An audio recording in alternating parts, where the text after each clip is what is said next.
Welcome to Sally Fox Audiobook, Zombie Apocalypse I Awakened the Cursed System, Chapter 101 to 150, Blood Sphere. Two tentacles from the eerie blood sphere pulled out of the wall and slowly inserted into the mouth and nose of the surveillance-type zombie. The surveillance-type zombie was like an empty shell, allowing it to do as it pleased. After a while, this eerie scene finally ended. The surveillance-type zombie was slowly lowered, and the tentacles returned to the wall. The eerie blood sphere trembled even more violently than before. It had seen the scene where Zhuan killed over 2,000 zombies in an instant. Although it was a fragment seen through the memories of the surveillance-type zombie, Zhuan's powerful and immeasurable combat strength, as well as the invisible pressure she exerted on zombies, still terrified its nascent intelligence. It intended to abandon this parking lot it had operated for so long. It had to leave this place. Although the four awakened ones beside Zhuan made it salivate. It coveted the powerful genes in those four people's flesh and blood. It desperately needed high-tier awakened 1 triple helix genes to achieve evolution and move to the next, stronger stage. However, they were clearly with Zhuan, so it wouldn't have any chance to strike. It was better to get away from here quickly. Survival was paramount. It could always make a comeback later. However, it no longer had the chance. Outside the parking lot, Zhuan landed gracefully and walked over, holding her blade. So, this is the monster's lair? It certainly fits. Zhuan had followed the path of the surveillance-type zombie all the way here. The surveillance-type zombie probably never would have imagined in its life that it had unknowingly become a guide. However, its life was almost over as well. One couldn't blame it, though. Zhuan's spirit perception was simply too exaggerated and unreasonable. Zhuan released her spirit power and discovered that there were long since no living people in this building. Only in the underground parking lot was there a massive horde of zombies, along with one strange zombie. It was truly a case of pulling up the radish and getting the dirt, an unexpected harvest. The entrance to the parking lot looked pitch black, making one's hair stand on end. Let me see what makes you special. Zhuan held her blade and walked in slowly, her figure gradually disappearing into the darkness. The eerie blood sphere was still secretly thinking, but the next moment, its tentacles suddenly went wild. The zombies at the entrance also suddenly became agitated. With their low intelligence, they couldn't feel anything special about Zhuan at all. But the blood sphere knew of Zhuan's abilities. Why did she find this place? The next moment, without holding back or entertaining any thoughts of luck, all the zombies rushed toward Zhuan at once. Whether it was a normal zombie, an enhanced type, or a mutant, at this moment, regardless of their ability level, they all launched an attack on Zhuan simultaneously. They only hoped to buy the blood sphere a little time to escape. Zhuan's expression didn't flicker in the slightest. She swung her crimson blood, and dozens of zombies in front of her were instantly bisected. The next moment, hundreds of zombies were directly shredded by Zhuan in a bloody display. Yet, Zhuan's body wasn't stained with a single drop of blood. She remained as clean as new. Is it a zombie that has mastered the ability to control other zombies? Zhuan muttered to herself. That's fine, too. Gathering the zombies together saves me the extra effort. Damn it! The blood sphere's vague self felt angry. It discovered it had been looked down upon. The blood sphere's tentacles, as if uprooted, leaped directly from the wall and landed on the ground. A self-detonating zombie lunged directly at Zhuan. Bang!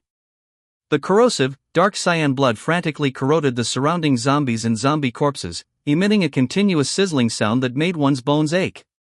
As the shredded flesh scattered, Zhuan still stood quietly in place. The dark cyan blood and flesh were suspended in front of her, failing to cause any harm at all. The blood sphere trembled in anger and pulled up its numerous tentacles, preparing to flee. Hoping these zombies could buy it as much time as possible, the blood sphere thought, but the next moment, it felt as if it had crashed into an incredibly hard wall. But there was clearly only air in front of it. The blood sphere refused to believe it and bumped against it again, but it wasn't an illusion. The blood sphere controlled a dozen more zombies to scatter and run, checking for any gaps. However, the result disappointed it. This underground parking lot had been sealed off by Zhuan using a method it didn't understand. It couldn't escape at all. Now, this place was a slaughterhouse specially set up by Zhuan, and she would not stop until she had killed every single zombie here. The blood sphere felt terror, as well as the fear of death. It looked at Juan, only to see her expression calm, her hands not stopping, as zombies kept rushing up, only to die in vain. Are there no new tricks? Juan was unimpressed. She hadn't killed all the zombies immediately because she wanted to test if this new zombie had any special abilities. Now it seemed the blood sphere's ability was limited to controlling the 1 or 2,000 zombies here. It might be able to control more zombies. A zombie horde of 2 or 3,000 was already equivalent to a catastrophe for an ordinary shelter. But for Juan, it was just a boring cleanup operation. The next moment, except for the eerie blood sphere zombie, all the zombies' brains suddenly exploded, and they collapsed limply. Kill enhanced type surveillance type zombie, evolution point plus 10. Kill. The blood sphere felt the zombie links in its mind, the faint zombie consciousnesses, which had been like stars, instantly dissipated. Now, only one person and one zombie remained on the scene. Juan bathed in the mountain of corpses and sea of blood, walking over gracefully. At this moment, in the eyes of the blood sphere, Juan was the truest demon. The blood sphere's tentacles began to tremble violently, not daring to move at all. Juan slowly walked up to the blood sphere, looked at this eerie thing, and couldn't help but frown. This child really wasn't pleasing to look at. Juan tapped the blood sphere with her index finger and said coldly, "Can you talk?" Hey. Besides controlling zombies, what other abilities do you have? However, this blood sphere only trembled violently, seemingly unable to understand Juan's words at all. Hearing Juan's words, the blood sphere trembled even more in its heart, knowing that it had no chance of surviving today unless it used a surprise move. The next moment, the exterior of the eerie blood sphere began to crack, and several tentacles suddenly reached into the opening. It looked as if it wanted to violently pry open this blood sphere. As the bloody tentacles exerted force, the exterior of the blood sphere began to crack inch by inch, and a dark current of blood mixed with pale yellow liquid slowly flowed down. Seeing this eerie scene, Juan couldn't help but take a step back. However, she did not leave. With her strength, she wasn't afraid of whatever strange tricks this zombie was pulling. No matter how fancy it was, she would just destroy it with one slash. The blood sphere had split open more than halfway, revealing a vague, human-shaped meat lump inside. The meat lump was clearly still connected to the blood sphere by flesh and blood. The tentacles violently bound the meat lump, snapped the connections, and slowly raised it up. Such a scene appeared even more mysterious under the dim lights of the underground parking lot. The little girl slowly opened her eyes, looked at the awe-inspiring Juan, her gaze appearing innocent, and said in a crisp voice, "Big sister, it hurts." Chapter 102, Spoiled Brat. I'm in so much pain. Juan's eye twitched visibly, and she immediately felt a massive mental shock that nearly caused her thoughts to crash. She had thought Song Xing was already invincible, but whose subordinate was this one? This guy must have evolved from a mind-type zombie. It actually managed to hard crowd control her for several seconds. Ha. Juan gave a fake smile and walked forward silently. It even tried to grab Juan's foot, appearing as if it wanted to act pitiful to elicit sympathy. Juan lunged forward and kicked the freak against the wall, causing the wall to crack inch by inch. The freak immediately began to cry, emitting sobbing sounds that would definitely touch the soft spot in anyone's heart if they only heard the voice. Are you done? Juan said coldly. In an instant, Juan appeared before the freak, and beneath its shocked expression, she cleanly and sharply severed its head with one slash. I hate screaming spoiled brats. Killed mutated type blood nest zombie, evolution point plus 20. Juan looked at the freak's corpse, now separated from its head, and still felt a tingling, unpleasant sensation in her heart. That one sentence had been truly disgusting. The next moment, the blood sphere the freak had shed, along with the freak's main body, were instantly crushed into a bloody pulp by Juan, and the black crystal was shattered by Juan using crimson blood. Judging by the one Juan had just killed, the blood nest zombie's main body was encased within a blood sphere, with numerous tentacles outside the sphere. It possessed weak intelligence and the ability to control thousands of zombies, capable of remotely controlling surveillance-type zombies to obtain information on human activities. This one appeared to be a juvenile, forced to hatch out of pressure. Perhaps when it matured, it would break out of its cocoon spontaneously. When it matured, it could likely trigger a zombie horde of over 100,000. By then, an ordinary survivor shelter would be unable to survive under its hands. Ordinary survivors would be killed, while awakened ones would be eaten, their genes absorbed from their flesh and blood. The appearance of such a zombie was not a good thing for humanity. Subsequently, the satellite phone on Zhuan rang. Zhuan picked up the phone and heard Chen Jingxuan's voice. "Listen, I'm going to tell you something now, please don't be afraid." Zhuan raised an eyebrow. What major event could be worth Chen Jingxian speaking in such a tone? "Go ahead, I have undergone professional training, I won't be afraid." The energy of zombies is almost endless, they can survive for thousands of years. This is the conclusion our Tianhai base has reached. Zhuan was silent for a moment. "All right, understood. Is Missen not surprised?" Chen Jingxian sensed that Zhuan's tone was not very concerned. One had to know that when Tianhai base shared this news with the other two bases, the leadership had been furious. Some scientific researchers, knowing the technological content contained within zombies and the gap between humans and them, felt a deeply pervasive sense of despair, shouting, "We are insects," before committing suicide. Of course, it could also be that ignorance is bliss. Zhuan did not know Chen Jingxuan's thoughts and just shook her head to herself. Just because they can survive that long in terms of their mechanism doesn't mean they can actually live that long. "I will kill them all." Chen Jingxian was dumbfounded. It seemed so, he had been overthinking.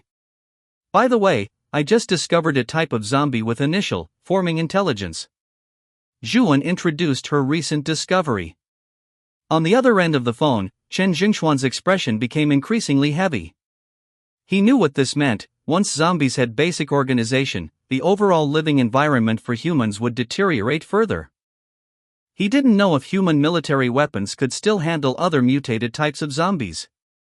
"That's all, contact me if needed, goodbye." Zhuan hung up the phone concisely. However, her expression was not as relaxed as the words she had spoken, appearing extremely grave. The arrival of the apocalypse, as well as the subsequent meteor shower, all appeared filled with mysteries. However, humans could not find a single trace, everything had appeared out of thin air, unreasonably. But why did it have to be humanity? Zhuan rubbed her face hard and shook her head. There was no need to ponder speculations that could neither be falsified nor verified, it was merely torturing herself and letting herself fall into void. What she could do now was to do her best to clear the world of zombies, that was what mattered. As for after the apocalypse ends, things will work themselves out. Zhuan walked out of the parking lot and flew toward the direction of the residential area. Inside the Yunjing residential area, on an open ground, Chen Shui was silently practicing with firearms, disengaging the safety, loading ammunition, and raising the gun.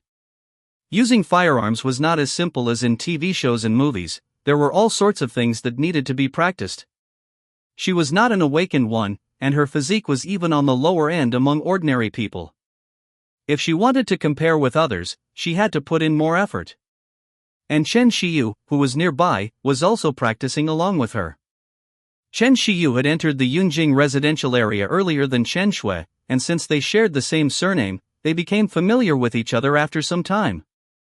On the other side, Song Xiaoqian was practicing boxing. A pair of heavy boxing gloves appeared formidable under her offensive. After finishing a set of boxing techniques, Song Xiaoqian took a breath and looked at the team members in front of her. "Did you see clearly? Although everyone has guns now, basic physical fitness cannot be neglected. Otherwise, if a zombie horde attacks, you will all be fodder for the zombies." The team members shouted in unison that they understood.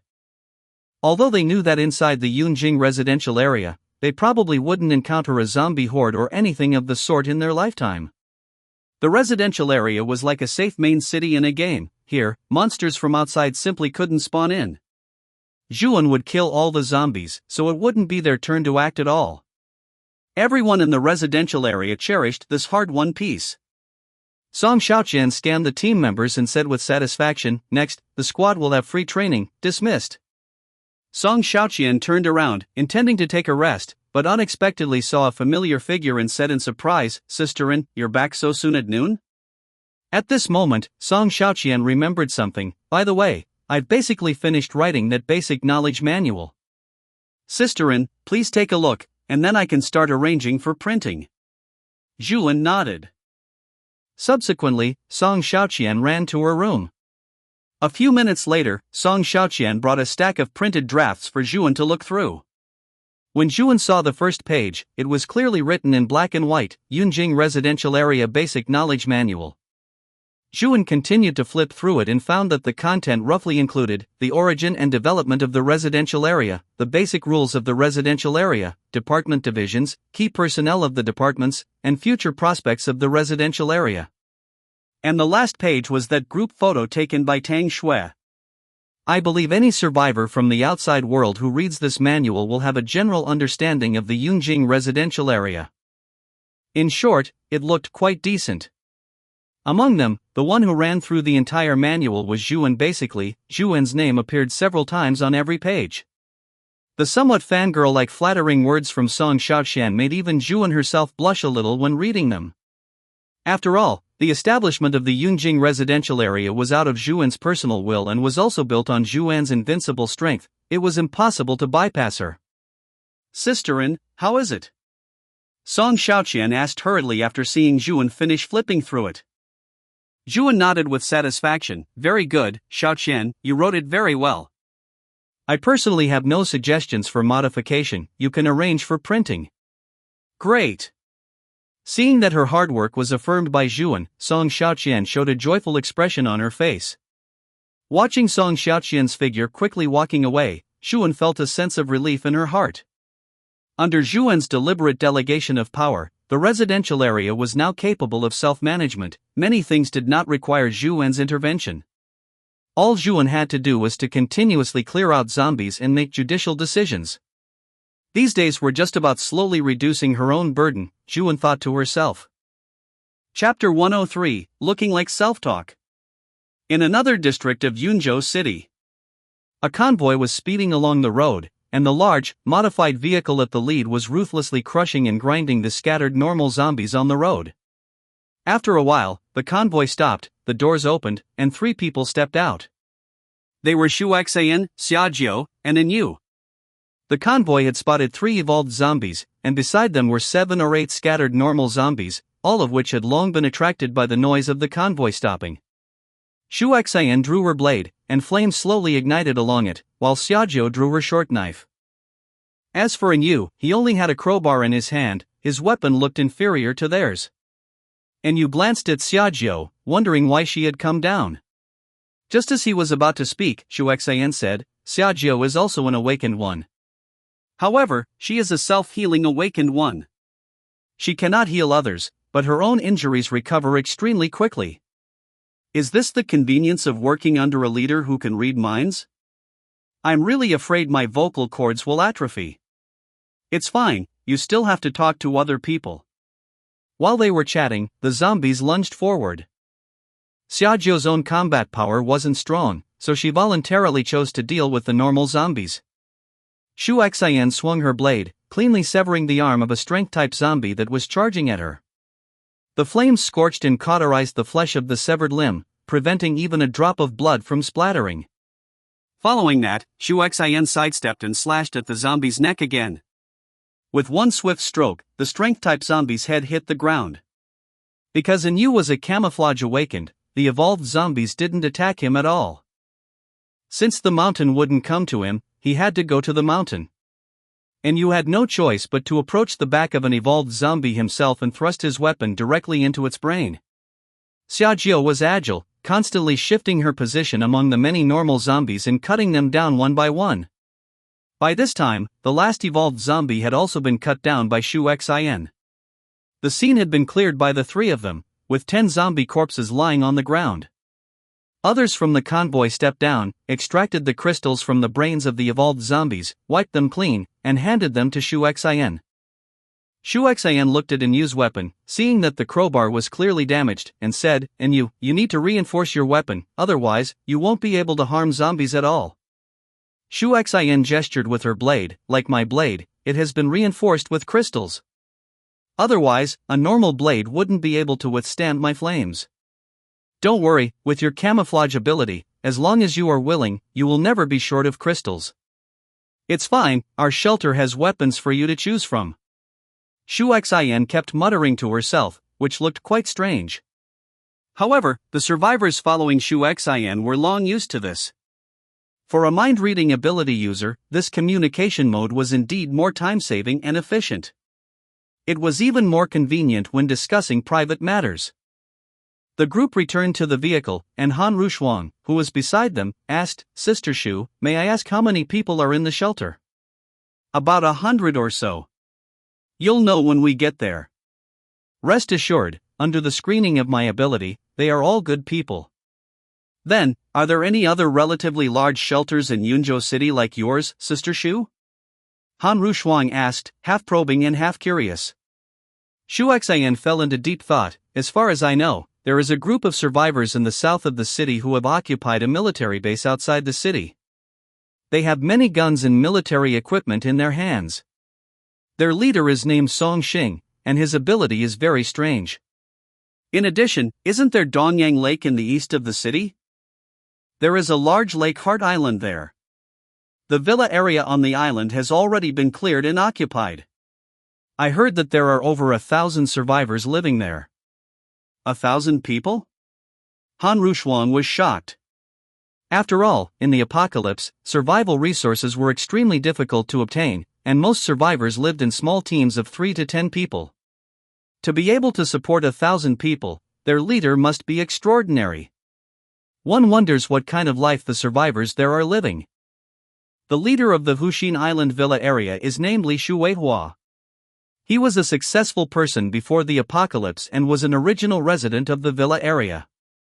I don't know his ability either. As for any others, I have no way of knowing. I only know these by chance. The topic exhausted, the group remained silent as the vehicle drove toward Shu Xian's shelter. After a long while, the convoy slowly stopped in front of a large building. But to their surprise, a batch of fresh zombie corpses lay in front of the building. Some of the zombies even had crossbow bolts stuck in their faces. Several people were clearing the corpses, and a middle-aged man was retrieving the crossbow bolts one by one and placing them into the quiver at his waist. Seeing this scene, Shu Xian's expression darkened, and anger was clearly visible on Xiaozhou's face. "What's going on here?" "And you asked, sensing that something was wrong." Shu Xian shook her head. "It's nothing, just some dogs hanging around." Xiaozhou sighed and explained, "Once, Sister Shu encountered a camouflage awakened just like you, named Ning Lu. However, he had ill intentions and wanted to rape the women in our shelter. Sister Shu discovered it through mind reading and kicked him out directly. Who would have thought that he would just latch onto us like this, leading zombies from outside every day to harass us? He says that if we don't give him the women he wants, he will keep attracting zombies to harass us. We can't find him, and we can't kill him. The entire shelter is complaining." And Yu was instantly speechless. It seemed that, being a camouflage awakened himself, he wouldn't be unwelcome here, would he? Shu Xian shook her head. "It's fine, our people are all very reasonable."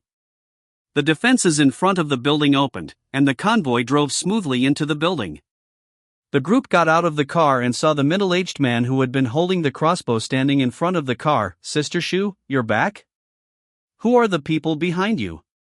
He looked at Yu, Han Rushuang, and Han Xiaoxiao. Shu Xian introduced the three of them one by one, specifically emphasizing Yu, he is also a camouflage awakened. Upon hearing this from Shu Xian, the middle-aged man's expression immediately turned ugly, but because Shu Xian was present, he couldn't lash out on the spot. "Zhangwen, everyone in our shelter now is family, so you must get along well with each other." Although the scene of a young woman earnestly admonishing a middle-aged man was a bit funny, in the apocalypse, strength was everything. Fists could make people listen to reason. Zhangwen knew that since Yu was able to come in, he must have passed Shu Xian's mind-reading inspection. There was no way there would be a problem. Although he was a bit unconvinced in his heart, he nodded helplessly. "Good." Seeing Zhangwen like this, Shu Xian also nodded in satisfaction. "Then I'm going to do other things now." After Shu Xian and Xiaozhou left, Jiang Wen looked at Yu and said, "Do you know about our previous situation?" And Yu nodded silently, indicating he knew. "Good," Jiang Wen snorted, "aren't you a camouflage awakened who can walk around outside freely? It just so happens that I'm craving alcohol, I haven't had a drink in a long time. When you go out, help me get a few bottles of liquor." He patted the crossbow on his back and said viciously, "If you run into that bastard Ninglu, just kill him while you're at it." Chapter 104, Brother, Give Me a Hug. Deep in the night, inside a building in the imperial capital. Tonight, the moon was exceptionally shy, hiding behind layers of dark clouds, leaving the night sky looking dim and lusterless. The survivors in the shelter had basically all gone to sleep early. Because their stomachs were empty and there was nothing to eat, they could only use sleep to resist the hunger. Yet, amidst this silence, two people were quietly stirring into action. It was none other than Cui Yiming and Xian Shu, who planned to kill the boss of this shelter, Guan Hu, tonight. It was rare that Guan Hu hadn't made anyone sleep with him tonight, making it a good opportunity to strike. The two had long prepared weapons, ropes, and other equipment, and to avoid prying eyes, they had all been stored in Cui Yiming's space. After exchanging a glance, the two nodded silently and walked up the stairs on tiptoe. The zombies in the entire building had been cleared out. After all, how could one allow others to sleep soundly beside one's own bed, let alone man-eating zombies? Along the way, the two encountered no obstacles and arrived above Guan Hu's room. Now, Guan Hu was sleeping soundly right below them. Xian Shu had actually long intended to get rid of Guan Hu. After all, licking blood from the edge of a blade and working for free for Guan Hu made him very angry. Cui Yiming took out the rope, silently tied a knot, and then tied the rope to himself. Xian Shu watched Cui Yiming's actions while tying his own. In reality, he didn't trust Cui Yiming too much, so he wanted to let Cui Yiming go down first. He was afraid that while he was still below, Cui Yiming would untie the rope. Falling from the 6th floor, even if he were an awakened one, he would likely suffer serious injuries. And in the apocalypse, being injured meant having no value and being unable to obtain resources, which meant being abandoned and then dying. Cui Yiming silently descended according to the plan and arrived in front of the bathroom's glass wall. This piece of glass was not large and could fit into his cubic space with a side length of 1.3 meters.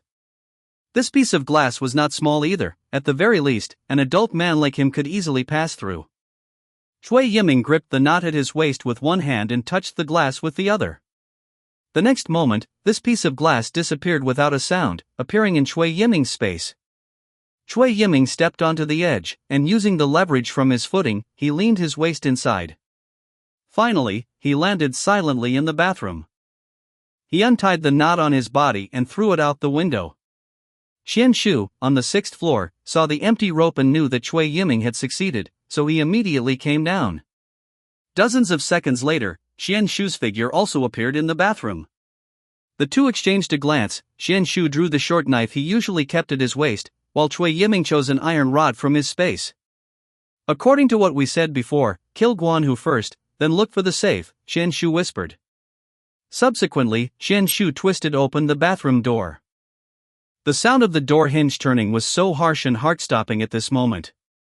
The two walked out of the bathroom on tiptoe, searching for Guan Hu's figure. The two stood at a door, and Cui Yiming silently placed his hand on it. The next moment, the door lock vanished into thin air, and the door was pushed open by Xian Shu, but there was nothing there.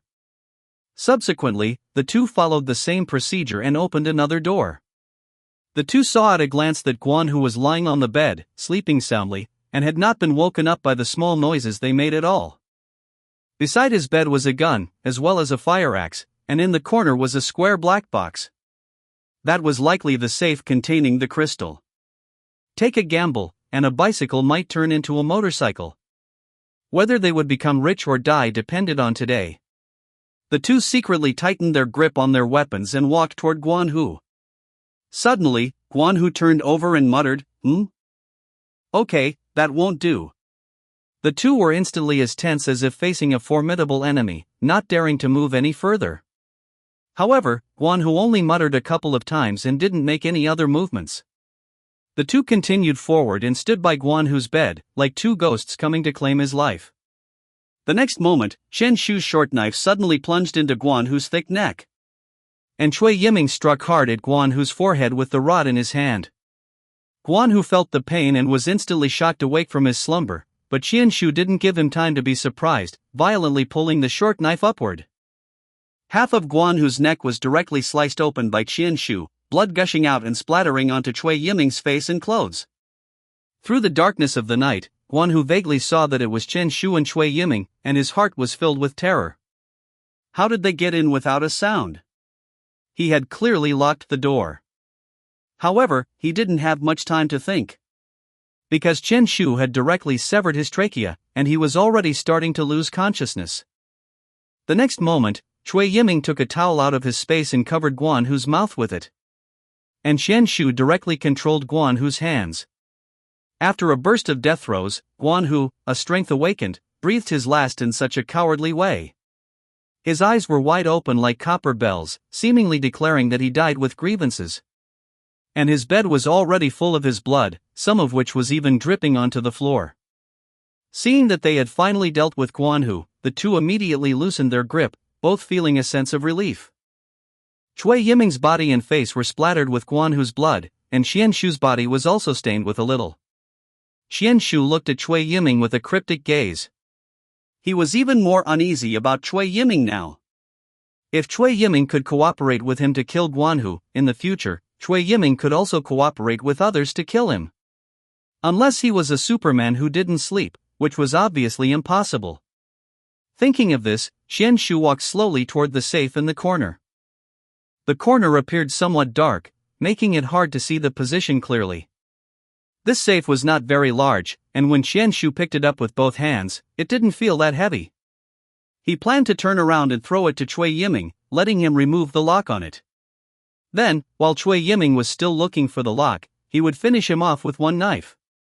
The next moment, Qian Shu felt himself being hugged from behind, the pungent smell of blood rushing straight into his nostrils. "Brother, give me a hug." This was the last sentence Qian Shu heard. In an instant, Qian Shu's figure disappeared instantly, and the position where he had originally stood became empty. The safe he had been holding with both hands lost its support and fell directly onto the floor, making a clattering sound. Qian Shu had been put into the space by Chui Yiming. Chui Yiming's space was a cube with a side length of 1.3 meters. Logically speaking, it shouldn't be able to hold a normal adult like Qian Shu. However, Chui Yiming placed him along the body diagonal. Now, the body diagonal of his space was 1.3 times the square root of 3, which was about 2.2 meters, more than enough to put Qian Shu down. Chui Yiming had also long been on guard against Qian Shu. As someone who was able to become a TV host before the apocalypse, Chui Yiming had his own way of observing people's expressions and guessing their hearts. Chui Yiming crouched down and silently removed the lock on the safe. Opening the safe, he found that there were actually 7 white crystals inside. After putting the crystals into his space, Chui Yiming silently arrived at the top floor. This building had over 20 floors, a height of nearly 70 meters. Chui Yiming stood on the rooftop railing. The moon in the sky had appeared again at some unknown time, its clear, quiet moonlight silently brushing over Chui Yiming, and the wind at the high altitude was a bit boisterous, blowing Chui Yiming's hair. Chui Yiming held his hand out in front and said softly, "Goodbye." The next moment, Qian Shu's figure appeared out of thin air in the sky and plummeted down. Qian Shu fell too quickly, and Chui Yiming only had time to see a fleeting expression of resentment on his face. Chui Yiming leaned over and looked down, only to see a flower of flesh and blood blooming shockingly on the ground. So beautiful. Chapter 105, Chengyu. Inside the Yunjing residential area, Yunzhou City. Zhuan woke up on schedule and flew out of the residential area. However, she wasn't going to kill zombies today. Instead, she intended to cross half the city to check on Yunzhou City's water treatment plant and power plant. It had been over a month since the apocalypse began. The internet had cut out within a few days, but water and electricity were still holding strong. It was precisely because of this that the survival probability of the survivors in the entire Yunzhou city had improved.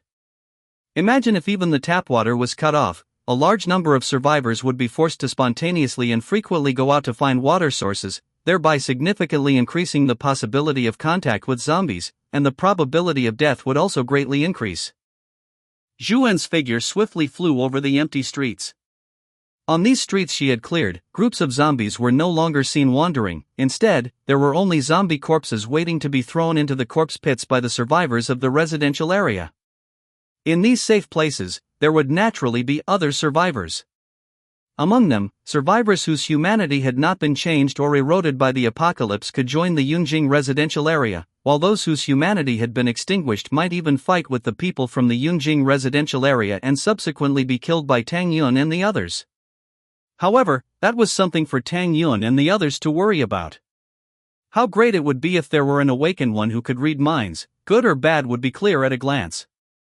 Zhuan thought this as she quietly flew away from the cleared area. In these areas she hadn't cleared, the number of zombies was massive, and their degree of evolution was also very high. With just a casual glance, she could see 2 or 3 evolved zombies watching like tigers eyeing their prey. With a wave of Zhuan's hand, these zombies also fell one after another. Fortunately, Zhuan was constantly clearing Yunzhou City, preventing the zombies from evolving to an overly exaggerated degree through their Gu-style competition. As for other places, it was likely a case of all creatures competing for freedom under the frosty sky, with zombies in all sorts of forms. Following the direction on her phone's map, Zhuan flew all the way to the water treatment plant. By this time, she already had a small cluster of crystals behind her, all obtained from killing zombies along the way. She saw a large number of zombies wandering around the water treatment plant, nearly 100 of them, including even one high-speed type zombie. Above the pools, there were no human or zombie corpses, the water was clean and ripple-free.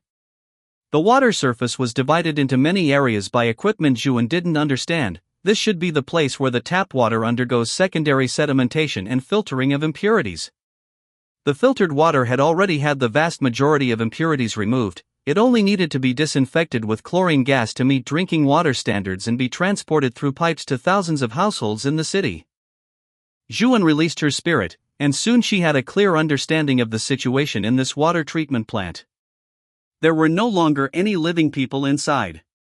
Most of the zombies had already been killed, and a few scattered evolved zombies were locked inside the workshops. It looks like someone specifically came here. Could someone be like me, meddling in so much? Zhuan thought to herself. After scouting the situation, Zhuan directly killed all the zombies outside the water treatment plant, while the trapped zombies were controlled by her, rendered unable to move. Zhuan walked to the door, broke the lock with a punch, and entered the water plant. As soon as she stepped inside, a smell of blood mixed with chlorine gas hit her face.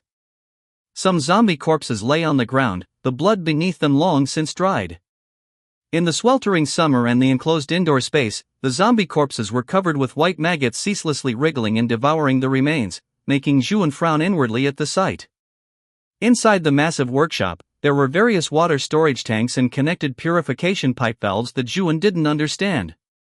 Zhuan was not someone who worked in this field. She didn't understand these things at all, nor could she judge how much longer this water treatment plant could hold out.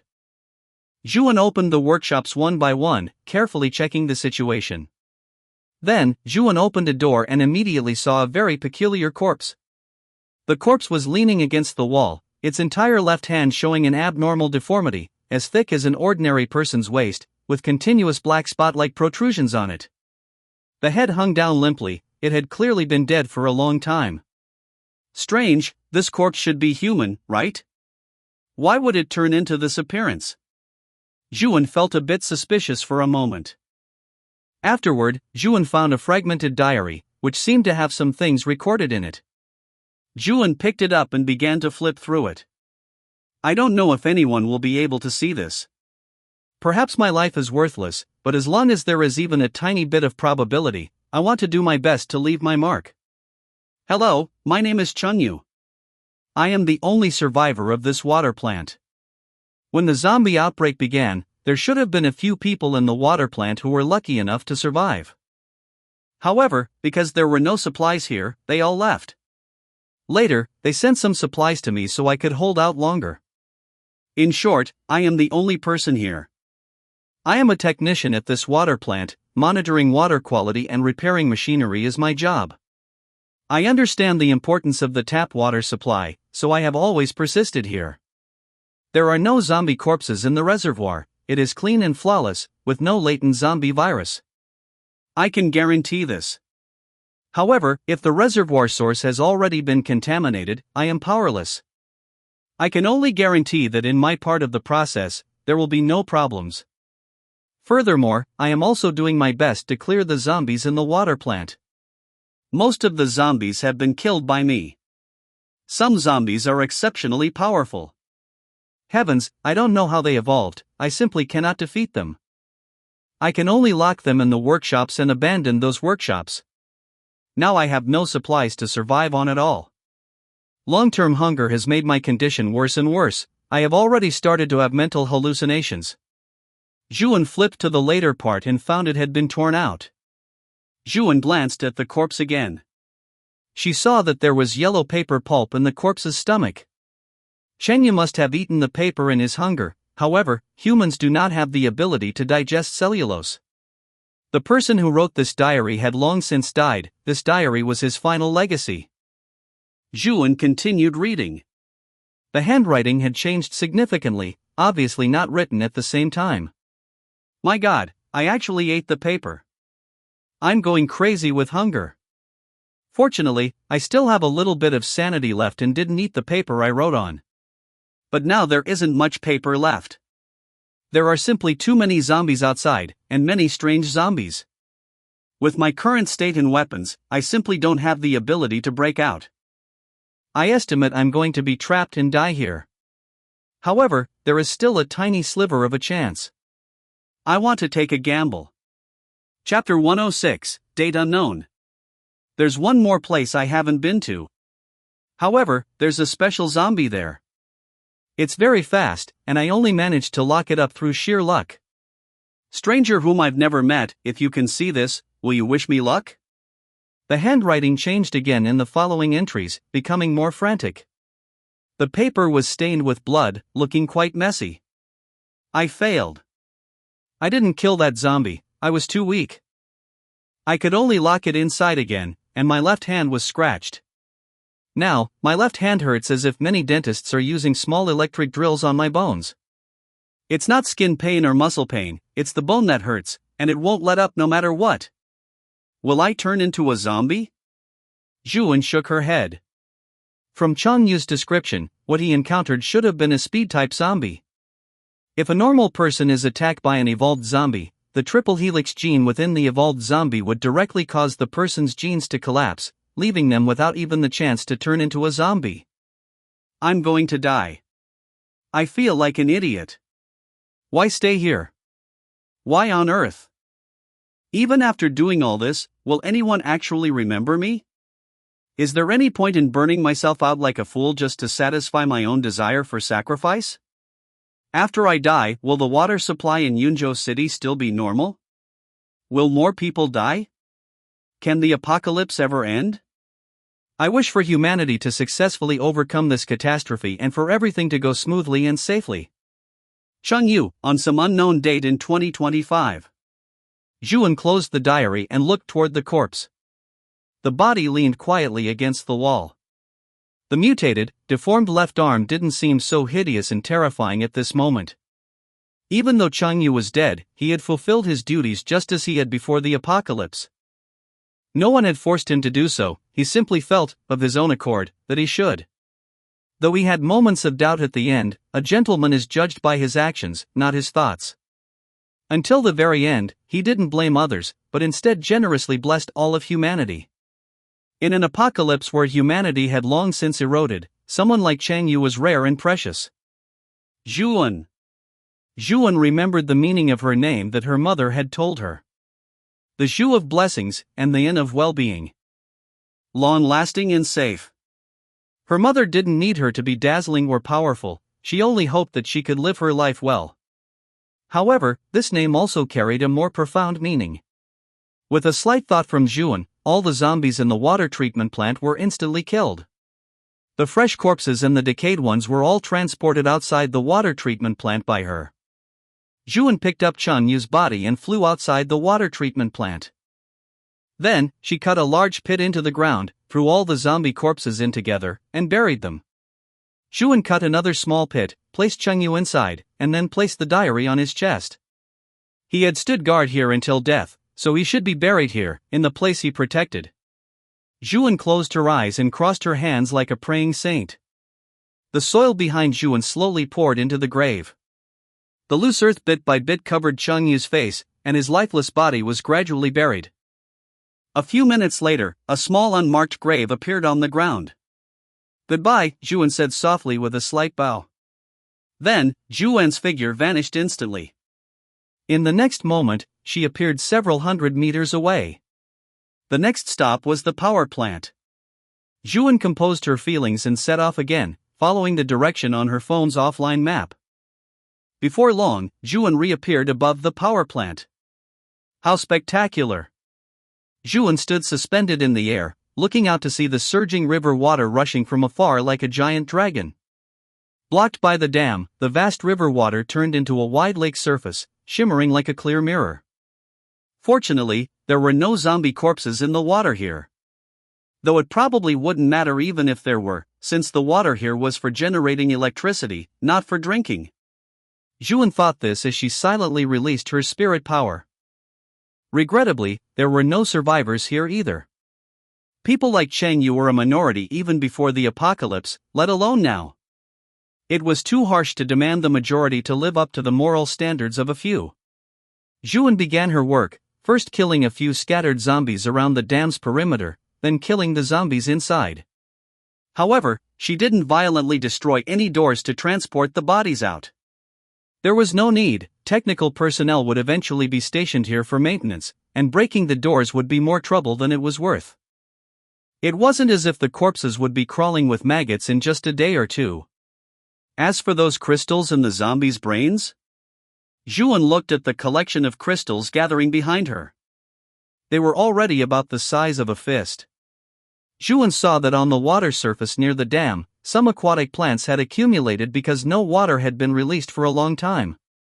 Although Zhuan didn't understand hydroelectric power, she had learned the general principle in high school physics.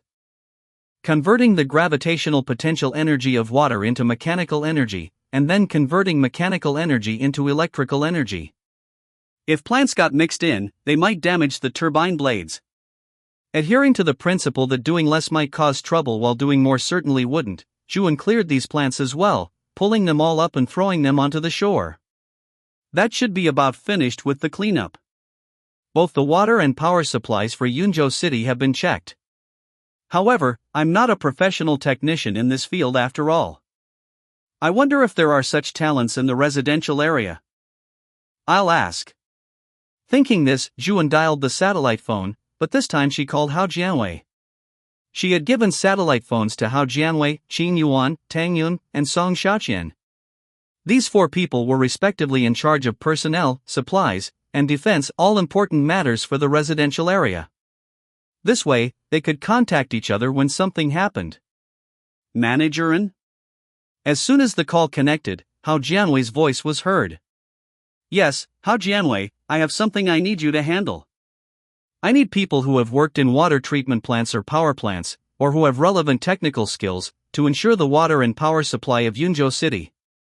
It's best if they can set out directly tomorrow. Hao Jianwei was momentarily stunned. After all, since the apocalypse began, the water and electricity had never been cut off, giving them a sense that it was only natural. In reality, the supply of water and electricity was very fragile. He just hadn't expected that Zhuan would have thought of this so early and spent so much time clearing out the water in power plants. All right, I'll have everyone notified tonight, Hao Jianwei replied immediately without hesitation. For those willing to work away from the residential area, you must provide sufficient benefits and supplies. Also, coordinate with Tang Yun. Although I've cleared the zombies, there's no guarantee that a zombie horde won't attack later. Assign a certain number of guards there. In addition, they must have at least one satellite phone to contact me at any time, Zhuan added, thinking of the blood nest zombie that could control zombie hordes. Chapter 107, Severing the River. Understood, Hao Jianwei replied. Then there's nothing else. That's all, Zhuan said, and hung up the phone. In Yunzhou City right now, she didn't know how many survivors were left. Her actions like this should allow more survivors to survive, right? The residential area was also rapidly absorbing survivors, and it had now expanded to nearly 500 people. The rooms in the residential area were already full, so she had no choice but to let some survivors live in the buildings outside. However, a defensive line had been built outside the residential area, which was also luxuriously reinforced with crystals. Coupled with the protection of the patrol team led by Song Xiaoqian, there shouldn't be any major problems. It could be foreseen that in the future, Yunjing residential area would hold a status equivalent to an inner city. Furthermore, in Zhuan's vision, when she cleared out all the zombies in Yunzhou City, the survivors of Yunzhou City would all be gathered by her and concentrated near Yunjing residential area. Yunzhou City would become the first zombie-free city, becoming humanity's last bastion. This was a foreseeable future. This was also what Zhuan wanted to do, clear out the zombies, which would make her stronger and also save humanity. As for other troublesome matters, she would leave them to others. People have different strengths. Wanting to take care of every single aspect, even for a god, is a delusion. Zhuan turned back and looked at the crystals gathered behind her. If only she had spatial abilities, then it wouldn't be so troublesome. However, she had the system. To want anything more would be insatiable greed. Zhuan's figure flew toward Yunjing residential area. At this moment, on the street, a modified vehicle was speeding along. Suddenly, Xiaojiu, who was driving, saw a figure flash across the horizon. Am I hallucinating from driving too long? Xiaojiu shook her head. Shortly after, she felt someone pat her thigh. Turning her head to the side, she met Xu Xian's serious gaze. Follow it, Xu Xian said concisely. Okay. Xiaojiu didn't question it further, pressed down on the accelerator, and rushed forward. Xu Xian noticed that the zombies around the modified vehicle died instantly, though she didn't know how it was done. The key point was that Xu Xian was very familiar with that figure. At this moment, Zhuan, who was flying, sensed a trace of abnormality. Strange, did that modified vehicle notice me? Zhuan discovered that the car was accelerating to follow her, and she was immediately surprised. One had to know that Zhuan's speed was very fast. Although she considered the endurance of ordinary people and wouldn't fly at maximum speed. Just like a supersonic fighter jet, if it flew over a city at low altitude, it would cause people's eardrums to rupture and their ears to bleed. Zhuan needed to maintain low-altitude flight to kill zombies, so she had to consider the harm to ordinary survivors. Therefore, Zhuan's flight speed was kept within a certain range. But even this speed was far from what ordinary people could clearly see. Interesting. Zhuan's speed slowed down, and she stopped right above a bridge. I want to see what she intends to do to me. Zhuan watched the river water flowing mightily eastward, her heart becoming increasingly calm, waiting quietly for Xu Xian's arrival. Because the zombies along the way had all been killed by Zhuan in passing, after a minute or so, Xu Xian's modified vehicle came to a stop. At this moment, Yu, who was sitting in the carriage holding 2 bottles of wine, felt puzzled. Wasn't the work done? Why did they stop suddenly? Thus, he also got out of the car. Xu Xian led the 2 of them onto the bridge. The most eye-catching thing was that figure. Zhuan was seen in white clothes and black attire, standing proudly in the air, with crystals and a sharp tang sword floating behind her. Her eyes covered by a white cloth made it impossible to see her expression, but it still made one feel a sense of heroism from the inside out. Seeing the 3 approach, Zhuan descended leisurely and asked indifferently, "What do you want with me?" Zhuan saw at a glance that Xu Xian, who was between Yu and Xiaojiu, was the one in charge. Seeing Zhuan, who had changed so much, Xu Xian was momentarily stunned, her expression turning bitter. "Zhuan, do you still recognize me?" Hearing Xu Xian's words, Zhuan glanced at Xu Xian's face, a sense of confusion rising in her heart. Then, she quickly searched through her memories. Xu Xian was Zhuan's college roommate. She was an outstanding student, excelling in all activities, projects, and scholarships, the kind of person who was far beyond the reach of the then struggling Zhuan. However, Xu Xian had also often helped Zhuan when she was in difficulty. Although the 2 had a good relationship in college, after graduation, their connection had become increasingly distant. Because Zhuan had transmigrated to the apocalypse, she hadn't paid attention to her previous interpersonal relationships. She didn't expect to meet an acquaintance here. Zhuan? And Yu exclaimed in surprise. How could he not be surprised? Before the apocalypse, they often chatted in the tenants group, although Zhuan rarely spoke. After the apocalypse began, Zhuan killed Gu Qing on the first day, which left a deep impression on him and gave Yu a more profound concept of the apocalypse. Originally, he thought that since the apartments they rented were in different districts, given the inconvenience of transportation in the apocalypse, they would never meet again in this lifetime. He didn't expect to meet Zhuan here. Come to think of it, how did Zhuan become a blind girl? And Yu muttered to himself. Zhuan said, Xu Xian, I remember you. I didn't expect to meet you here. A smile appeared on Xu Xian's face. Ah, indeed. Have you joined or established a shelter? If so, you could transfer the survivors to my shelter. After all, anyone who could clearly see her flight path must be a high-level awakened one. Such awakened ones basically all joined or established factions to gather survivors. And Xu Xian, in her memory, was a kind person. Even if she had become a fallen survivor, it didn't matter. To Zhuan, it wouldn't pose any threat. In an instant, Xu Xian suddenly felt a chill in her heart. I am very strong, I can protect you. As Zhuan said this, she gently waved her hand. The next moment, the three saw the river water for hundreds of meters in front and behind instantly stop flowing, a huge silver serpent rising into the air, revealing the exposed sandy riverbed. And you could even see, in the water column above his head, a school of fish swimming around in terror. The three of them didn't know what had happened. Xia Jiao grabbed the railing and looked down, unable to help but exclaim aloud. THTH this. In the distance, the rushing river water lost its original steady state and instantly surged over, the water becoming extremely muddy for a moment. Immediately after, Zhuan released the river water back, and the river gradually restored its steady state, while her detection range quickly shrank to within a few dozen meters. After all, a large influx of information would also make Zhuan feel uncomfortable. And Yu and Xia Jiao were both stunned in place, unable to recover for a long time. A single strike to sever the river, this could be called a godlike feat. At this moment, Zhuan was like a deity. Xu Xian's pupils constricted, receiving a huge shock. For some reason, Xu Xian always felt that the Zhuan in front of her was very strange, with such powerful strength and a state of mind completely different from before. Thus, she asked tentatively, Zhuan, what exactly have you encountered since the apocalypse? Chapter 108, The Strongest Angler. Zhuan was stunned for a moment. Just as she hesitated on how to answer, she felt a momentary, uncomfortable sensation of being spied upon. Xu Xian suddenly lost consciousness, her whole body going limp. Ha! Xia Jiao immediately caught Xu Xian, her pupils dilated, what's going on?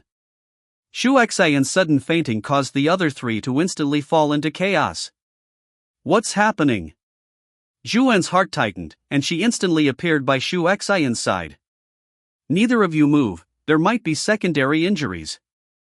And Yu and Xia Jiao both knew they lacked healing abilities, so they could only choose to trust Zhuan, each taking a step back. Subsequently, Zhuan briefly levitated Xu Xian's body to carefully check her condition. Soon, Zhuan discovered something wrong. Xu Xian's brain had suffered severe damage, but she hadn't died immediately. This was just like how Lin Yizhou died, it was caused by the brain instantly receiving too much information. Although she didn't know why Xu Xian had suddenly become like this, Zhuan had a certain guess in her mind, and she could heal it in time. Zhuan immediately applied the reverse curse technique to Xu Xian. Under the worried gazes of Xia Jiao and Yu, after about 10 seconds, Xu Xian's eyelashes trembled slightly, and she slowly opened her eyes. That was a truly dangerous situation. What exactly happened? Seeing Xu Xian wake up successfully, Zhuan ceased her control over her, supported Xu Xian with one hand to help her stand on the ground, and asked with concern. Zhuan did indeed care about Xu Xian. Although Shu Xian was a friend of the original owner of this body, those memories had formed a certain influence on the current Zhu, and Shu Xian pressed her right hand hard against her temple, almost digging her knuckles into her brain, as if trying to dispel that sudden dizziness.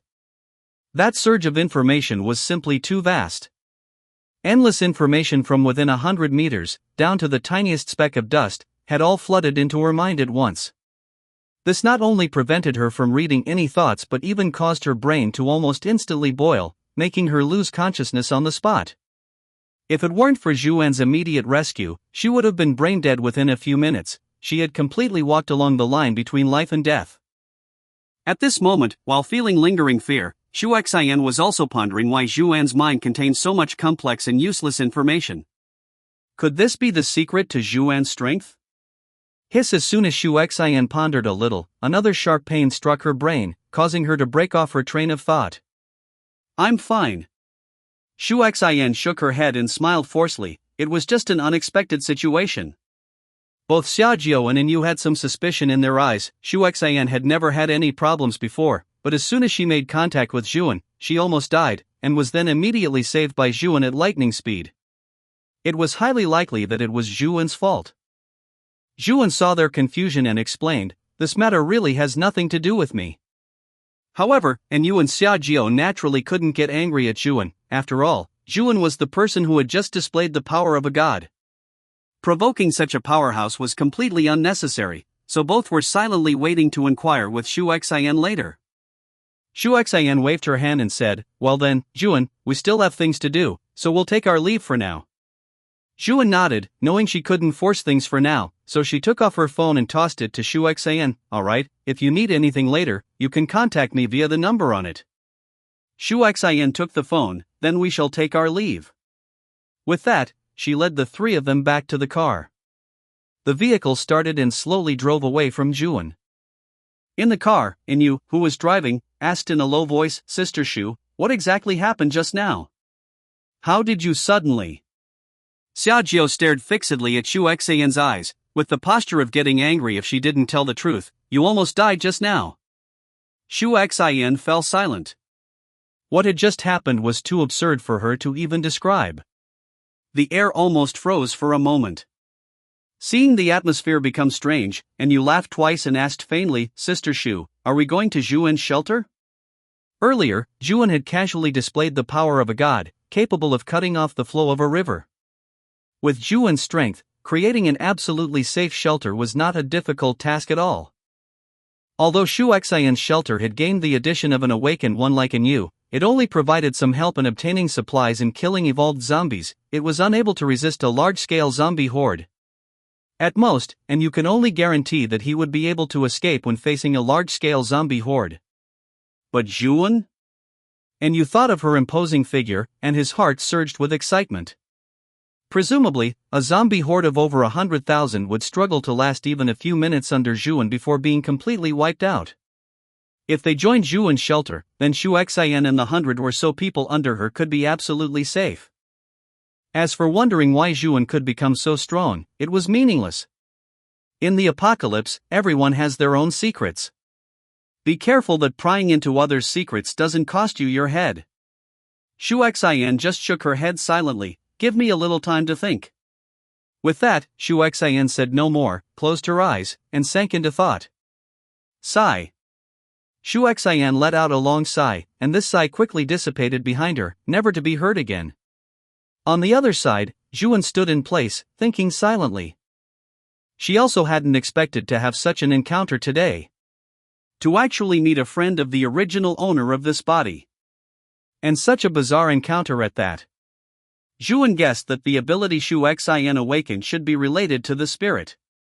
Perhaps she wanted to perform some kind of mental probe on her, but was blasted by the flood of information that existed in Zhuan's brain at all times. Let alone probing anything, she almost died on the spot. However, so what? Standing on the bridge, Zhuan watched the silent river water flow away, reaching the line where the sky met the water. No matter how the world changed, how worldly affairs shifted, or how human affairs took a different turn, the river flowed eastward, as it had from ancient times to the present. The wind from the heights blew Zhuan's long hair and ribbon, making her slightly moved and emotional. The river surges on, and I am merely a splash of foam within it. However, if I am to be a splash of foam, I want to be the one most worth talking about, the one worth drinking wine and discussing 1,000 years from now.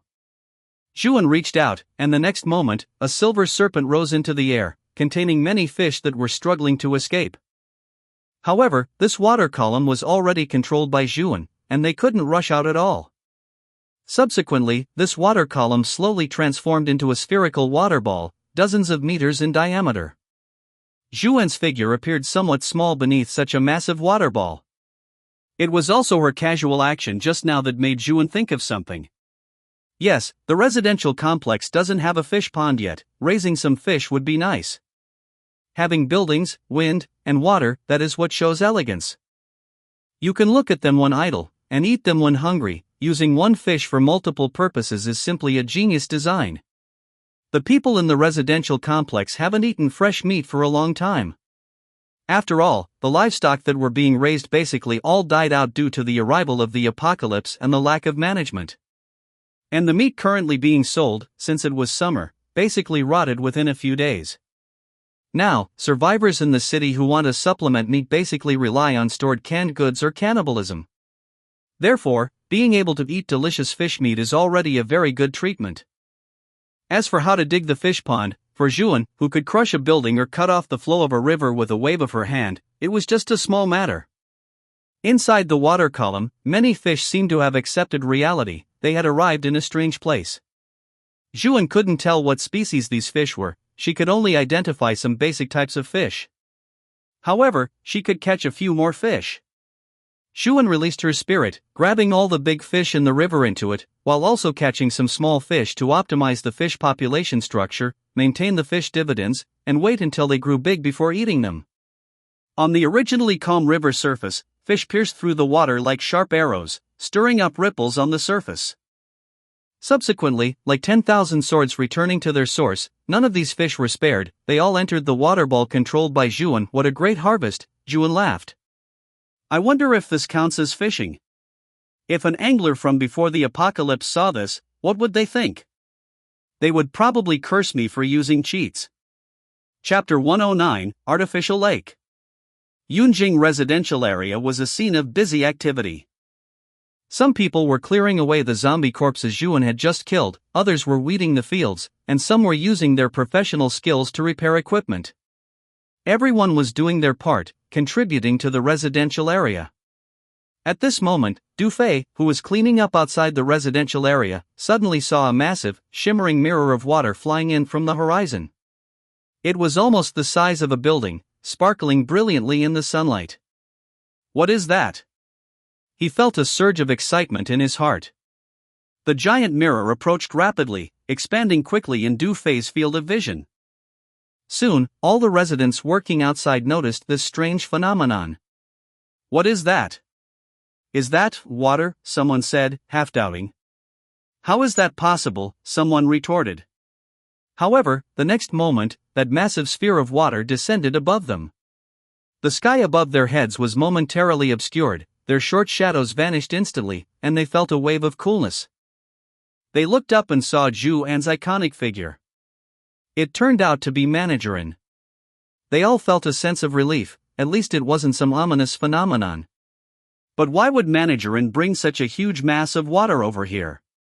The residential area didn't have a water shortage, did it? Or perhaps, would there be a water shortage in the future? Those who were well informed already knew about the news that Hao Jianwei was going to lead people to guard the water treatment plant, and they secretly speculated in their hearts. Zhuan did not pay attention to these residents. She was just thinking, where should she dig the fish pond? That pit of 10,000 corpses? Better not. Although there were countless zombie corpses inside, which would be high-quality feed for the fish, Zhuan was afraid that after these fish ate the zombie corpses, they would mutate into some kind of zombie piranha, or appear normal, but turn people into zombies after they ate them. Zhuan scanned the area and looked toward the side of the residential area. There were no overly tall buildings there, but instead, there was a small tributary of moderate size. That's not bad, it saves me from having to uproot a few more buildings. Zhuan calculated, flew to the side of the residential area, and began digging a pit near the tributary. Seeing Zhuan fly away, the old residents of the residential area knew there was nothing exciting left to watch. However, there were some newly joined survivors who had only heard from the old residents about Zhuan's feats of uprooting buildings and razing the ground, but had never seen it with their own eyes, so they were somewhat skeptical.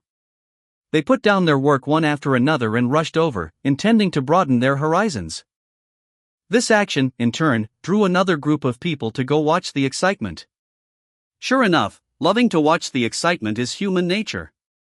Zhuan looked at the residents gathering a few dozen meters away from her and slightly rubbed her forehead. "I'm just building a small fish pond, is it really necessary?" Zhuan released her spirit power, and just like cutting the foundation last time, invisible and sharp slashes cut the soil into blocks. When she first started cutting, one could only see some loose soil splashing, nothing else. A newcomer was waiting impatiently, and with work pushing hard behind them, they were already planning to go back first.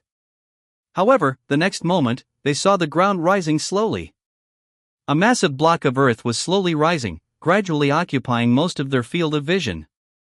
They could even clearly see some insects in the soil, as well as the layered colors of the soil. This huge piece of earth must weigh tens of thousands of tons. How strong must one's telekinesis be to lift it up?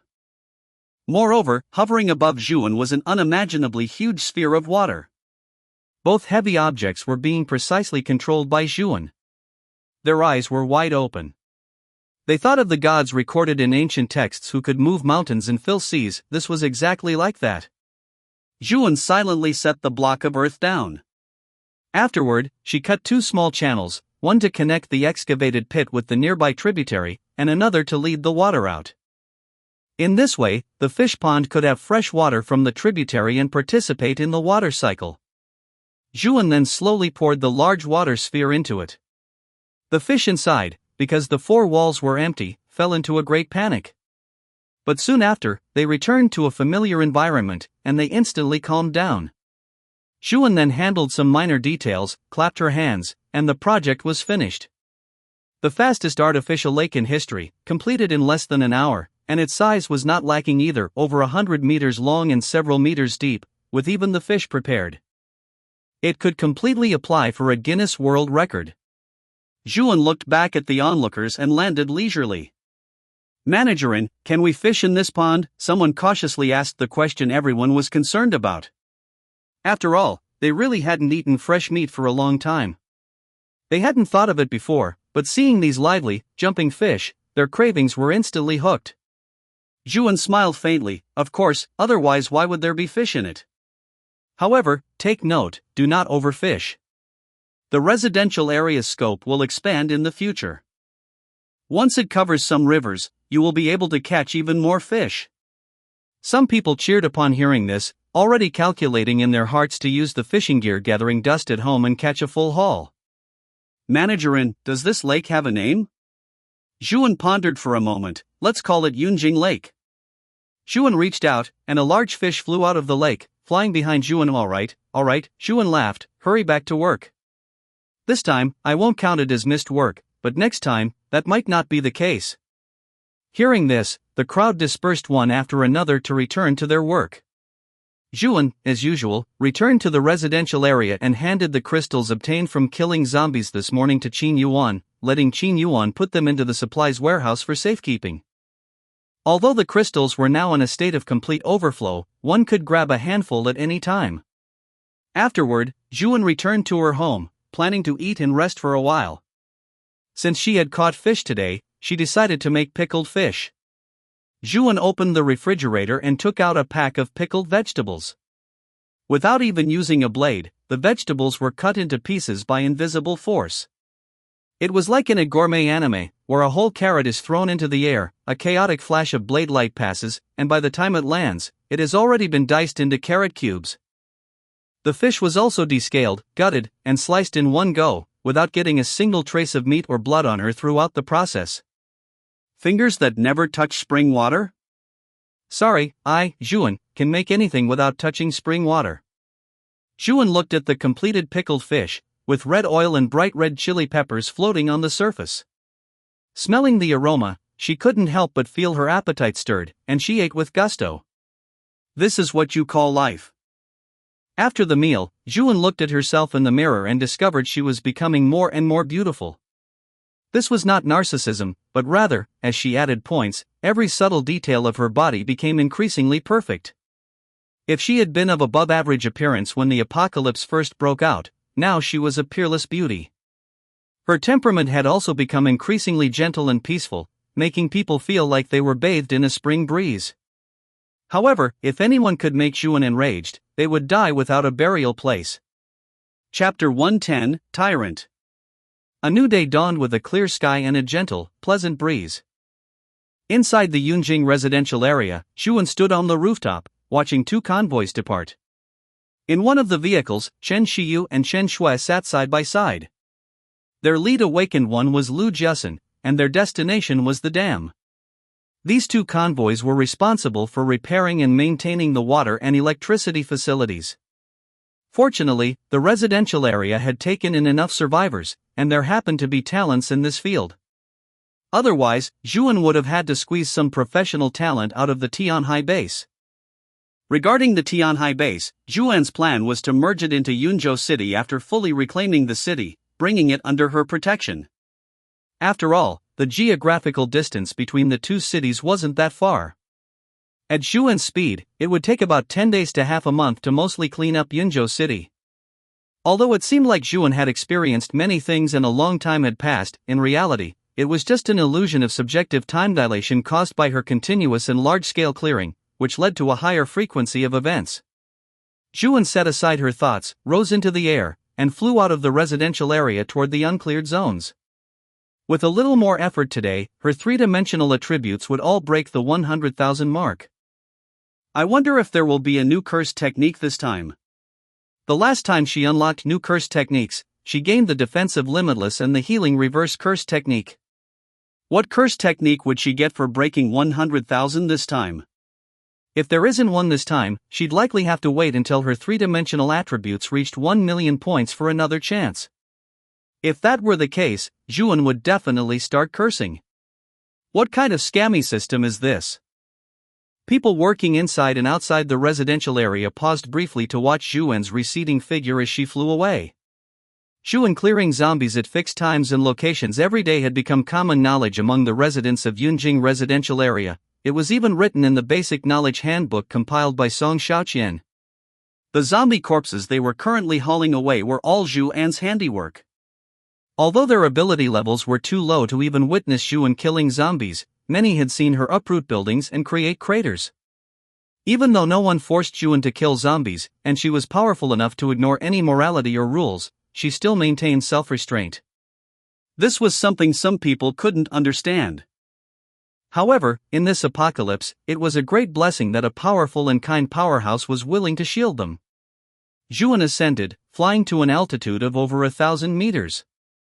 Only there could she accelerate recklessly without worrying about the collateral damage to the survivors. Traveling faster than a supersonic jet, Zhuan quickly reached the area she had finished clearing just yesterday. A few more zombies had wandered in for various reasons, and Zhuan raised her hand to eliminate them. Yesterday, by tracking a surveillance-type zombie, Zhuan had followed it all the way to the lair of a Blood Nest zombie. The Blood Nest zombie was a Tier 3 mutated type zombie, and its crystal was a black crystal, equivalent to 200 attribute points. Although 200 attribute points were just a slightly larger ant to Zhuan. However, this meant that zombies as a whole had evolved again. Enhanced-type zombies like the heavyweight zombie and high-speed-type zombie would also evolve into corresponding mutated types with even more terrifying attributes. Ordinary survivor teams would likely be wiped out by such mutated-type zombies with a mere wave of a hand. For ordinary Tier 1 or Tier 2 awakened ones, escaping in a sorry state would be the limit. The overall survival situation for humanity had worsened once again. Thinking of this, Zhuan let out a sigh. She could only speed up her clearing efforts. As usual, Zhuan spread out her spiritual power.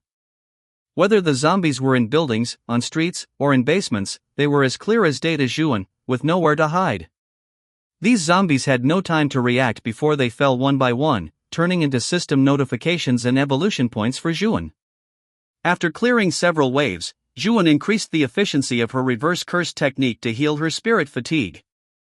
Using spiritual power for detection was an extremely exhausting task.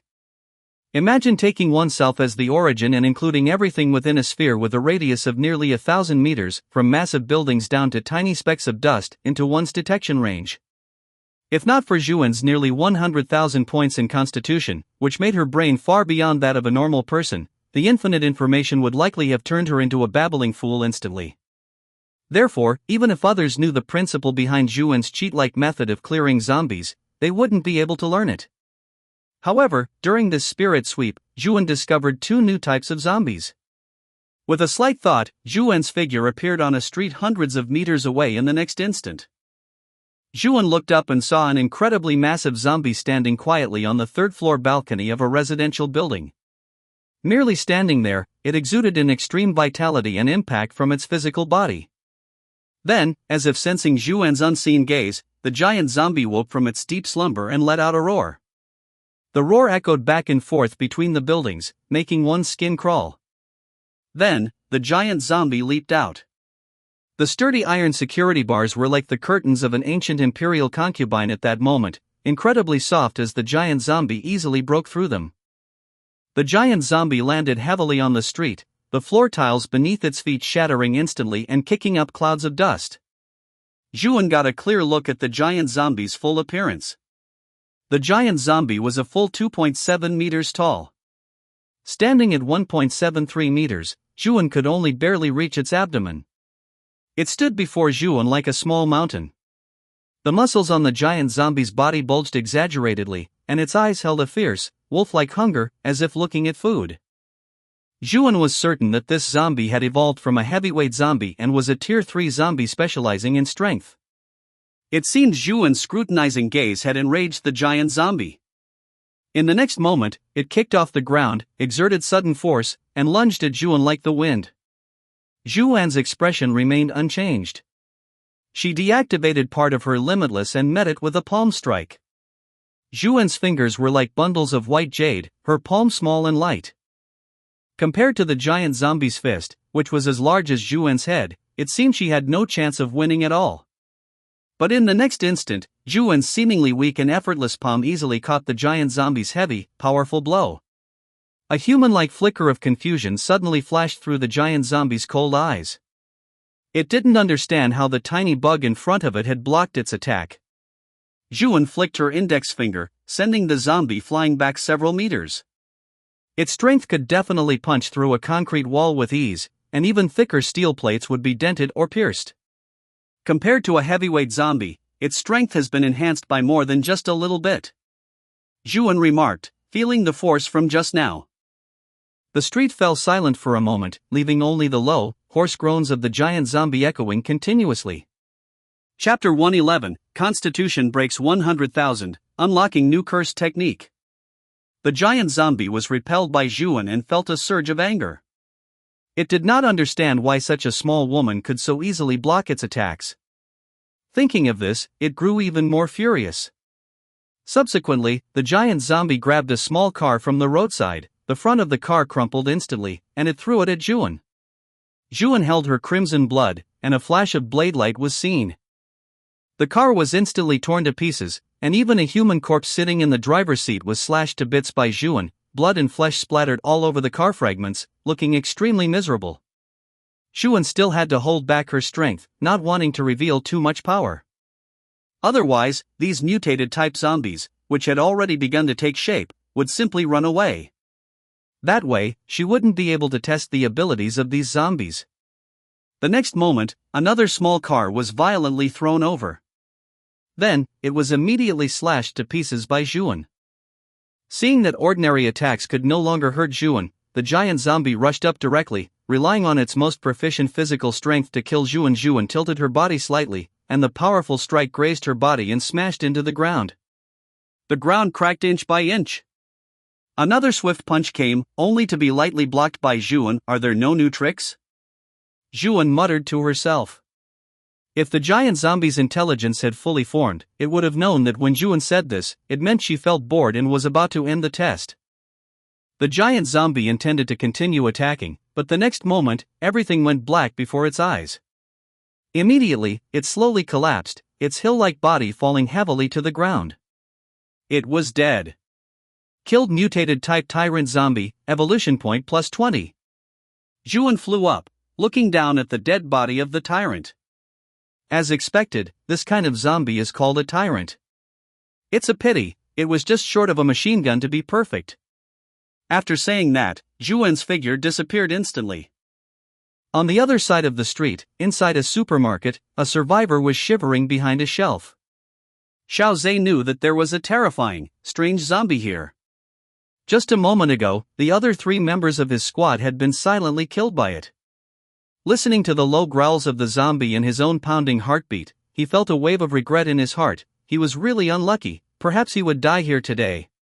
He, who had never believed in gods, actually put his hands together and prayed in his heart, "If there are gods, please come and save me. Whether it is Jesus, God, the 3 sovereigns and 5 emperors, or the immortals in heaven, as long as you can save me, you are a good god." Had ha. Xiao Zhe looked up in horror, and immediately, he saw that nightmare-like zombie. Its hind legs had sharpened into claws, firmly stabbed into the wall.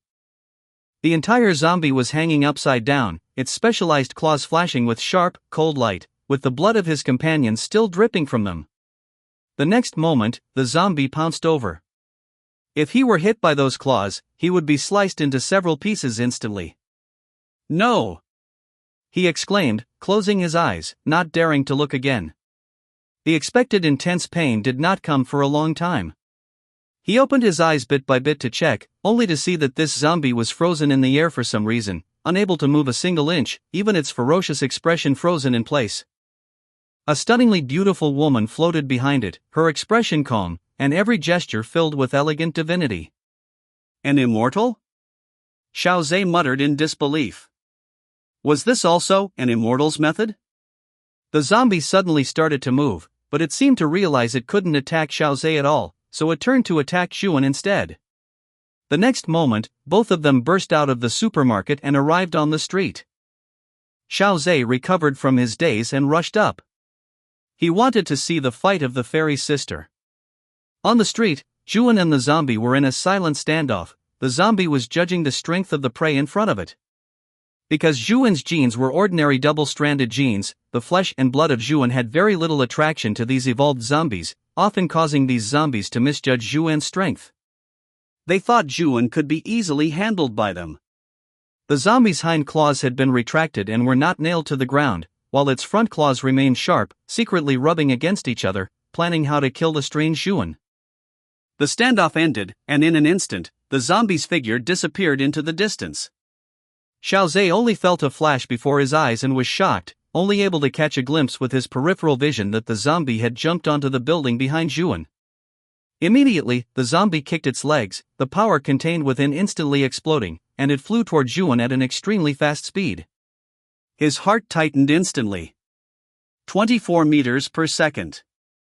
Zhuan said casually. The next moment, Zhuan took 2 steps back, dodging this slash. Both the floor tiles and the ground were torn by the zombie's claws, and 3 deep scratches instantly appeared on the ground. Roar! Seeming to have been defeated by Zhuan in its most proficient area of speed, the zombie felt a surge of indignation and attacked Zhuan again. Swish! A flash of blade light, and the 3 invincible sharp claws on the zombie's right hand were instantly severed. The zombie felt the pain and jumped into a building again to hide. Xiao Zhe watched as Zhuan played with the zombie with ease, feeling shocked for a moment. He also knew that in this world, a small number of humans had evolved and were called Awakened Ones. Awakened Ones had the ability to deal with evolved zombies. However, he had never seen such a powerful zombie, nor had he seen an Awakened One who could treat such a zombie like a monkey. Zhuan sensed the direction in which this zombie was fleeing and frowned slightly. Want to run? This zombie was immediately controlled by Zhuan, and accompanied by a series of violent collisions, it fell in front of Zhuan, killed mutated type Swift Shadow Zombie, evolution point +20. Zhuan stood there for a while, then said, "Is there something?" Xiao Zhe, who had been hiding in the supermarket, walked out sheepishly, his tone respectful. "Fairy sister, hello, my name is Xiao Zhe. Thank you for saving me." Zhuan nodded. "I am Zhuan, not a fairy. I am the manager of Yunjing residential area. The zombies within a radius of 1 kilometer have been cleared by me. You can continue to live here. In about 3 days, the team from the residential area searching for survivors will find your area. When that time comes, you can just join them directly. Xiao Zhe was speechless. The zombies in this area? All of them? He subconsciously wanted to say he thought it was impossible, but he thought of the scene where Zhuan abused the swift shadow earlier and closed his mouth. Managerin, can I follow you? Zhuan scanned Xiao Zhe and shook her head. Xiao Zhe was just an ordinary survivor, not even an awakened one, and could not keep up with Zhuan's speed at all. There is no need. You just wait for the team from the residential area. Subsequently, Zhuan opened the system panel and started adding points. Constitution, 100,000. Spirit, 100,000. Agility, 100,000. Unlocked Curse Technique, Crimson Blood Manipulation Technique, 100, perfect. Reverse Curse Technique, 85/100, proficient. Limitless, 90/100, proficient. To be unlocked Cursed Technique, blue. 21000/10000. Red. 21000/10000. Hollow Technique, purple. Evolution Point, 21,000. Finally, it was time to unlock a new curse technique. Zhuan's mood became excited for the first time in a long while. Chapter 112, Limitless, or rather, Blue. Zhuan tapped on the question mark to view the information about the new curse technique. Blue specifies an object to reach a certain point at infinite speed. Red, a curse technique reversal generated by infusing the positive energy produced by the reverse curse technique into the limitless. Hollow technique, purple, combines curse technique lapse, blue and curse technique reversal, red to generate an imaginary mass that can be ejected, automatically unlocked after reaching proficiency in both blue and red. These cursed techniques? They overlapped with some memories from Zhuan's past life. These 3 cursed techniques seem to belong to someone known as the strongest. Even this invincibility is exactly the same as Zhuan. Now, Zhuan deeply regretted being an armchair viewer before. If she had carefully watched the original work, she wouldn't have had to rack her brains to develop these cursed techniques herself. Zhuan clicked learn, and 20,000 evolution points were instantly cleared, as a familiar sensation flooded her mind. Xiao Zhe, standing to the side, only saw Zhuan standing quietly in place without any other movements, and he dared not move recklessly. After a while, Zhuan's body moved slightly, having completely absorbed the cursed technique knowledge provided by the system. Immediately, the corners of her mouth lifted, and she laughed softly, the crisp laughter echoing through the street. Xiao Zhe immediately took a step back, falling into confusion and suspicion, not knowing what tricks the mysterious Zhuan was up to. Zhuan was incredibly joyful. Perhaps it was true that constant thinking leads to a response. Zhuan had been worrying about the problem of cleaning up zombie corpses, and the curse technique given by the system this time could solve this problem. Blue can specify an object and accelerate it. As long as her output is high enough, the object will be compressed infinitely until it disappears. In a certain science fiction work, a 120G overload could crush a person into a thin painting. With Zhuan's current spirit attribute, she could generate pressure far exceeding 120G, and the originally massive zombie corpses would be directly compressed and vanish by Zhuan. As for Red, it is a new curse technique formed by combining the reverse curse technique and the limitless. It seems the order of the cursed techniques given by the system is very logical. Every unlocked curse technique paves the way for the next one. The effect of Red is similar to the limitless, both being an infinite repulsive force centered on an object. The powerful repulsive force can directly push away objects in its path. After a moment of thought, Zhuan immediately took action, starting to manipulate the zombie corpses to gather together. As Zhuan's spirit spread out, zombie corpses began to fly above Zhuan one by one.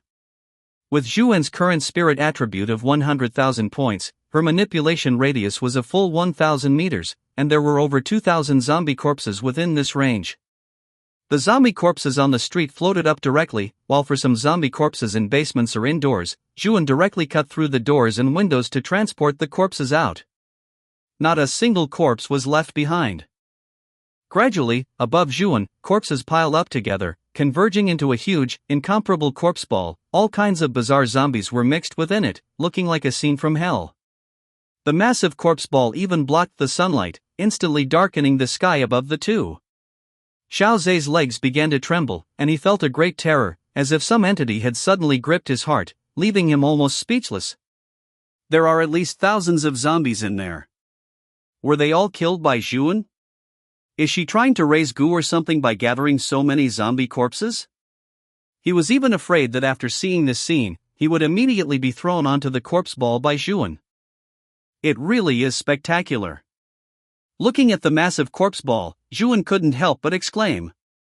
During middle school, Zhuan often liked to daydream in class and think about some very interesting questions. Especially among some seemingly unrelated common knowledge, under Zhuan's wild imagination, they could unexpectedly connect, leading to the answer to a strange problem. For example, if all 8 billion humans on Earth gathered into a ball, how large would the radius of this ball be? First, the fact that humans can swim means that human density is similar to water, basically equivalent to water. Therefore, how many kilograms a person weighs is equivalent to how many liters of volume that person has. Calculated this way, a normal adult male only has a volume of 70 liters, so 1 cubic meter can actually fit more than 10 adult males. Of course, humans are not liquid, and the stacking of limbs would lead to some ineffective space. This is just an ideal state. Then, by plugging this ideal state into the formula for a sphere, one could roughly get the radius of this ball. Once, this was just a brainstorm in Zhuan's mind. But now, under Zhuan's manipulation, such a huge, incomparable corpse ball was floating on the street. There were over 2,000 zombies in the corpse ball, including many giant zombies far exceeding the size of ordinary people, so the radius of this corpse ball had reached 10 meters, with a diameter of 20 meters. Right now, the number of zombies Zhuan could gather at once was still limited, but when Zhuan's attributes break through 100 million, or even over a billion, she would likely be able to manipulate all the zombies in a super first-tier city with a single thought. By then, the massive corpse ball formed by tens of millions of zombies would truly blot out the sky. Zhuan waved her hand, collecting the crystals inside these zombies. Numerous crystals flew out like meteors, including white crystals, yellow crystals, and the black crystals from the tyrant and swift shadow she had just killed. The zombie heads that had been split open spurted out blood and brains. Zhuan spread out another layer of the limitless to block this blood. Keeping the street clean was very important. Committing to solving zombies through long-range strikes, focusing on harmless zombie corpse disposal, and emphasizing environmentally friendly disposal methods was a long-term project Zhuan strived for. Xiao Zhe watched Zhuan collect the crystals, his surprise beyond measure. These crystals were things that awakened ones had to fight to the death to get one or two of outside, sometimes even leading to infighting and death among awakened ones. But here with Zhuan, crystals were like worthless items, grabbed by the handful. However, the next moment, he saw an even more shocking scene. He saw Zhuan make a gesture with her right hand, and following her gaze, Xiao Zhe saw the limbs of the zombie corpse ball above suddenly become chaotic, swaying like watergrass in a turbulent current. Finally, some zombie corpses broke out of the ball and rushed rapidly toward a patch of blue light. Immediately, the entire massive corpse ball disintegrated instantly. A huge number of corpses all headed toward that patch of blue light.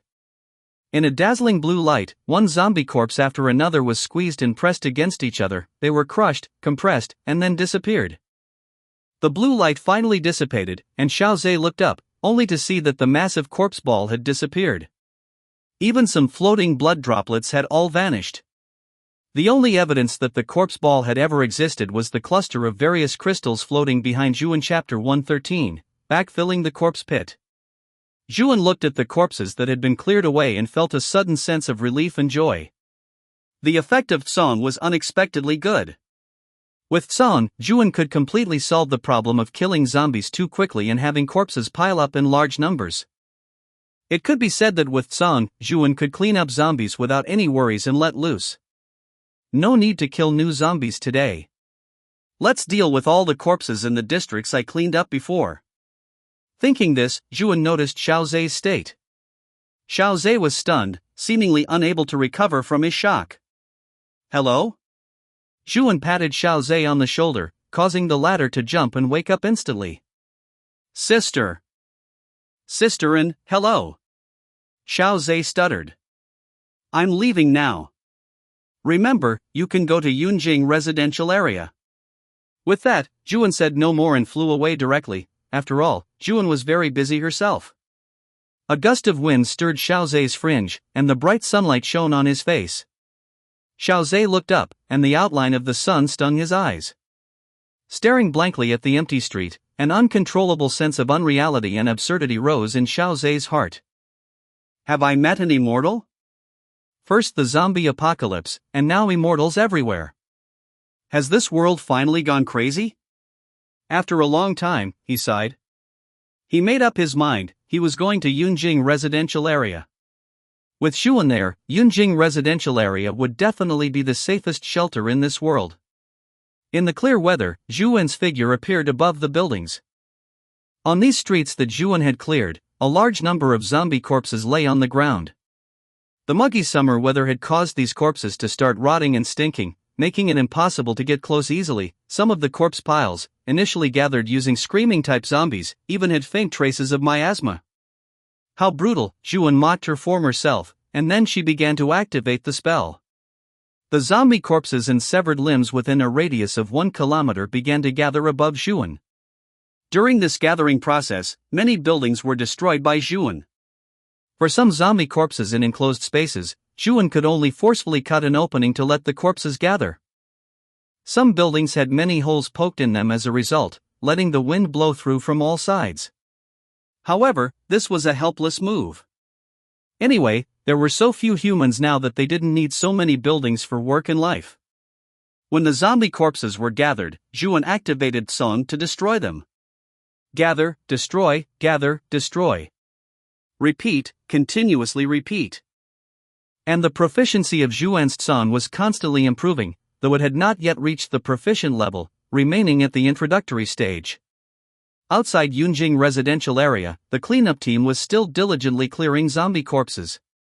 Trucks loaded with corpses were driven to the edge of the corpse pit, where the corpses were dumped into the pit all at once. Since Zhuan, the manager was working hard killing zombies outside every day, they didn't want to hold her back. Although they were just ordinary people and couldn't confront those exaggerated evolved zombies at all. Like those heavyweight zombies and high-speed type zombies, when they were cleaning up, just seeing the corpses made them feel that their life level was completely crushed, and they simply couldn't compete. However, they were also doing their best for the residential area so that Zhuan could clean up zombies without any worries. At this moment, Du Fei and others were moving a zombie corpse. This corpse was a bit swollen. The two of them, one grabbing the feet and the other putting their hands behind the corpse, gritted their teeth and exerted force together, but they still couldn't lift it. Suddenly, Du Fei felt a lightness in his hands and was immediately surprised. The next moment, in the shocked eyes of Du Fei and his co-workers, the zombie corpse slowly began to move. The two looked at each other, and their hearts suddenly became clear. The only person capable of this was that person. The two quickly followed the flight path of the corpse. The truck driver nearby also got out of the car to check the carriage and found that the half-loaded carriage was already empty. Then, he got into the car, started the truck, and drove along the flight path of the corpse. For a time, almost all the cleanup team members outside were mobilized. Du Fei looked at the trajectory of the zombie corpses, and the scenery on both sides became increasingly familiar. He couldn't help but say, Isn't this the direction of the corpse pit? Then, he looked up and found that the sky was full of gathered zombie corpses, and the massive number of corpses had covered a large part of the sky. I'm afraid there were already tens of thousands of zombies. The zombie corpses seemed to be attracted by some mysterious force, flowing towards the top of the corpse pit. And in the corpse pit, corpses were constantly floating up, joining the corpse feast in the sky. And at the center of the feast, that familiar figure still stood proudly in the sky. What is this for? Some people had already started discussing. Is she making a new fish pond? Zombie corpses make good bait. A fisherman looked at the empty 10,000 corpse pit and licked his lips, looking like he was ready to cast a line. Manager must have her deep reasons, a fanatical worshipper of Zhuan said. Some people in the residential area were also attracted by this abnormal celestial phenomenon and walked out of the residential area. As for some people, they had already started recording with their mobile phones. Zhuan didn't listen to these idle chats. Now, all her spirit was focused on manipulating these massive zombie corpses and fragments of blood and flesh. After multiple cleanups, she had cleared all the remaining zombie corpses, leaving only this wave at the residential area. The corpse pit in front of the residential area was originally set up just to give the residents a sense of participation and something to do. It was also a helpless move because Zhuan didn't have a way to clear the zombie corpses at the time. Now, with the spell song, Zhuan found the corpse pit more and more unpleasant to look at. She wanted to clear the corpses and backfill it. No sooner said than done, Zhuan confirmed that all corpses had been gathered and secretly activated the spell song. A powerful gravitational source was instantly generated, and blue light shone in the sky, like a brilliant blue gem, but this gem only appeared for an instant. The next moment, this blinding blue light was covered by a massive amount of zombie corpses.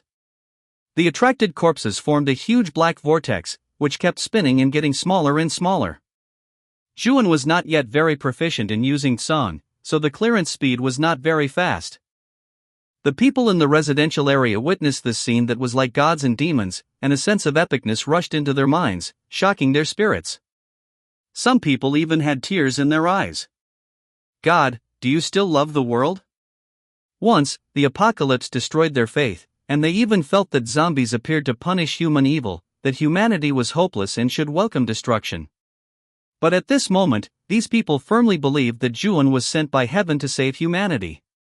The blue light quickly dimmed, and the dark sky was calm and clear. It's over. Zhuan released her gesture and sighed softly.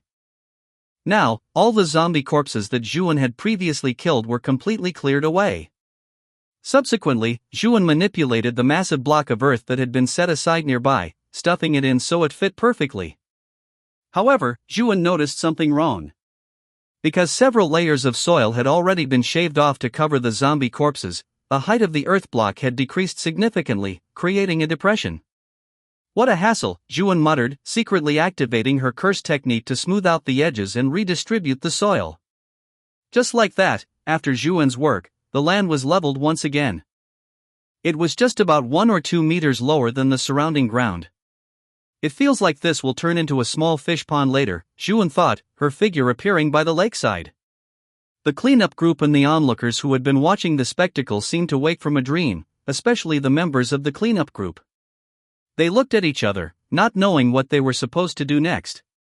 They were originally responsible for clearing away the zombie corpses outside. But now, the zombie corpses had already been eradicated by Zhuan using godlike methods. It was estimated that from now on, as soon as Zhuan killed a zombie, she would eliminate the corpse on the spot, leaving them completely unemployed. By the shores of Mirror Lake, some curious folks had already started fishing. Even though the scorching sun was high in the sky, they had brought sunshades and were fishing silently beneath them. There was a prominent large block of earth nearby, but they all ignored it. Even the apocalypse could not dampen their enthusiasm for fishing.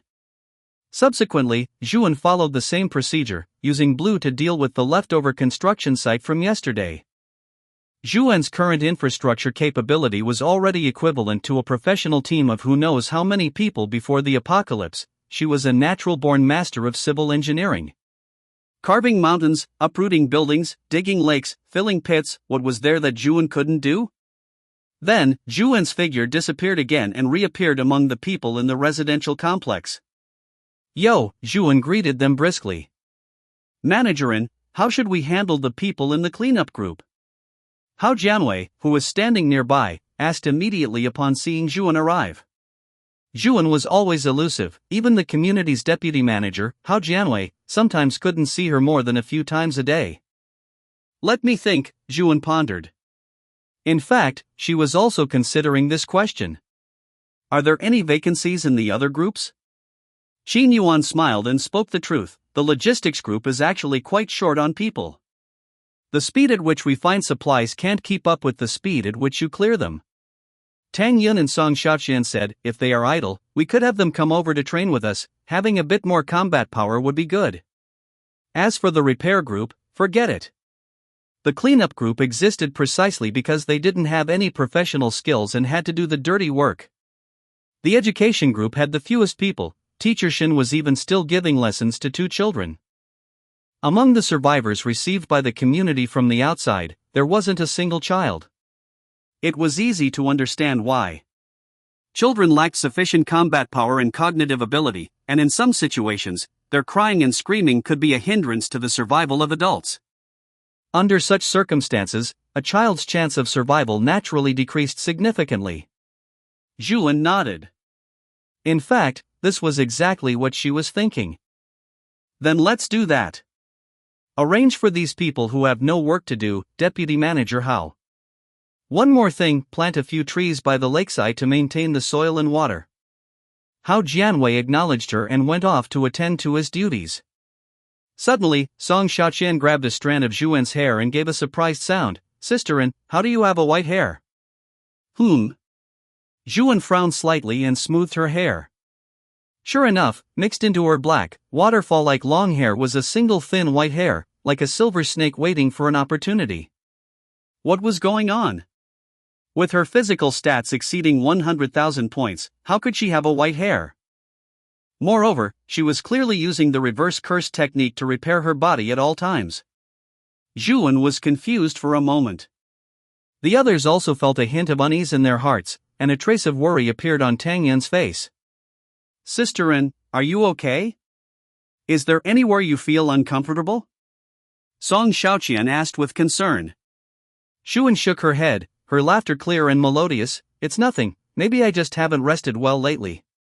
Recently, Zhuan had been in a state of overusing her brain, constantly using large-scale spirit perception to sense and clear out zombies. Furthermore, the spirit attribute provided by the system was quite tricky. Simply put, the consumption of maximum range spirit perception would inevitably slightly exceed her spirit limit. It seemed that Zhuan's hair could not withstand this kind of load. I will take good care of myself, don't worry. Zhuan reassured them. You all go ahead and do your own things. I'll take a walk around the community by myself. Seeing Zhuan like this, the others didn't insist anymore. Alright, Sisterin, you must take care of your health. The crowd dispersed, leaving Zhuan all alone. Zhuan quietly picked out that white hair. For a split second, she actually had the thought of pulling it out, but she immediately controlled herself. Let it be. If the price for gaining such powerful strength was merely a head full of white hair, then it wasn't anything significant. Moreover, this might not necessarily be a bad thing. Perhaps she was undergoing super evolution, going further and further on the path to becoming a new human. Zhuan consoled herself in this way and arrived at the edge of the vegetable field. The first batch of bok choy had been planted for about a month. The bok choy had grown to the height of a palm, appearing tender and crisp. These were rare fresh vegetables in the apocalypse, an indispensable nutritional supply for people. Zhuan walked along the edge, the vegetable fields from different periods clear at a glance, and the vegetable seeds planted in them were also different. Du Xian, who was checking on the growth of the vegetables, saw Zhuan and greeted her timidly. Managerin, you're here? Lu Jiasin was originally the minister of the agricultural department, but because there were too few awakened ones in the community, she had already been dispatched to the dam to carry out guard duties. Fortunately, there was relatively little that needed to be managed in the vegetable fields now, and some professional issues regarding pests and fertilization could be handled by Lu Jiasin's student, Ma Ning. Zhuan nodded. These vegetables are growing very well. I am very satisfied. I think that before long, this first batch of vegetables will be ready for the people in the community to eat. Du Xian nodded like a chick pecking at rice, her eyes filled with the excitement of being recognized. Being able to talk to Zhuan made Du Xian feel very happy. The scene of Zhuan uprooting the building from the ground back then was deeply impressed in her mind and simply could not be wiped away. What is your name? Zhuan suddenly asked. Du Xian's expression became conflicted for a moment. Managerin, I am called Du Xian. Zhuan's eyebrows twitched. This name reminded her of the mind-reading awakened ability she had been yearning for. If the community had a mind-reading awakened who could assist in screening personnel and ensuring the purity of the members, that would be perfect. She could only hope to meet one soon, or that after the next meteor shower, there would be new awakened ones in the community. Chapter 115, Psychological Model. Inside a room at the Tianhai base. Chen Jingxian was staring intently at the footage continuously replaying on the large screen. The perspective was clearly from above, captured by a satellite. The screen showed countless zombie corpses rapidly flying toward a certain point in the void, then disappearing. Clearly, this was the scene where Zhuan had just cleared the zombie pit in the Yunjing residential area, but he hadn't expected it to be presented before Chen Zhengxian so quickly. In fact, the Tianhai base had been secretly observing Zhuan all along. Because of Zhuan's perfect control ability, she didn't need to enter any buildings to kill zombies, so she never lost her field of vision. The Tianhai base was basically well informed about all of Zhuan's actions outside. After all, as the currently known strongest human combat power of the Tianhai base, every move she made was worth monitoring. Of course, Chen Jingxian would not tell Zhuan about this one point of rude behavior. Although, given Zhuan's personality, she likely wouldn't care. The Tianhai base had once had someone create a psychological model for Zhuan to analyze her spirit and thoughts and predict her actions. Of course, the Tianhai base had processed Zhuan's information in various ways. These psychological analysts did not know that a person named Zhuan actually existed in the world. Their conclusion was, Zhuan would continuously clear out zombies until all of them were cleared. Zhuan's clearing of zombies was merely out of goodwill toward humanity as a whole, or perhaps due to other unknown benefits, as well as a small amount of paranoid psychology. Furthermore, Zhuan had invisibly placed herself on the scale measuring the fate of humanity. If she favored humans, human civilization would survive. If she favored zombies, human civilization would be destroyed. Subconsciously, she believed she had the qualification to do so. She did not love any specific person, but rather loved the entirety named humanity. She was like an emperor, or perhaps a deity leading humanity. Such a psychological mechanism originated from. What followed was a pile of specialized terms in psychology and philosophy. When Chen Zhengxian saw this psychological analysis report, he was taken aback. Many of the ideas derived seemed too lofty and absurd, but upon closer thought, they were unexpectedly reasonable, making one unable to help but agree, Zhuan was indeed such a person. Inside the research lab, Xiang Haoran was sitting in a chair, looking at the image on the screen from the tunneling microscope. He now had a perfect plan for the vaccine. Awakened ones would not be infected by the zombie virus and turn into zombies. The reason was that their flesh and blood contained the triple helix gene. The triple helix gene of an evolved zombie would cause a normal person's genes to collapse, whereas the triple helix gene of an awakened one would not. In other words, transplanting a certain amount of the triple helix gene into a normal person could achieve the effect of a vaccine. The triple helix gene of the awakened one was the key to breaking the deadlock. Currently, Xiang Haoran was researching how to allow normal people to successfully transplant the triple helix gene without triggering immune mechanisms and backlash. The triple helix gene was something brand new. Even though Xiang Haoran was an academician in biology who had been deeply involved in this field for many years, he was completely in the dark regarding the triple helix gene and microfactors. Many things needed to be explored and tried from scratch. On the outskirts of Tianhai City, the shops along the streets were deserted. Some plaques had fallen to the ground, gathering dust along with broken glass and scattered goods, silently recounting the glory before the apocalypse. Tanks and infantry fighting vehicles rumbled, breaking the silence as these steel giants slowly drove into the streets. The tank tracks crushed deep marks into the street, each advance accompanied by the trembling of the ground. Above the tanks were a large number of drones, scouting the situation at all times. Above the drones, there were some fully armed attack helicopters continuously circling. The zombies that could be lured out to the suburbs and killed with artillery fire were almost all dead. To continue clearing zombies next, they would have to go deep into Tianhai City. At this stage, it would be a real, gritty urban warfare quagmire. However, the opponents were just walking corpses without any intelligence. Even if they had evolved for unknown reasons, what could they do? They could only be turned into fragments under intense artillery fire and bullets. The leadership and military of the Tianhai base firmly believed that reclaiming Tianhai City was only a matter of time, merely requiring the consumption of one point of time. Meanwhile, inside a certain building, a black-red blood sphere was silently vibrating. and some tiny tentacles stood up. The zombies, just as expected, were slowly attracted, forming a huge zombie horde that almost filled the street. Bang! The tank fired. With just this one shot, dozens of zombies were blown to death or sent flying.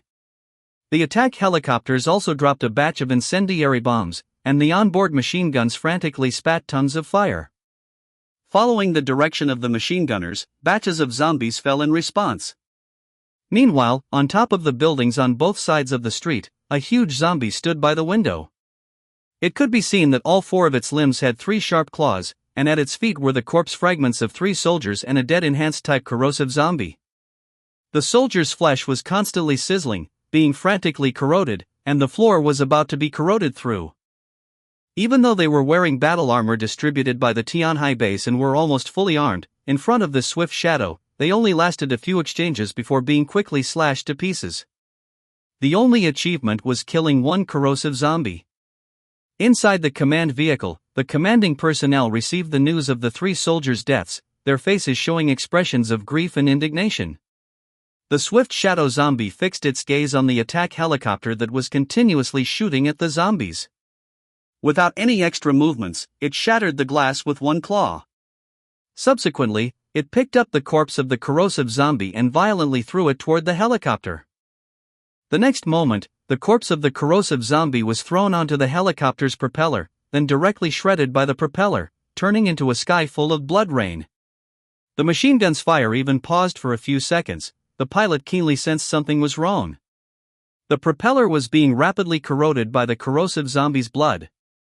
About half a minute later, a violent fireball ignited the earth. The few soldiers who had struggled to escape were forced to make a crash landing into the zombie horde. They suddenly discovered that after losing their technological creations, they were completely helpless in the face of these fierce zombies. These soldiers took out their sidearms to fight back, but facing the massive zombie horde, this bit of attack was merely a drop in the bucket. And the personnel on the tanks, fearing friendly fire, dared not shoot at all. Soon, these few soldiers were like a lone boat, submerged by the massive zombie horde. Bang! Inside the zombie horde, a loud bang erupted, and the zombies surrounding the soldiers were instantly blasted open, creating a large gap. Someone had detonated the grenade on their body at the last moment, taking a few more zombies with them. Chapter 116, Apocalypse Illustrated Guide. Damn it!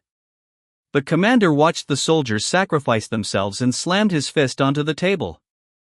Hit them hard! Even without his desperate order, the soldiers on the tanks opened fire one after another, wanting to avenge their fallen brothers.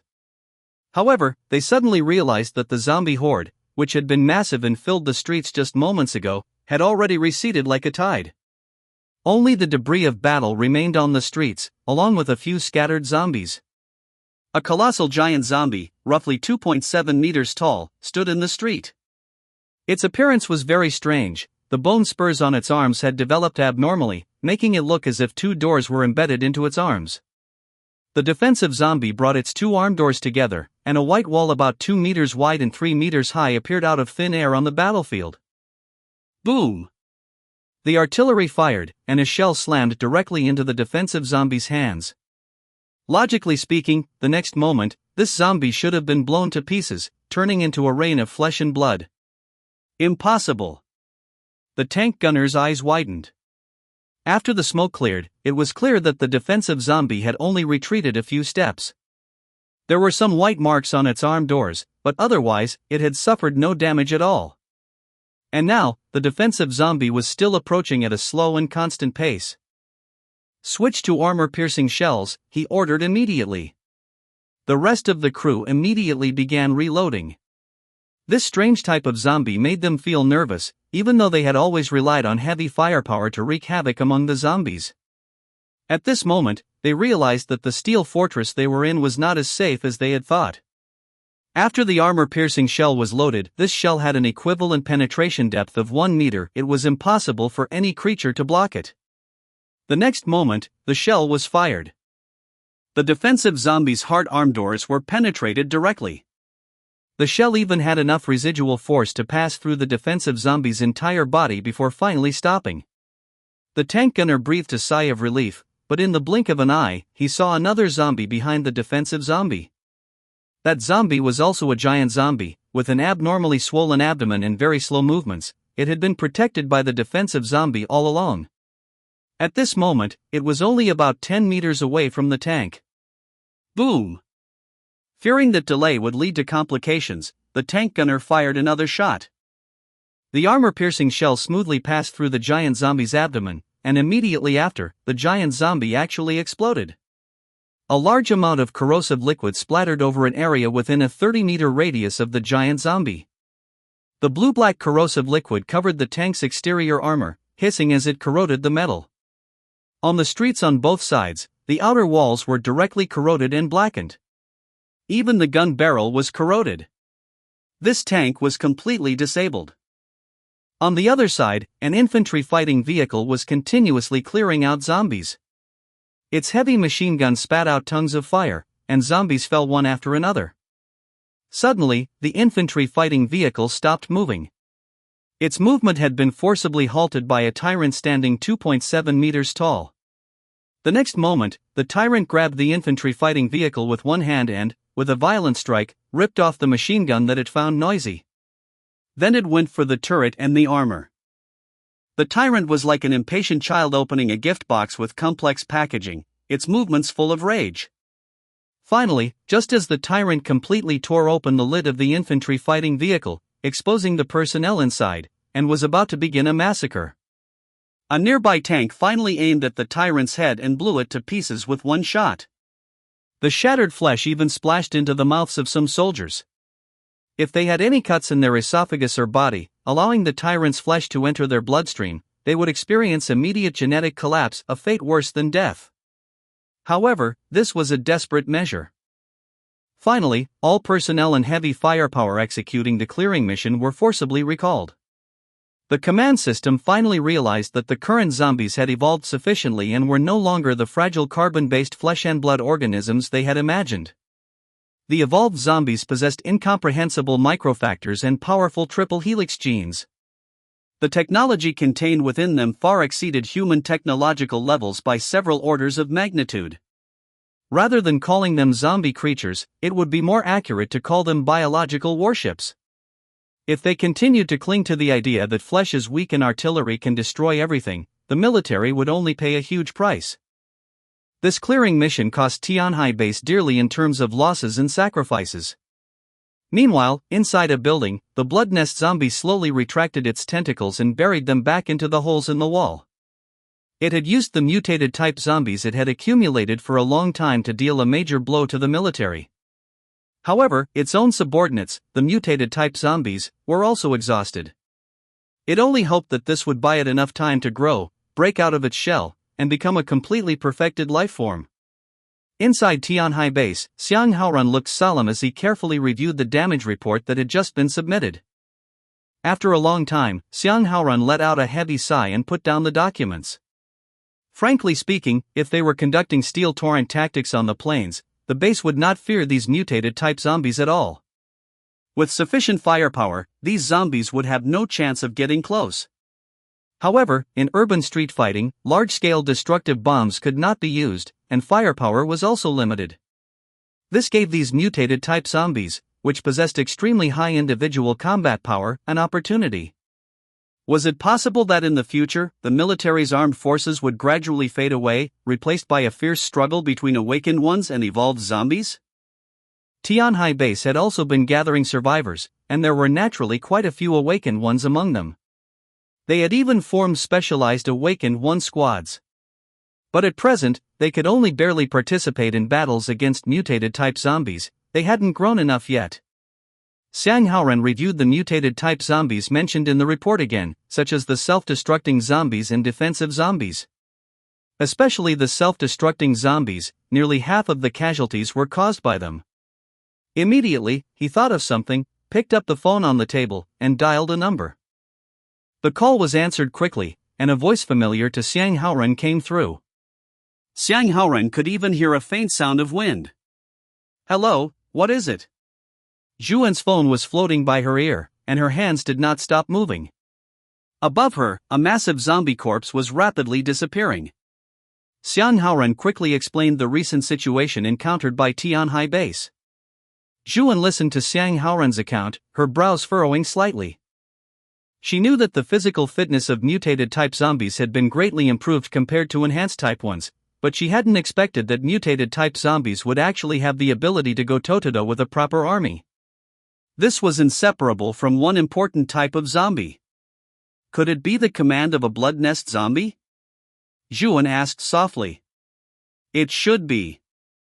Without the command of a blood nest zombie, although these mutated type zombies are strong, they are just a pile of loose sand that doesn't know how to cooperate. It is precisely because there is command. However, we are also looking for the blood nest zombie. According to what you said, the blood nest zombie will gather a zombie horde to protect itself, so its location is quite easy to find. When the time comes, we can just use short-range missiles to attack it directly. Zhuan nodded. Indeed, intelligence is very important. Especially intelligence regarding various zombies.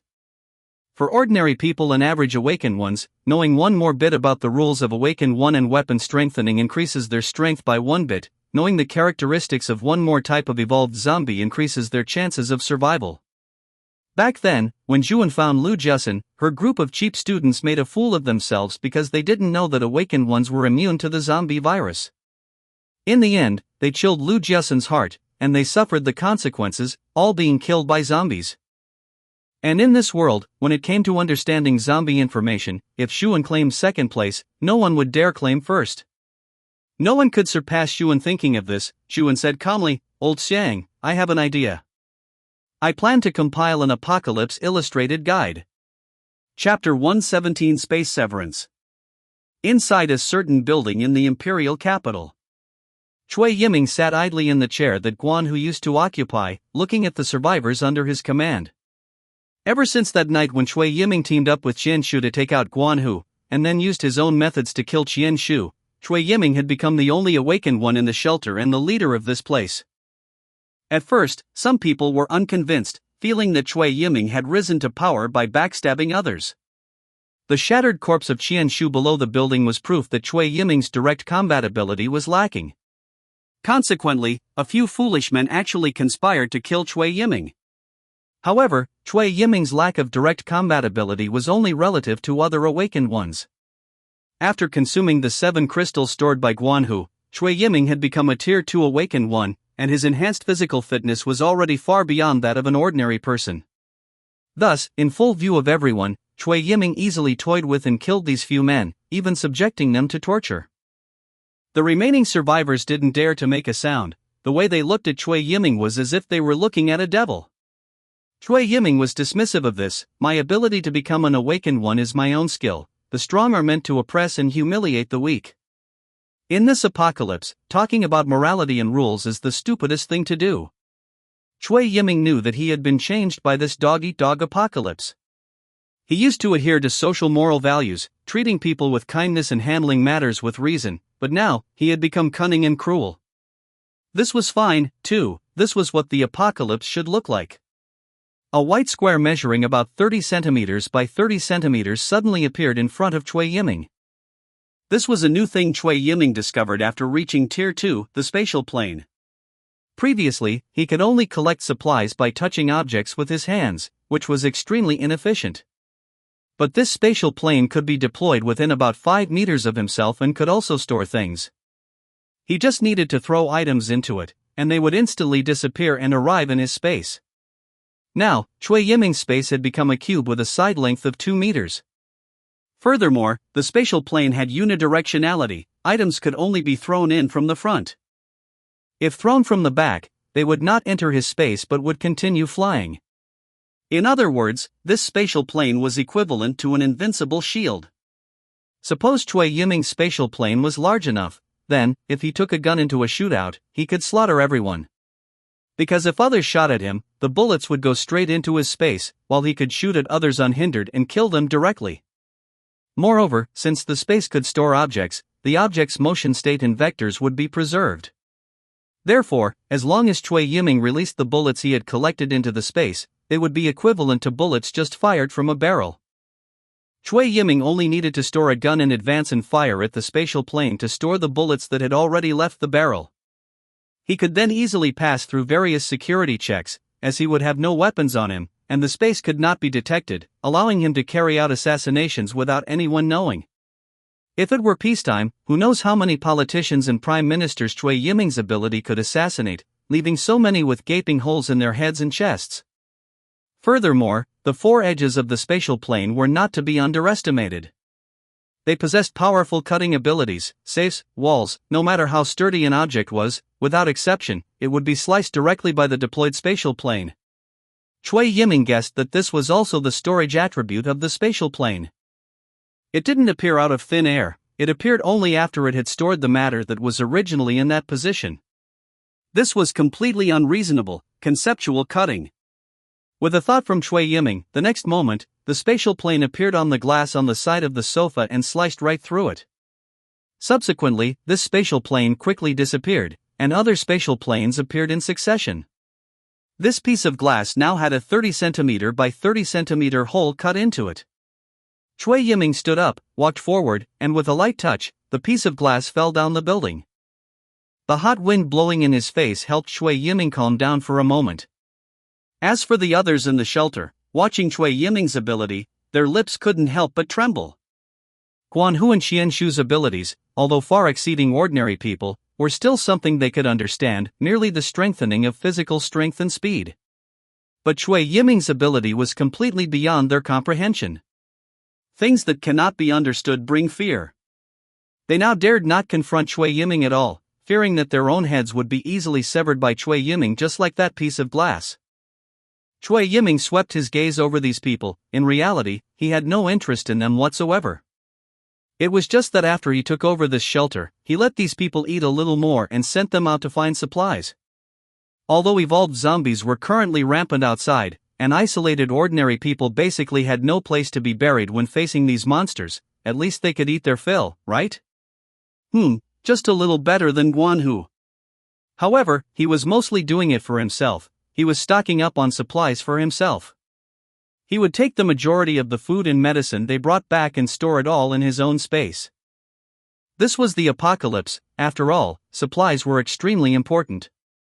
He hadn't awakened his ability before the apocalypse to hoard goods frantically, so naturally, he had to play catch-up now. Subsequently, Chui Yiming slowly walked up to a survivor. This survivor exuded a foul odor and looked extremely dispirited. Seeing Chui Yiming approach, he couldn't help but shrink back. "Do a little experiment with me, and I'll give you 2 days' worth of food." Chui Yiming's words carried an unquestionable authority, as if he were saying, "If you don't agree, you will die the next moment." The survivor's face showed an expression of forced laughter, but the situation was stronger than the man, so he could only nod helplessly. Afterward, under the curious gazes of the other survivors, Chui Yiming took this survivor into an empty small room and closed the door, blocking out those prying eyes. "Brother Chui, what do you need me to do?" the survivor asked timidly, but he only saw an ambiguous smile on Chui Yiming's face. Chui Yiming intended to test whether his space could store living people, and whether a person could actually think while inside the space. That night, when Chui Yiming made Qian Shu fall from the building, taking advantage of the clear moonlight, Chui Yiming had caught a glimpse of Qian Shu's eyes for an instant. In those eyes, there was no surprise or anger, only endless resentment, which left a deep impression on him. It also sparked his idea to explore the space. Previously, he could only use little mice for research because he didn't have the authority and dared not act recklessly. But now, he was the leader of the shelter. Who could punish him? "Brother Chui," the survivor asked again. But the next moment, the corners of Chui Yiming's mouth curled into a smile, and he reached out to place his hand on the man's shoulder. The survivor's figure disappeared directly into the air, vanishing without a trace. Chapter 118, Thinking. What is going on? The survivor taken into the space by Chui Yiming blinked and found it was in a completely unfamiliar place. The surroundings were a small, strange space, piled with various food and supplies. Looking outward, it saw Chui Yiming's figure, along with that slightly playful smile.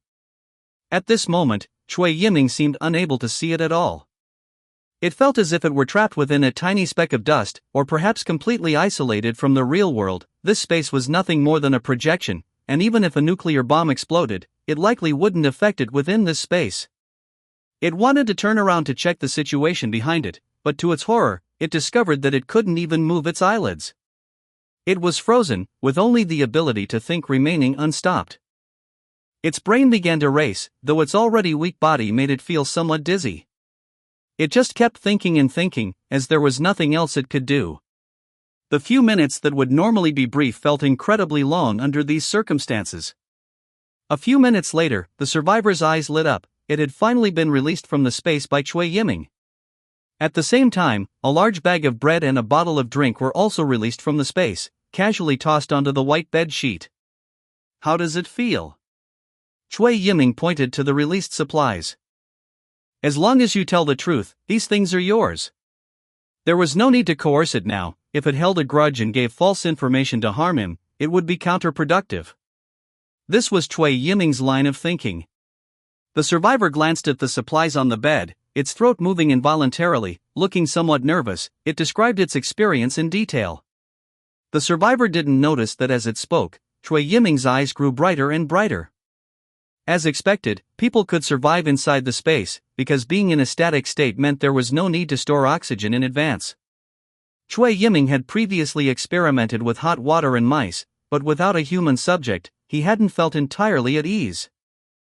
Furthermore, inside the space, a person could continue to think and observe the situation outside. This meant that if he encountered an invincible enemy, Cui Yiming still had a way out. That was to put himself into the space and wait for the enemy to leave. This was the power of the Space Awakened. At first, it was merely the ability to store objects, but as the Awakened One's level increased, more comprehensive uses could be unlocked, making the Space Awakened increasingly powerful. When time does not appear, space is king. After the survivor finished speaking, it waited quietly for Cui Yiming to speak. At this moment, it was also wondering what its fate would be. Would it be killed? With such a bizarre ability, Cui Yiming should surely want to destroy the information. It waited for a long time, but Cui Yiming did not speak. Just at the moment it looked up, a dagger pierced its throat, followed by a violent slash, the exact same method Chen Shu had used to kill Guanhu that night. It widened its eyes instantly, filled with disbelief. Its lips trembled slightly, wanting to say something, but large mouthfuls of blood surged from its mouth. It clutched its throat in vain, but it was to no avail. Eventually, it died just like that. The corpse collapsed helplessly at Cui Yiming's feet, and the blood spread slowly across the floor like the tentacles of a demon, reaching Cui Yiming's feet as if to drag him into the depths of hell to examine its fallen soul. Cui Yiming watched coldly as the corpse cooled, then glanced at his blood-stained shoes, completely unconcerned. Subsequently, he put the supplies he had just taken out back into the space and opened the door. The people outside were puzzled to see only Cui Yiming come out, but they dared not ask any questions. Afterward, Cui Yiming quickly went to the storage room, where many supplies were kept. Under his authority, the door was opened, and only he went inside. Cui Yiming quickly collected all these supplies, leaving not a single bit for the people in this shelter. He was going to abandon this shelter. It was left with only a bunch of useless ordinary people who had no use at all and would only drag him down by making him find supplies for them. He had no interest in that, and taking the supplies from these useless people was only natural. Cui Yiming had no intention of being the boss of a group of losers. Being a boss in a place like this would only make him like Guanhu, becoming increasingly pathetic and useless, eventually to be killed by someone. As a Space Awakened, he had to fight and loot to become the strongest existence in this apocalypse. After clearing out the supplies at lightning speed, Cui Yiming opened the door and then quickly closed it again, not giving anyone a chance to peek inside. "I'm going out for a while," Cui Yiming said, walking down the stairs. A few minutes later, the bloodstains at Cui Yiming's feet caught the attention of a survivor, who asked in confusion, "Why hasn't that person come out yet?" Feeling a sense of unease, it dared to open Cui Yiming's room under the fearful gazes of the others. What met its eyes was the corpse collapsed on the floor. Its pupils constricted instantly. Thinking of Cui Yiming's recent departure, it immediately felt a sense of dread. This is bad. The others were also attracted by the shout and came to the front of Cui Yiming's room, where they saw the survivor's corpse. This is bad. The person guarding the warehouse had cold sweat dripping down its face, and its hair stood on end. It rushed over, trembling as it took out the key and opened the warehouse door. Immediately, it let out an angry roar. The food stored in the warehouse had basically all been taken by Cui Yiming. The warehouse was empty, not even a single hair remained. Cui Yiming had already run away and taken all the supplies. All the survivors in the shelter immediately realized this.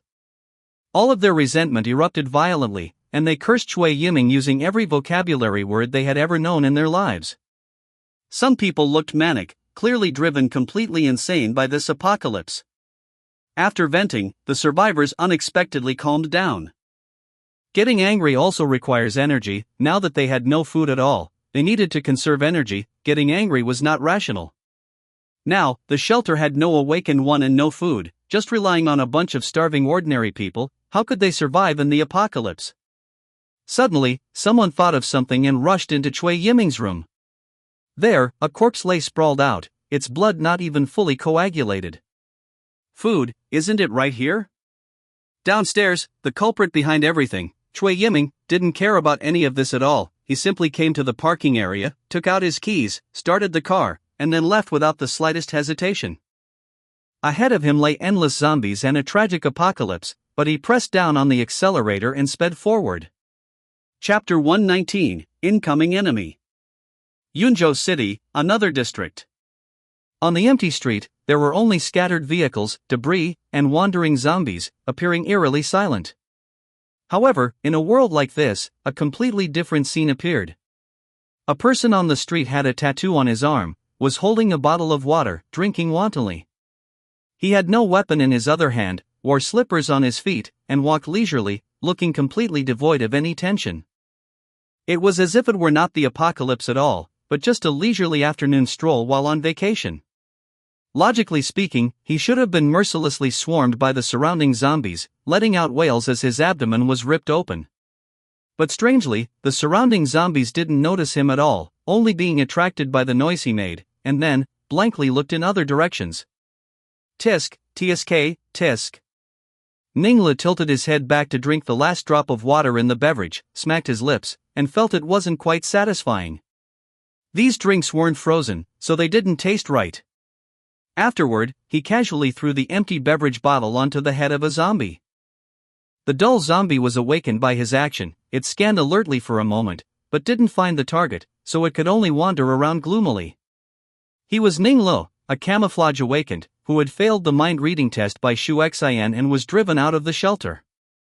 I don't know what happened, but ever since he was driven out, Ninglu hadn't encountered a single female survivor, not even one. This made him, who considered himself the favored son of the apocalypse and intended to build a harem in the end times, extremely angry. Therefore, Ningla had always held a deep grudge against Shu Xian. Thinking of Shu Xian, she is quite charming too. Ningla thought of Shu Xian's face and figure and chuckled lewdly. I'll find something to eat today, rest for a while, and after I finish my nap, I'll go lure some zombies to harass her. Thinking this, Ninglu scanned the signs on the roadside and walked into a building. Inside the building, a blood sphere was clinging to the wall, quietly breathing, surrounded by countless zombies and various evolved zombies. The invisible pressure made one feel suffocated. Ninglu pulled open the broken glass door. The welcome sign on it was already stained with blood, and the glass was shattered all over the floor. On the ground lay one or two corpses, whether human or zombie, it was hard to tell, and the stench made Ninglu frown. Ninglu walked in. The shelves inside had long been cleared out. There were no supplies at all, only messy trash remaining. The apocalypse had passed for more than a month. A small supermarket like this should have been looted long ago.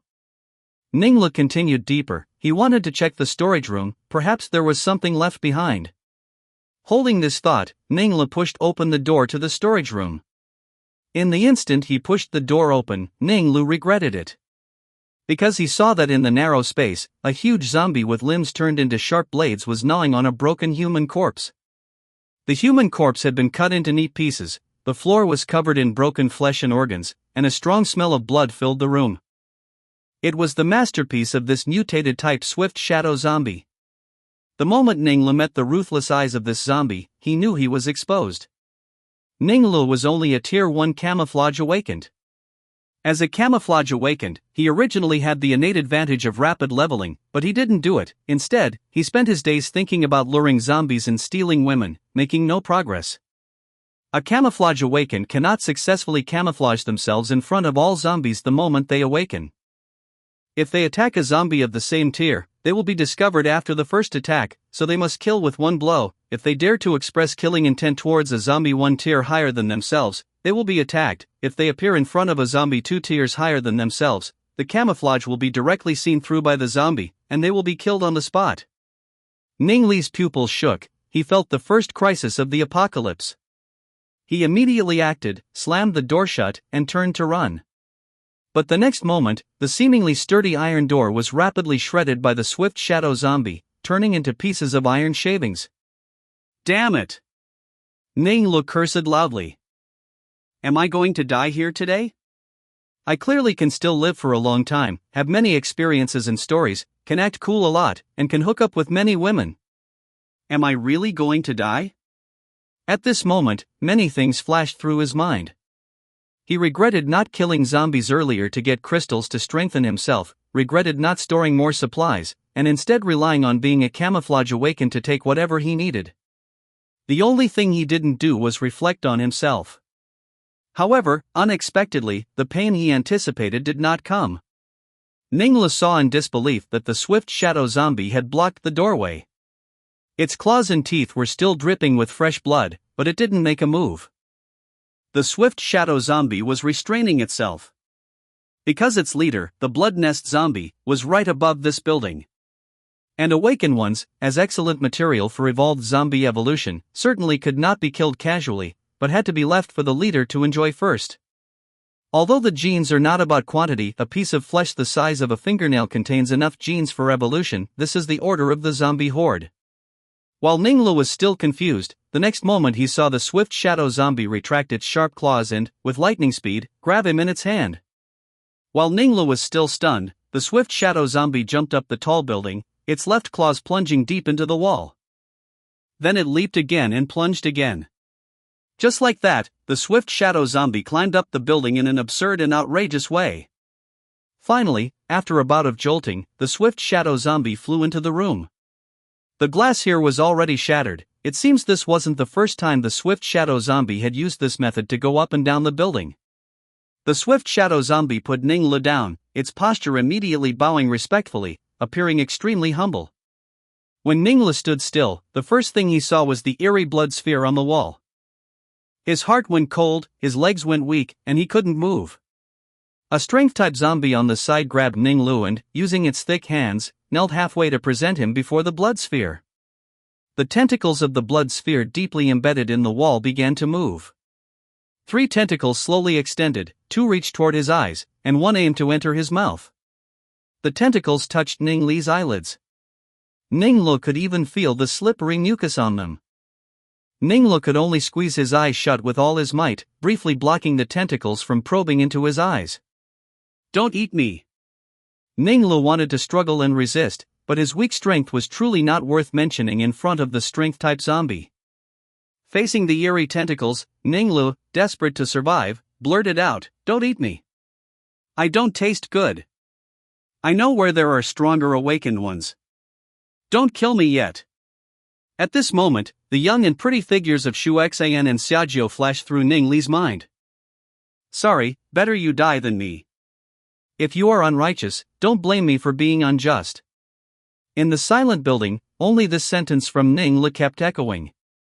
Chapter 120, Zombie Horde Attacks. In Yunzhou City, in another district, inside a certain building. Shu Xian stood by the window, watching the convoy below shuffling goods and personnel. It was the designated time for the shelter to plan an outing to scavenge for supplies. This shelter now had over 100 people. Protecting them and providing the supplies for their survival was an immensely difficult task.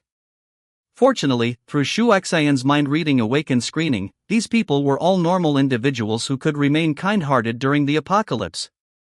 Even if there were occasional minor conflicts between individuals, they could be quickly mediated so that things wouldn't escalate, and everyone could coexist harmoniously. However, she also gradually began to feel exhausted. It was the pressure of carrying the lives of over 100 people on her shoulders. Especially after meeting with Xuan that day, her brain still felt dizzy and heavy, and she hadn't fully recovered. Xu Xian held her forehead as she walked inside and picked up the satellite phone that Xuan had left for her that day. Her fingers hovered over it for a long time, unable to press down. After a while, Xu Xian finally dialed the phone number Xuan had given her from memory. Almost instantly, Xuan on the other end picked up. On Xuan's side, she had just arrived at an uncleared area and was preparing to gather zombies. "Hello, who is this? Is something the matter?" "It's me," Xu Xian said briefly. Xuan recognized Xu Xian's voice and nodded slightly, her consciousness still spreading, covering a large area. "Have you thought it through?" Xu Xian gave a silent bitter smile, the tone of which was not detected by the oblivious Xuan. "I suppose so. The members of my shelter will join Yunjing residential area." "You are good, that is enough." Xuan felt puzzled as she listened. Why did she suddenly get given a good person card? Xuan's spirit power fully spread out. After confirming all the zombies within her spirit power range, Xuan began to dismantle some closed structures, exposing the zombies inside. Xu Xian was silent for a moment, a sense of unreal melancholy filling her body, but she continued, "However, I will not join your residential area." Why? Xuan's movements paused for a moment, her voice filled with confusion. "Can you tell me the reason?" Xu Xian changed the subject and said, "Actually, I am a hybrid awakened one. Besides my conventional fire ability, I have also awakened the mind-reading awakened ability." Xuan frowned slightly. As expected, that was the reality. Put that way, Xu Xian was the mind-reading awakened she had been looking for. However, that day I didn't know anything, and I couldn't read anything. It was purely a misunderstanding. It is very simple for you to guard against mind-reading awakened or manipulative awakened ones like me in the future, you just haven't thought about it before. Go ahead. Xuan became interested. After all, if any mental awakened one could read her or manipulate her, she would be quite devalued. Awakened ones like us must fully accept the information from the subject's brain, only on that basis can we read or manipulate them. For normal humans or awakened ones, the information in their brains is not too much, but you are different. Xu Xian recalled the thoughts of Xuan she had read that day. 99.99% of them were information about the surrounding environment. That one bit of real thought was mixed in such a massive torrent of information, and because it was just a fleeting glimpse, she hadn't been able to learn anything. Xu Xian guessed that this was the reason why Xuan could be so strong. There is always a lot of complex information in your brain. For awakened ones like us, this is a natural barrier, or even a bomb, touch it and you die. Xuan nodded in agreement. Her spirit attribute far exceeded that of normal awakened ones by hundreds of times. Even in a slacking off state, just probing a range of a few dozen meters was something difficult for other awakened ones to endure. Xuan's spirit power limit was equivalent to the maximum limit of computing power, but no computer runs at full power all the time. When Xuan finished clearing a wave of zombies or was communicating with people, she would also conduct low-power probing to slowly slack off and rest her spirit. If you maintain a range of 300 meters or more at all times, no awakened one will be able to spy on you or do anything.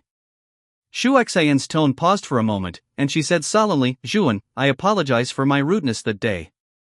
"I'm sorry." "No need, it's fine." Xuan agreed verbally, but she was muttering to herself inwardly. What was the intention behind Xu Xian telling her this? Was it to prove that it was impossible for her to read her thoughts, to prove she was safe? Actually, it was completely unnecessary.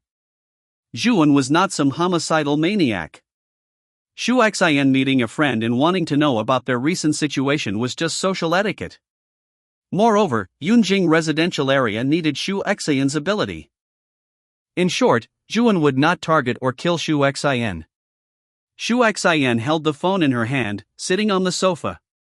In fact, Xu Xian was indeed neutralizing herself. She needed to make herself safe for Xuan. Only in this way could she rest assured in handing over the people in the shelter to Xuan. The next moment, a commotion quickly reached Shu Xian's ears. What was going on? Shu Xian felt a panic rise from the bottom of her heart for no reason, as if she had sensed some great danger. She held the phone in one hand, grabbed a long knife from the table with the other, and rushed out to the balcony to check.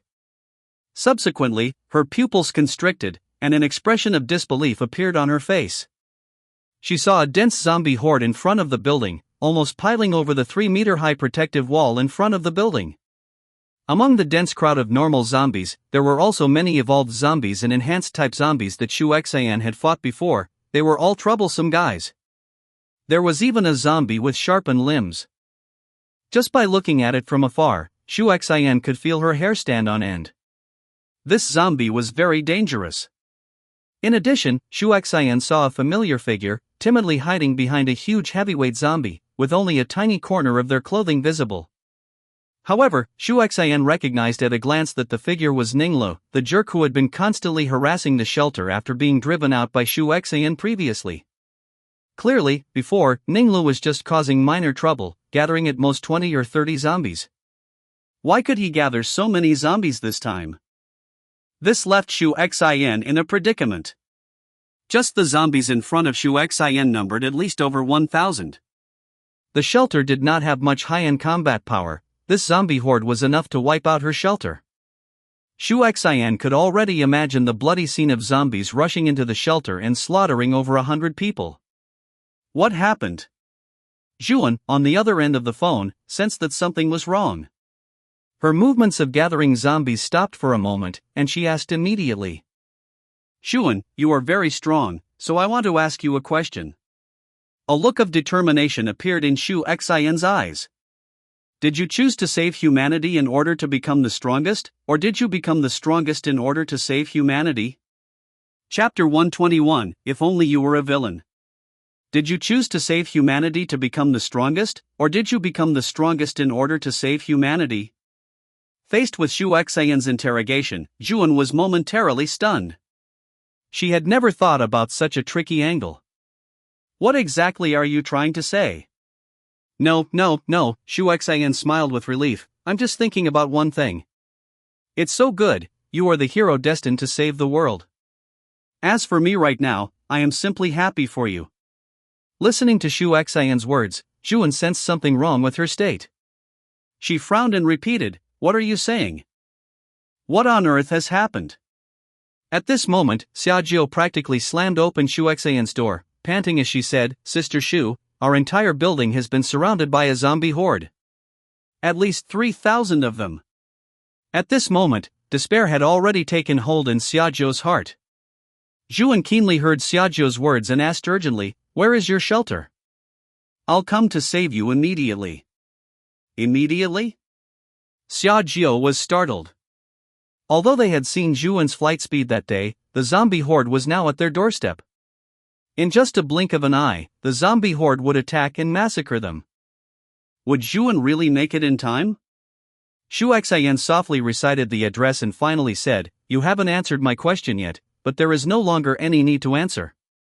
After saying this, without waiting for Zhuan to respond, Shu Xian hung up the phone. Zhuan immediately searched for that location in her memory and discovered that Shu Xian's shelter was actually dozens of kilometers away from her current position. Zhuan immediately released the zombies she was controlling. Losing her control, these zombies fell directly from the sky, clawing and flailing. Zhuan immediately ascended. Only at high altitude could she accelerate without restraint. Within 2 minutes, she would be able to reach Shu Xian's shelter. Inside the building, Shu Xian gripped the long blade in her hand, leaped out, landed directly on the ground, and then quickly jumped onto the defensive wall. The crowd, which had been somewhat panicked upon encountering the zombie horde, suddenly found their backbone upon seeing Shu Xian emerge. Convoy personnel, the elderly, and the young, get into the vehicles. Everyone else, take up weapons and prepare to fight. Hold out until reinforcements arrive. Shu Xian commanded briefly and forcefully. The people in the shelter immediately sprang into action. But the zombie horde was no longer calm. It looked like they were poised to strike and begin attacking the shelter. Shu Xian was the awakened one with the highest level of evolution here, having already reached the middle to late stage of Tier 2, while An Yu and Xia Jiu were both in the early stage of Tier 2. Their flesh was not as attractive as Shu Xian's. Damn it, F*CKM. Zhang Wen, holding a crossbow, saw Ning Li's figure and couldn't help but curse Ning Li's ancestors for 18 generations. The high-proof liquor he had specifically asked An Yu to bring him was right at his feet, and he was ready to enjoy it properly, but then Ning Li showed up, bringing so many zombies with him, not letting him have a good time. But now, Ning Li was hiding behind a heavyweight zombie, and there was simply no way to deal with him. Suddenly, Han Rushuan placed her hand on Zhang Wen's shoulder. It could be seen that she had already picked up Zhang Wen's bottle of liquor, her eyes filled with ruthlessness. Shu Xian drew her bright blade, intending to enchant it for a desperate battle. The next moment, Han Rushuan picked up a bottle and said to Shu Xian, "Sister Shu, fire." Shu Xian didn't understand, but seeing Han Rushuan's gaze, a thought stirred in her mind. An orange-yellow flame began to flow across the blade. Subsequently, Han Rushuan lit the cloth strip on the bottle and threw it in the direction of Ninglu. Ningla had originally been hiding behind a heavyweight zombie, thinking he was foolproof and that Shu Xian could never do anything to him, secretly rejoicing in his heart. But the next moment, he felt the sensation of being scorched by flames on his feet. He looked down and discovered a pool of burning flames right under his feet. A Molotov cocktail? The next moment, a crossbow bolt left the string, aiming straight for Ning Li's forehead, determined to kill him in one shot. HRRH. The scorched heavyweight zombie couldn't help but roar, venting its rage. Ning Lu, who was behind it, was sent flying, and at the same time, his abdomen happened to be struck by one of Zhang Wen's crossbow bolts. Ning Lu was sent flying, his life or death unknown. The zombie horde also ended its standoff and began to riot entirely. Charge! The zombie horde seemed to scream invisibly. The massive zombie horde rushed rapidly toward the shelter. The shelter was like a candle in the wind, in imminent danger. The shelter's defensive wall was directly smashed open, creating a gap by a massive heavyweight zombie. The few people on top had just reacted and were preparing to fight back, only to discover that there was nothing but void beneath their feet. Subsequently, they fell into the zombie horde. Before they could let out a heart-wrenching scream, they were directly torn apart and eaten by the numerous zombies. Even the zombies that were eating them were crushed by the zombie horde behind them, trampled to death alive. These zombies had all been released from the restraints of the blood nest zombie lurking in the dark, leaving only the instinctive desire to hunt humans. Except for those few awakened ones, whose flesh was to be reserved for its own evolution, everyone else could be eaten at will. A speed-type zombie leaped directly onto the wall, took a bite, bit into a survivor's neck, tilted its head, and tore, blood sprayed directly several meters away. The survivor dazedly touched their neck, which was missing half, then their eyes rolled back, and they fell straight down. The defensive wall facing the zombie horde was filled with wails, while inside the building, many survivors who hadn't managed to get into the vehicles were being frantically massacred by the zombies. No! I'll fight you to the death, F*CK your mother. Ah! At this moment, for the zombies, this building was like a dumpling with thin skin and a large filling. They could wreak havoc inside completely. Shu Xian's eyes were filled with hatred. She swung her long blade, indiscriminately taking out a normal zombie or an evolved zombie with each strike. Xia Jiu immediately spotted a speed-type zombie and killed it instantly. Meanwhile, Han Rushuan and Han Xiaoxiao also picked up their weapons. Although their attributes were very, very low compared to evolved zombies, in the end, they wanted to die in battle, rather than being easily killed by zombies while screaming. Zhang Wen quickly reloaded a crossbow bolt, fired, and accurately killed a normal zombie. Just as he was reloading again, his movements became increasingly chaotic due to nervousness. Damn it! He cursed, directly smashing the crossbow hard onto the head of another normal zombie, knocking it dizzy, and then kicked it away. But the next moment, a gigantic zombie appeared before Zhang Wen's eyes. It could be seen that all four of its limbs were sharp and gleaming with cold light. Just by looking at it, Zhang Wen felt chilled to the bone. Those sharp claws reached out fiercely toward Zhang Wen. At this moment, Zhang Wen's brain was running at high speed, unleashing his maximum potential. He could even see the movements of this swift shadow. But Zhang Wen simply couldn't dodge it. Zhang Wen! A furious roar erupted. Zhang Wen felt himself being knocked flying.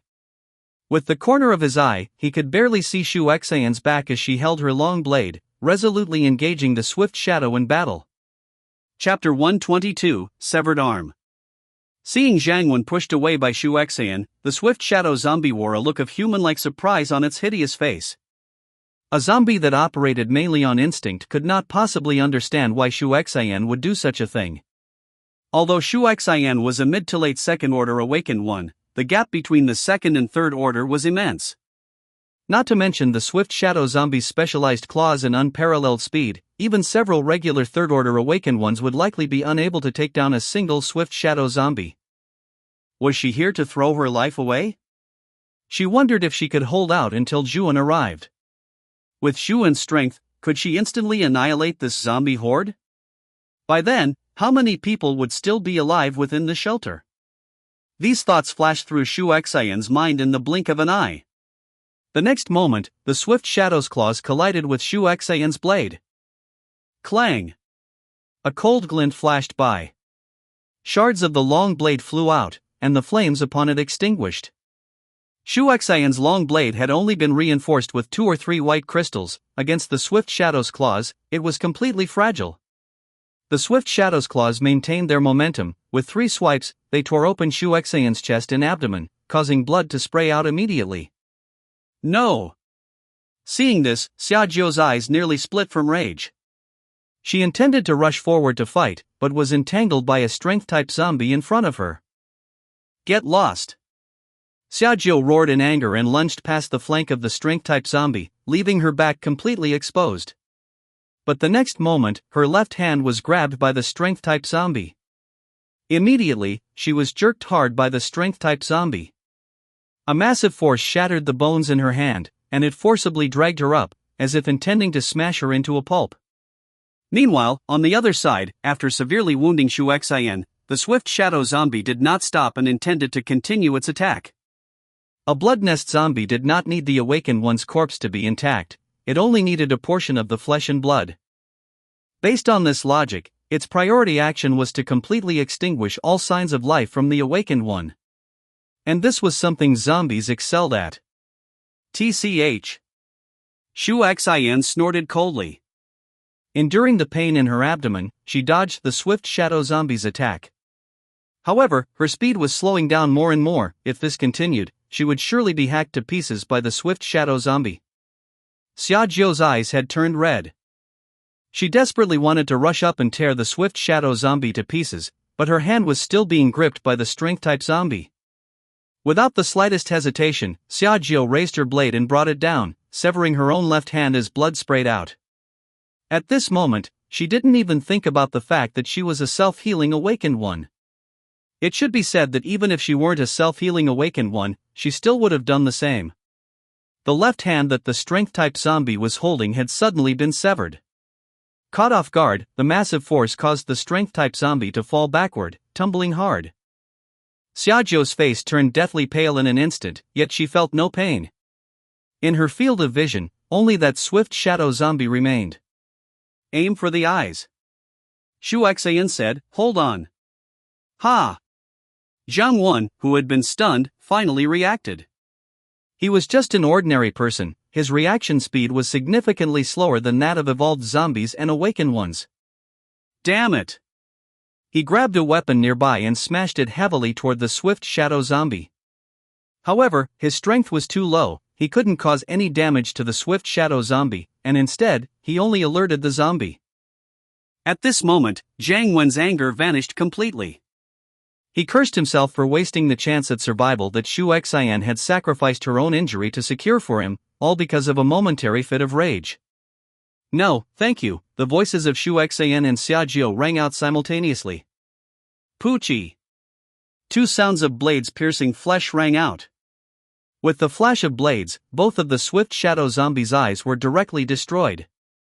Ha ha ha! Xia Jiu laughed maniacally, but it stopped abruptly. Feeling that it had lost its vision, the swift shadow instantly flew into a rage. It began waving its 2 claws wildly. Alarm bells rang in Jiang Wen's mind. He ducked down, luckily dodging the swift Shadow's claw attack. However, because Xia Jiu had lost her left hand, she lost her balance and couldn't dodge in time, forced to parry with her blade. But her blade hadn't been reinforced with many white crystals either, and it shattered rapidly. Xia Jiu let out a muffled groan. Her only remaining right hand was also severed. Both her arms were spurting blood. Having lost her balance, she fell backward, hitting the ground hard. Intense pain radiated from her internal organs, and even her breathing began to be obstructed, as if broken ribs had pierced her lungs. Large mouthfuls of blood began to overflow from the corners of her mouth. Even though she was a self-healing survivor, at this moment, she could feel her vitality rapidly slipping away. Was she going to die? So many people in the shelter had died as well. All because of this inexplicable, unheralded zombie horde. Would Zhuan come? Could she arrive in time? With such a powerful mutated type zombie and over 3,000 zombies, it would only take 3 or 4 minutes to slaughter 9 out of every 10 people in the shelter. Even the survivors who had luckily hidden inside the modified vehicles were not spared. They were being crazily attacked by a tyrant zombie. In front of the tyrant, the massive modified vehicles were nothing more than canned meat waiting to be opened. Xia Jiu did not doubt Zhu Wen's ability. The shock of that day, when the river ceased to flow, still lingered in her mind. In a daze, she saw Yu and Han Rushuang shouting as they rushed toward her side. But she seemed to have gone deaf. She could only see their lips moving up and down. Her lips moved slightly, wanting to say something. "Don't come over." But she only felt her throat obstructed by the surging blood, making it impossible to speak. In an instant, the colors of the world changed. The air suddenly became incredibly solidified, as if some powerful entity had descended. Chapter 123, Repair. Zhuan arrived very quickly, from hanging up the phone to identifying the direction, flying to high altitude, and flashing across the sky at supersonic speed. It took less than 2 minutes. If anyone looked up from the ground, they would only see a beam of light streaking across the sky in an instant. But she was still too late. 2 minutes was enough for the violent zombie horde to tear apart this shelter of over 100 people. In the modified convoy, the roofs of the vehicles had already been violently torn open by tyrants. Some people inside were panicking, while others gripped their weapons tightly, ready to fight to the death. In the open space, the survivors were all fighting the zombies to the death with the weapons in their hands. Although they were ordinary survivors without the power of an awakened one, at this moment, none of them pushed their companions into the jaws of the zombies just to live a moment longer. Instead, they vied to cover the rear, willing to let themselves be completely devoured by zombies just to give their companions a chance to survive. These were the survivors screened by Shu Xin. However, their strength was still too weak, like a drop in the ocean amidst the massive zombie horde, and it seemed they were about to be swallowed up. Subsequently, a strong gale swept through the entire building, kicking up thick dust. The zombie horde, which had just been roaring crazily, suddenly fell silent in unison at this moment, unable to move a single inch. The surroundings fell into a brief silence, and the air suddenly became incredibly heavy, almost as if it were about to drip. Roar! Grr! The next moment, in the incredulous eyes of all the survivors, all the zombies roared and were suppressed together. A survivor holding a club opened his eyes and discovered that a high-speed type zombie, which had been right in front of him and about to pounce on him, had already wailed and fallen to the ground. What kind of ability is this? Who has come to save us? Hope was rekindled in his already numb heart. But immediately after, a scene that shocked him even more occurred. He saw all the zombies seemingly encountering an invisible pressure, their bodies collapsing and deflating bit by bit. The sharp, painful howls of the zombies were like sharp blades piercing into his ears, scraping around in his brain, making him unable to help but cover his ears. In just a moment, all the zombies present, nearly 3,000 of them, including many evolved zombies and enhanced types, a powerful zombie horde capable of wiping out a shelter of thousands, were all crushed into blood foam. All the ordinary survivors present wore expressions of disbelief. It was the smile of surviving a disaster. As if sensing something, they all looked up toward the sky in unison. And in the air, the figure of a young woman they had never seen before was hovering. Zhuan released her hands, a hint of unbearable pity appearing on her face. She hadn't expected that even though she had arrived so quickly, so many people had still died. She hadn't expected Shu Xian's shelter to face a zombie horde of over 3,000 zombies. A zombie horde of this size could not have been gathered by such trivial means as attracting them with sound or flesh.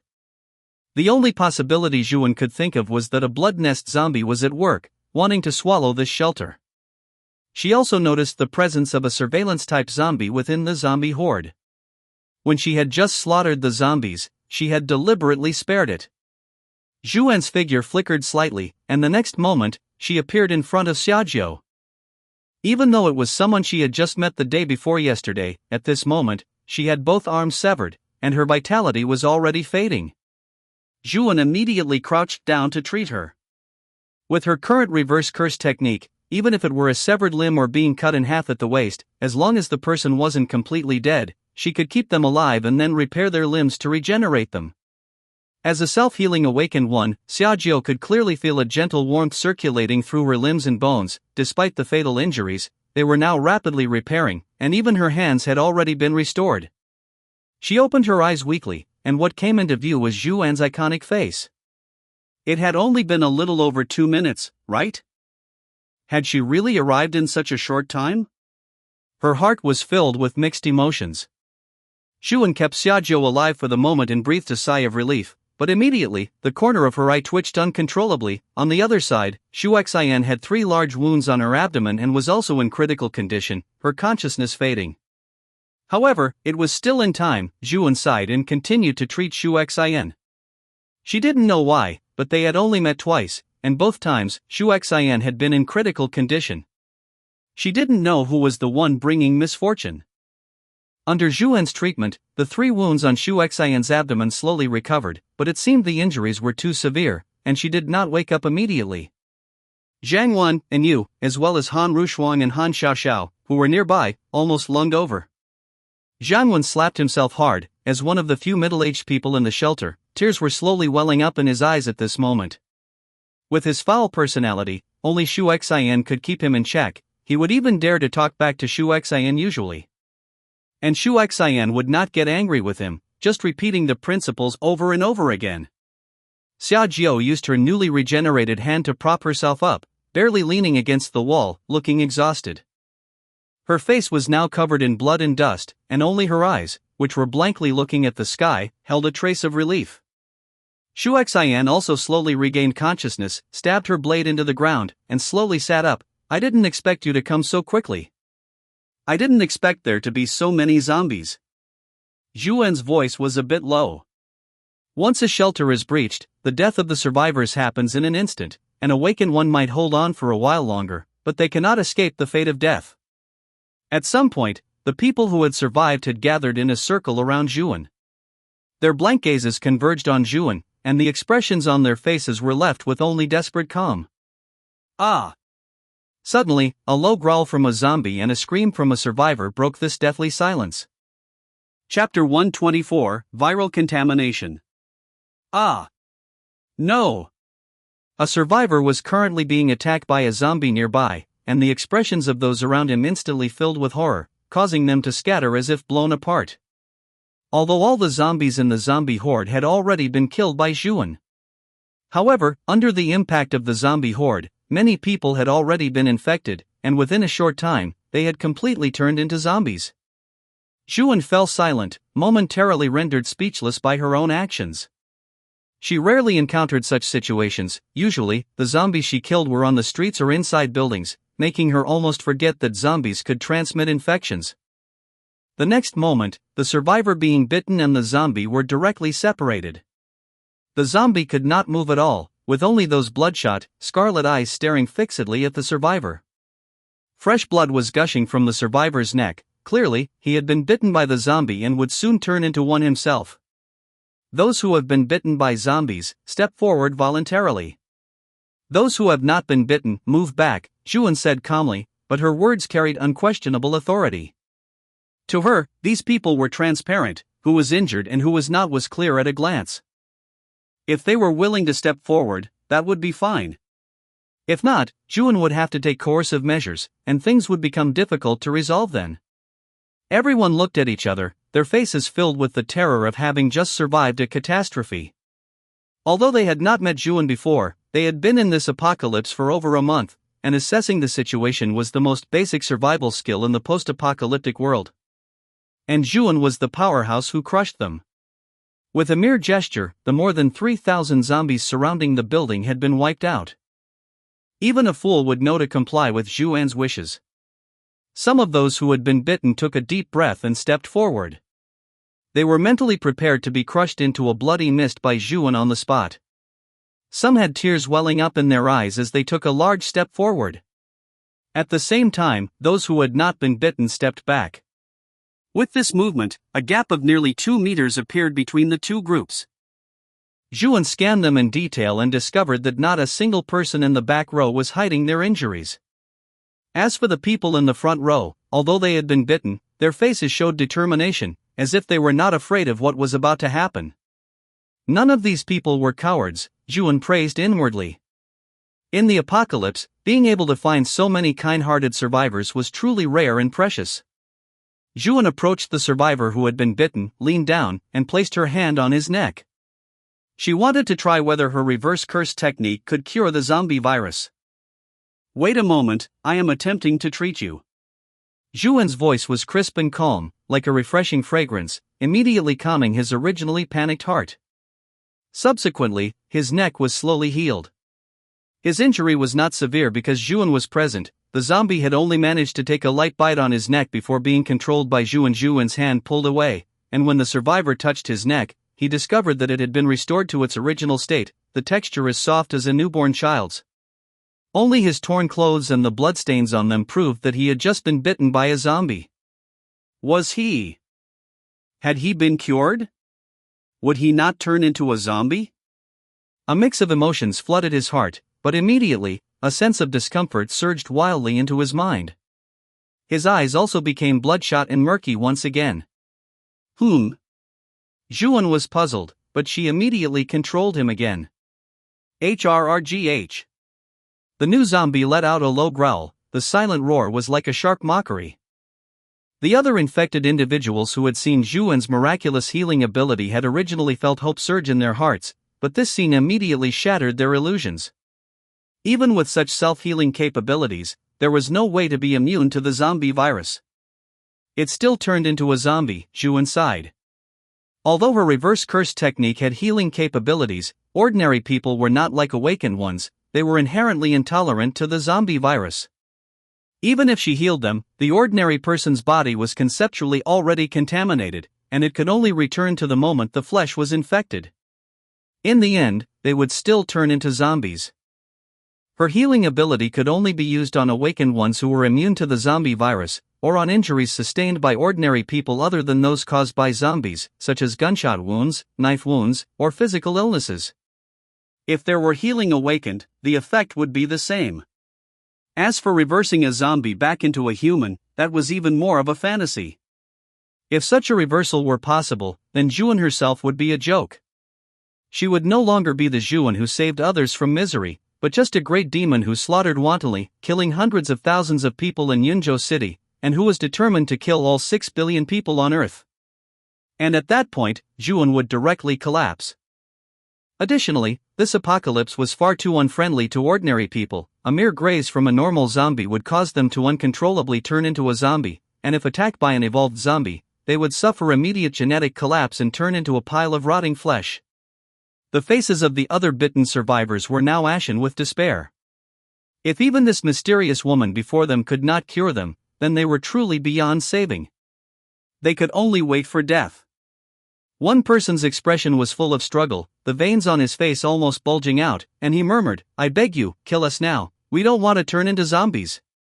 I beg you." After saying this, he seemed to have exhausted all his strength, his whole body nearly collapsing. The people in the back row moved their lips, as if wanting to say something, but they all stopped and made no sound. The other bitten individuals looked at the person who had spoken, their expressions momentarily complex. Subsequently, they looked at the two zombies. The two zombies were being controlled by Juan, with only their heads able to move freely. However, those scarlet eyes, bulging veins, and drool flowing from the corners of their mouths all proved that they were no longer the companions they had fought alongside in the past, but man-eating zombies that would not blink an eye. They would soon become like this too. They did not want to become like this.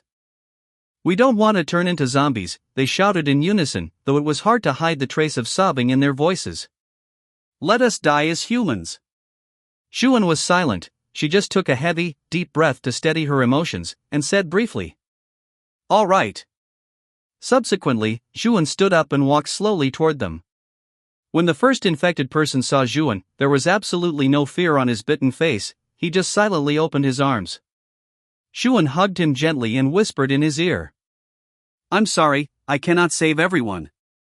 The next moment, the infected person died without any pain.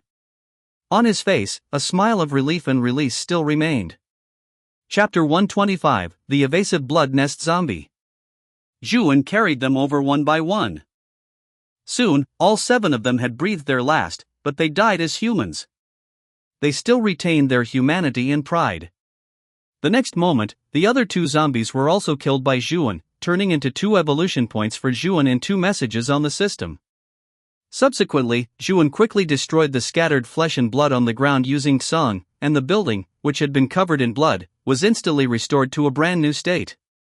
Only the bodies of the people from the shelter remained on the ground. She had no right to dispose of those bodies.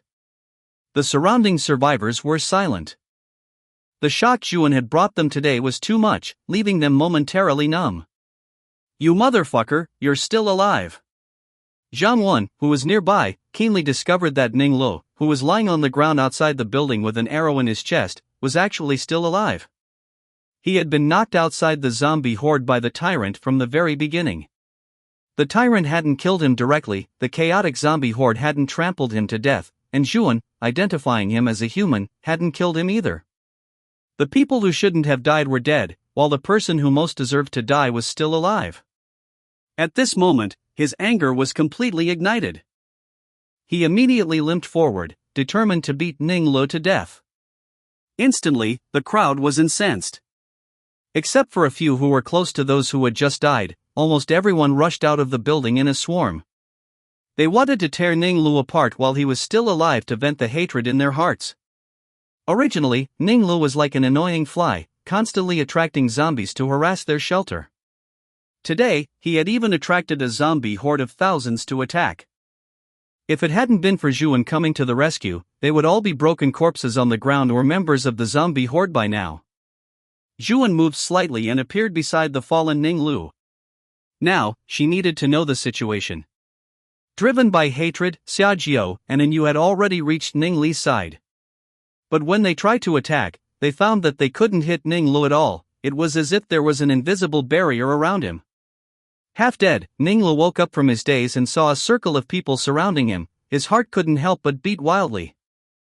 Just as he was rejoicing that he couldn't be attacked, Zhuan's figure appeared before his eyes. "Come on, tell me your story." Zhuan needed to confirm why this person had aroused such public indignation among the survivors of the shelter. Actually, it was easy to understand. He was the only person who appeared outside the shelter, and he had a crossbow bolt stuck in him. Naturally, the bolt couldn't have been fired by a zombie, it could only have been from the people in the shelter. This meant that he was originally an enemy of the shelter, which was why he had incited such public outrage. Soon, the survivors scrambled to tell Ning Li's story, recounting his crimes. Based on their accounts, Zhuan quickly grasped the sequence of events. Ning Lu, originally a camouflage awakened, had intended to do something bad within the shelter because he prided himself on being an awakened one. He was discovered by Shu Xian's mind reading, and after being driven out, he held a grudge. As for what happened later, Zhuan already knew. However, a camouflage awakened could absolutely not have the ability to attract so many zombies. Behind him, there must be a blood nest zombie or some other special zombie pulling the strings. She had to find the zombie behind the scenes. This was also the reason why Zhuan was keeping Ning Lu alive for the time being.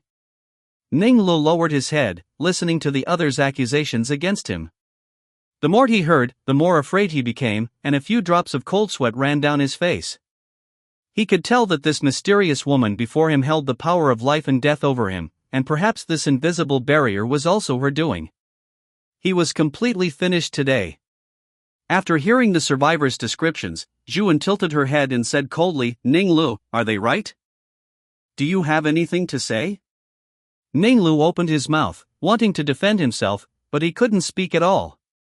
He racked his brains, but could only come up with one sentence: "Don't kill me. I am a camouflage awakened. I'm very convenient for finding supplies." He had almost lost his mind and was rambling, not even considering that with Zhuan's abilities, she wouldn't lack supplies or people. At the very least, an awakened one with such a bad track record would only be executed by Zhuan. "I'll give you a chance. As long as you answer my question, I can spare your life. Where is the blood nest zombie that sent you here?" Seeing Ning Li's confused expression, Zhuan added, "The zombie that is attached to the wall, whose main body is a blood sphere." Upon hearing Zhuan's words, Ninglu grabbed onto it like a straw for survival and immediately revealed the location where he had encountered the blood nest zombie. Afterwards, he looked at Zhuan with hopeful eyes, desperately wanting Zhuan to spare his life. And you couldn't help but pull on Zhuan's hand, signaling her with his eyes.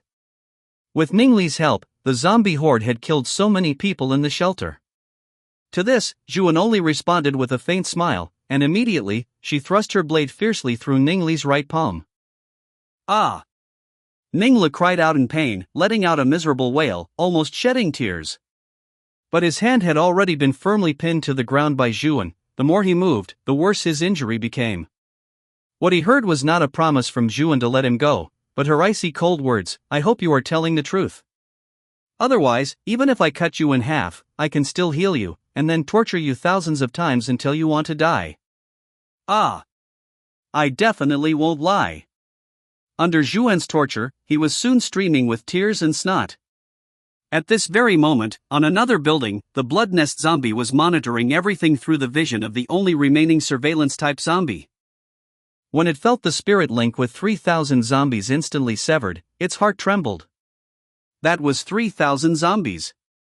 They had been easily swatted to death by Zhuan, just like ants. It realized that it had provoked someone it shouldn't have. And after witnessing Zhuan cleaning up the scene and interrogating Ninglu, its heart was already in a state of turmoil. Damn it, that useless human. Not only did he fail to destroy the shelter, but he also attracted a powerhouse it couldn't afford to provoke, and was even going to expose its location to make up for his faults. With Zhuan's strength, killing it would be about the same as crushing a slightly larger ant. The blood nest zombie's tentacles suddenly pulled back, leaving gaps on the wall. In an unnoticed corner, the motionless surveillance-type zombie silently brought its palms together, and then, fiercely stabbed them into its own temples. Sharp nails immediately pierced the temples, breaking open a gap. Then, the palms were violently shoved entirely inside, inserting into the brain, and blood streamed down along its cheeks. Even though the surveillance-type zombie's own nerves were not very sensitive, at this moment, its body still shuddered violently.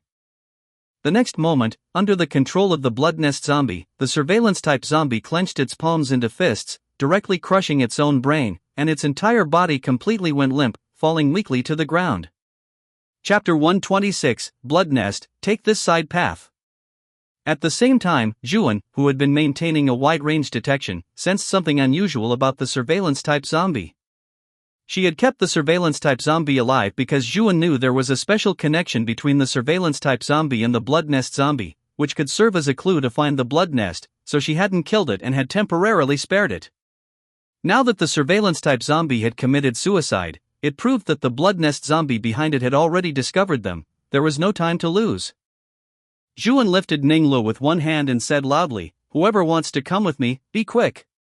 If we are any slower, the true mastermind behind this zombie horde will get away." "I'll go." "Sister and me." Xia Jiao and Yu said almost simultaneously. Xu Xian, who had just been quietly recovering from her injuries, finally caught her breath and slowly nodded. As for the others, they opened their mouths but, seemingly feeling that they were not awakened ones and fearing they would hold Zhuan back, they did not speak. Zhuan scanned the group, confirmed no one was left behind, and nodded, saying, "Good." Then, she controlled the three of them, and they all floated into the air together. The five of them flew toward the location Ninglu had mentioned, quickly leaving the people at the shelter behind. Only the survivors left behind looked at each other, not knowing what to do. "Let's clean up the scene," Zhang Wen suggested upon seeing this. Zhuan had not destroyed all the corpses. The human bodies, as well as the bodies of those who had just turned into zombies, were still preserved. These people who had unfortunately died in the mouths of zombies had once been their companions, comrades in arms, and good brothers with whom they spent their days. Regardless, they could not be left exposed in the light of day like this.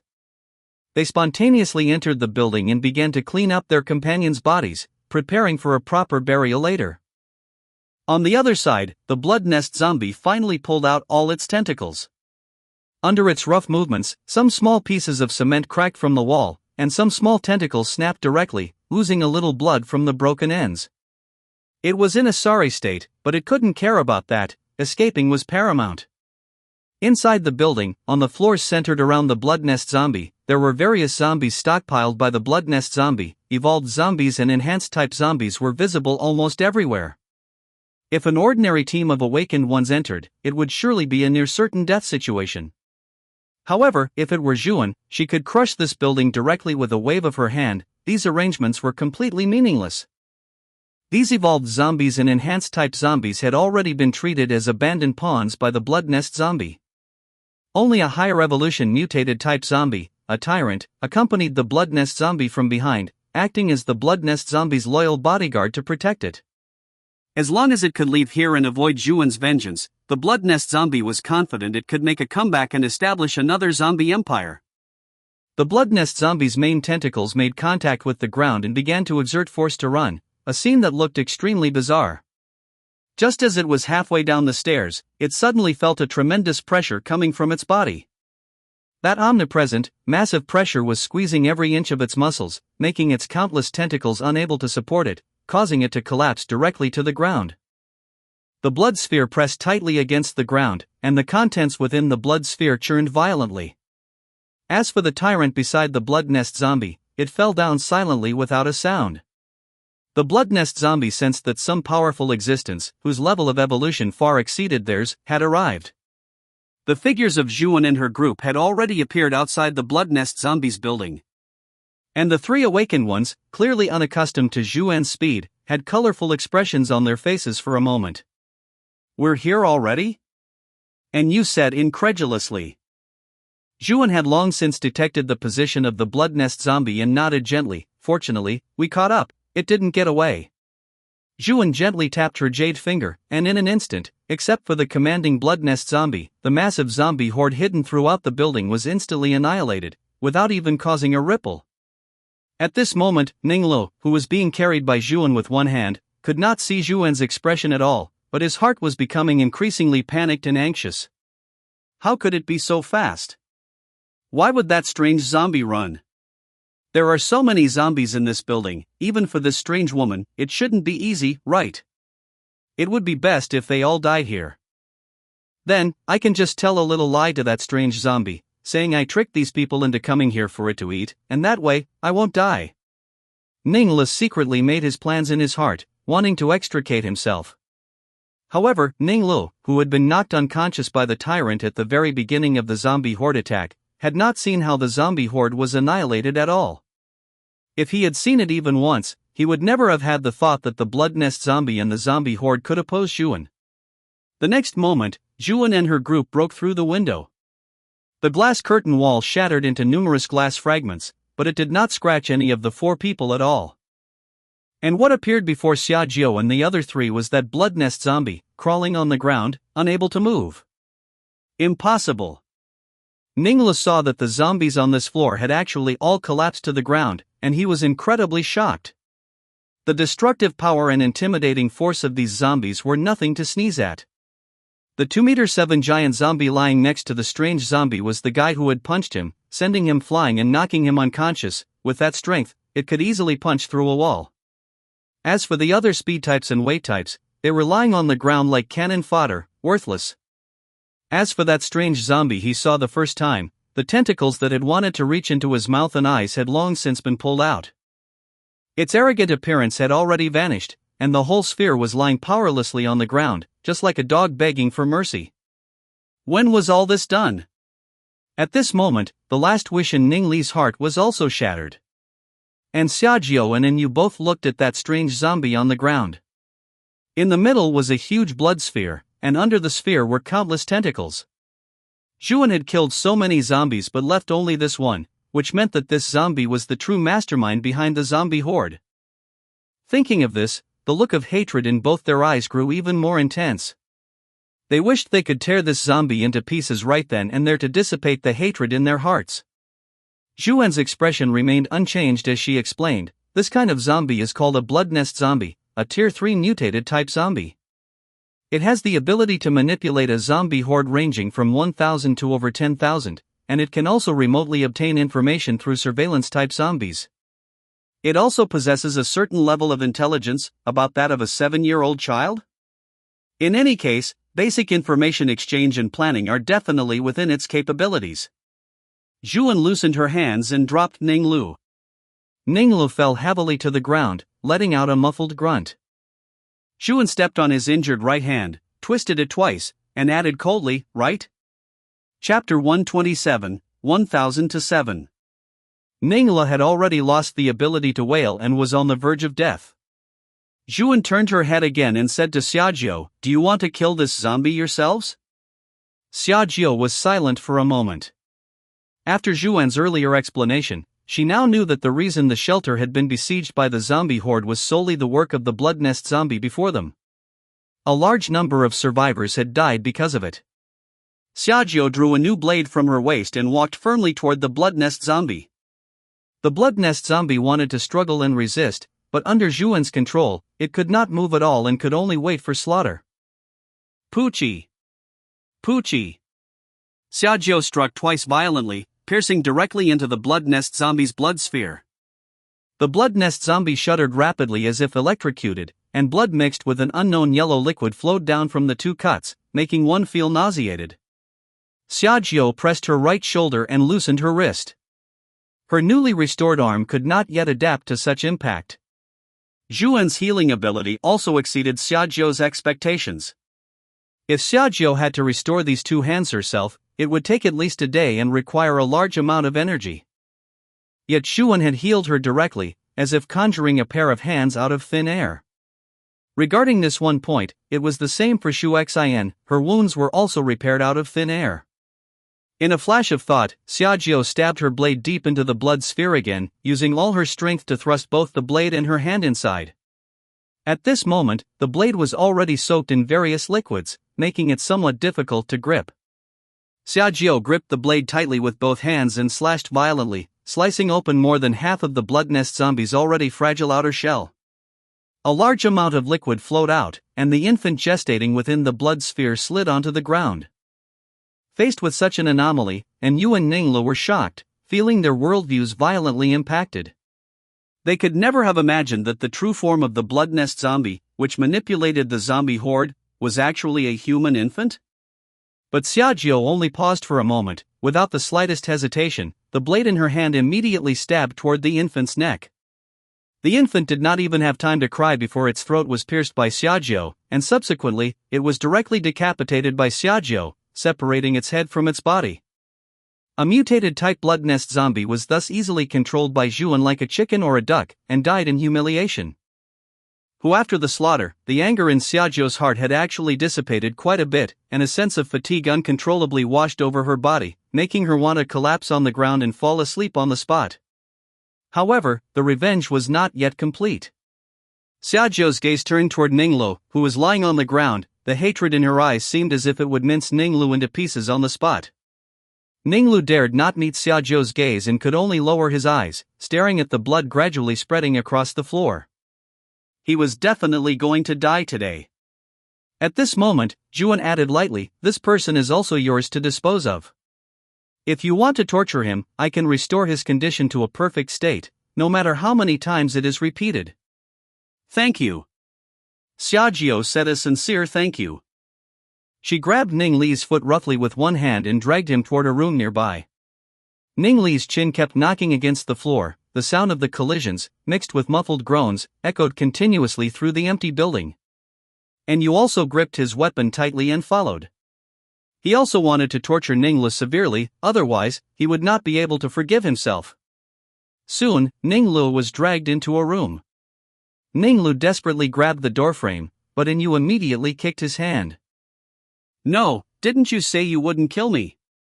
Ninglu finally roared, questioning Zhuan. And Zhuan's cold words completely shattered his hope. "I only promised that I wouldn't kill you, that is all." "No!" Ninglu screamed as he was dragged into the room. Zhuan held her blade with both hands and leaned quietly against the wall. In the interval while waiting for the two to finish, Zhuan said to Xu Xian, who was to the side, "You aren't going, are you?" What Zhuan meant by going, naturally, was to torture Ninglu. Xu Xian shook her head. "I'll pass. Compared to that, I'd rather know the answer to that question." "Is that so?" "I would say the two are not in conflict," Zhuan said, her expression unchanged as she faced this old friend. "I can save humanity while becoming stronger, or rather, I can become the strongest while saving humanity." Xu Xian listened quietly. After a few seconds, she stared at Zhuan and suddenly chuckled. "What are you laughing at? I just envy you, really." Xu Xian sighed, her words devoid of any mockery. Inside the room, Ningli's wailing and begging came continuously. "Don't kill me. I was wrong. Aha. No." At first, Ninglu was still begging, but after a while, only mechanical wails remained, not even allowing for thought. Every inch of nerve in his brain was impatiently transmitting pain, and the space for thought had been squeezed until it disappeared. It was like a robot that would start wailing once its spring was released. Zhuan asked back, "What do you plan to do?" "I plan to go do what I want to do. Won't you join my faction?" Xu Xian shook her head. "You are my best friend. If it's you, you should understand." Zhuan frowned slightly, but strictly speaking, she was not Xu Xian's true best friend, so. In an instant, their gazes met. Xu Xian smiled slightly, a hint of bitterness in her smile. "I understand. Have a safe journey," Zhuan said. "Do you want to say goodbye to them?" At the same time, Ningli's voice lowered, leaving only intermittent, low sounds. He was already on the verge of death. From nothing to something, from high pitch to low, Ningli's voice was like a piece of music stained with blood, constantly seeping into their ears. Xu Xian shook her head and said with emotion, "No need. Parting always makes one sad. Goodbye, truly. My best friend." Zhuan leaned against the wall. After a while, Xiajiao and Inyu opened the door. Inyu was covered in blood. On Xiajiao's forehead, there was not only blood but also signs of impact. Seeing that Xu Xian's figure had disappeared, the madness on Xiajiao's face faded instantly, turning into panic as she hurriedly asked, "Where is Sister Xu?" Zhuan looked up. "I don't know either." Inside the room was a skeletal corpse that was no longer human-shaped, now just a pile of minced meat on the floor. Outside was the corpse of the blood nest zombie, and at its feet lay the decapitated corpse of the infant, still connected by some flesh and blood, gurgling with blood. A breeze picked up, blowing Zhuan's long hair. The people in the shelter had by now mostly tidied up the scene. Those two zombie corpses had been stuffed into special containers. And the 7 infected who chose to die while retaining their human identity were wrapped in white cloth. On their faces, there was nothing but expressions of relief and brilliant smiles. Seeing it, one could hardly help but shed tears. "You brat! Asking for a beating, aren't you?" A young man, seemingly seeing the corpse of a familiar playmate, cursed with a sobbing voice, "Always grinning all day long, did I tell you to smile? Get up right now. We still have to train together, kill zombies together." As he spoke, he gradually couldn't continue. Seeing this, some people shook their heads, sighed, and walked away. Partings of life and death, separated by the boundary of the afterlife, how common they were in the apocalypse. Whether it was fragile ordinary people or powerful awakened ones, no one dared to guarantee that they would definitely live until tomorrow. And some people had already started packing their luggage, clothes, food, weapons, stuffing as much as possible into their backpacks, filling them to the brim. This shelter had been completely destroyed, it had no future. Or perhaps, under such a zombie horde as the one just witnessed, what future could an average small shelter have? Unless that mysterious woman, who was like a deity, was willing to take them in and accept them. But they were just a bunch of ordinary people. Would someone so powerful really be willing to let them hold her back? Perhaps only awakened ones like Xiaojiu and Yu could earn a 1 point of favor from her. They were so serious and meticulous. At this moment, a shocking loud noise came from the horizon. Chapter 128, Flying Car. The figures of Zhuan and her party suddenly appeared above the shelter. The survivors at the shelter were all stunned by the huge commotion caused by Zhuan, and were shocked for a moment. Back so soon? Zhuan had made the round trip in a very short time. Although she had wasted a little bit of time on her last rites for Ninglu, the overall time was still very short. Some people had only packed half their luggage when Zhuan returned. You can let them join my shelter, if they are willing, Zhuan said to Xiaojiu. Xiaojiu nodded, and was then slowly lowered by Zhuan. Everyone seemed to realize that something was about to be announced, so they consciously gathered around. Xiaojiu cleared her throat and said, "Everyone, listen to me. Just moments ago, we encountered an unprecedented zombie horde, and our members suffered heavy losses. Let us hold a moment of silence for them here." The crowd observed 10 seconds of silence, a myriad of emotions swirling in their hearts. In these chaotic times, lives were as fleeting as grass. Where would they go in the future? However, Xiaojiu changed the subject. "Zhuan's shelter is willing to take us in.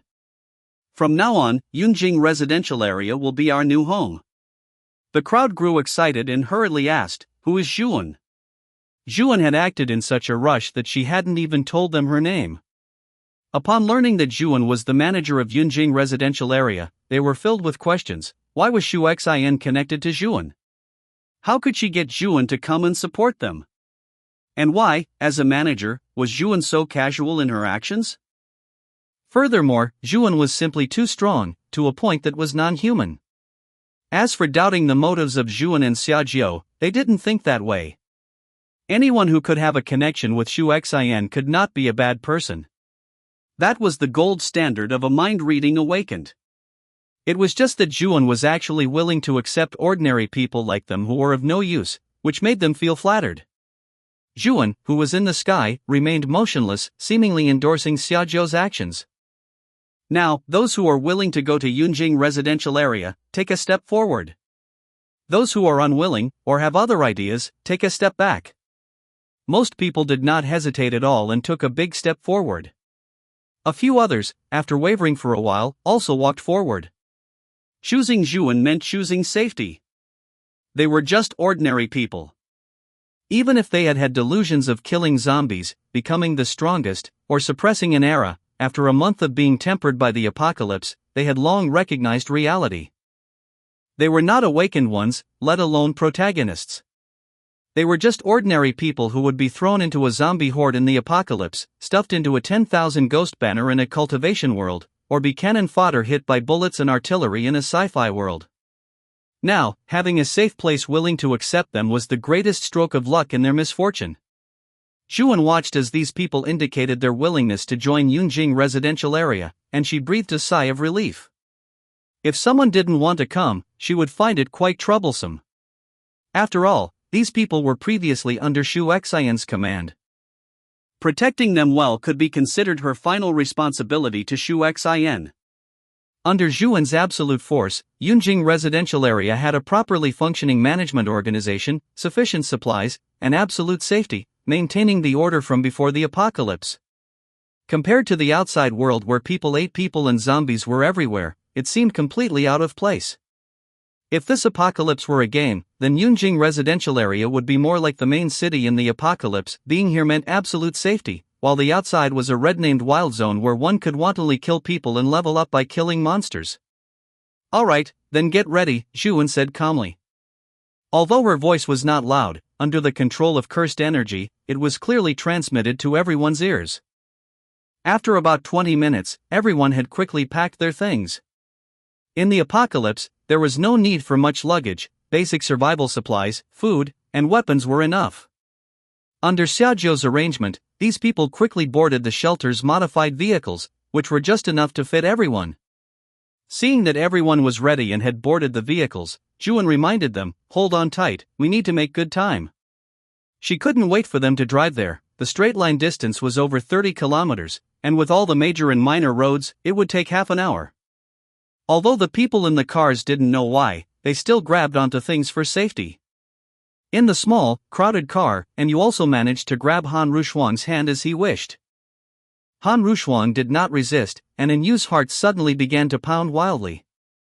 After the tempering of the apocalypse, and Yu's weight had dropped significantly, and the decadent temperament on his body had been swept away, making him look much more robust. And Yu turned his head, intending to say something to Han Rushuang.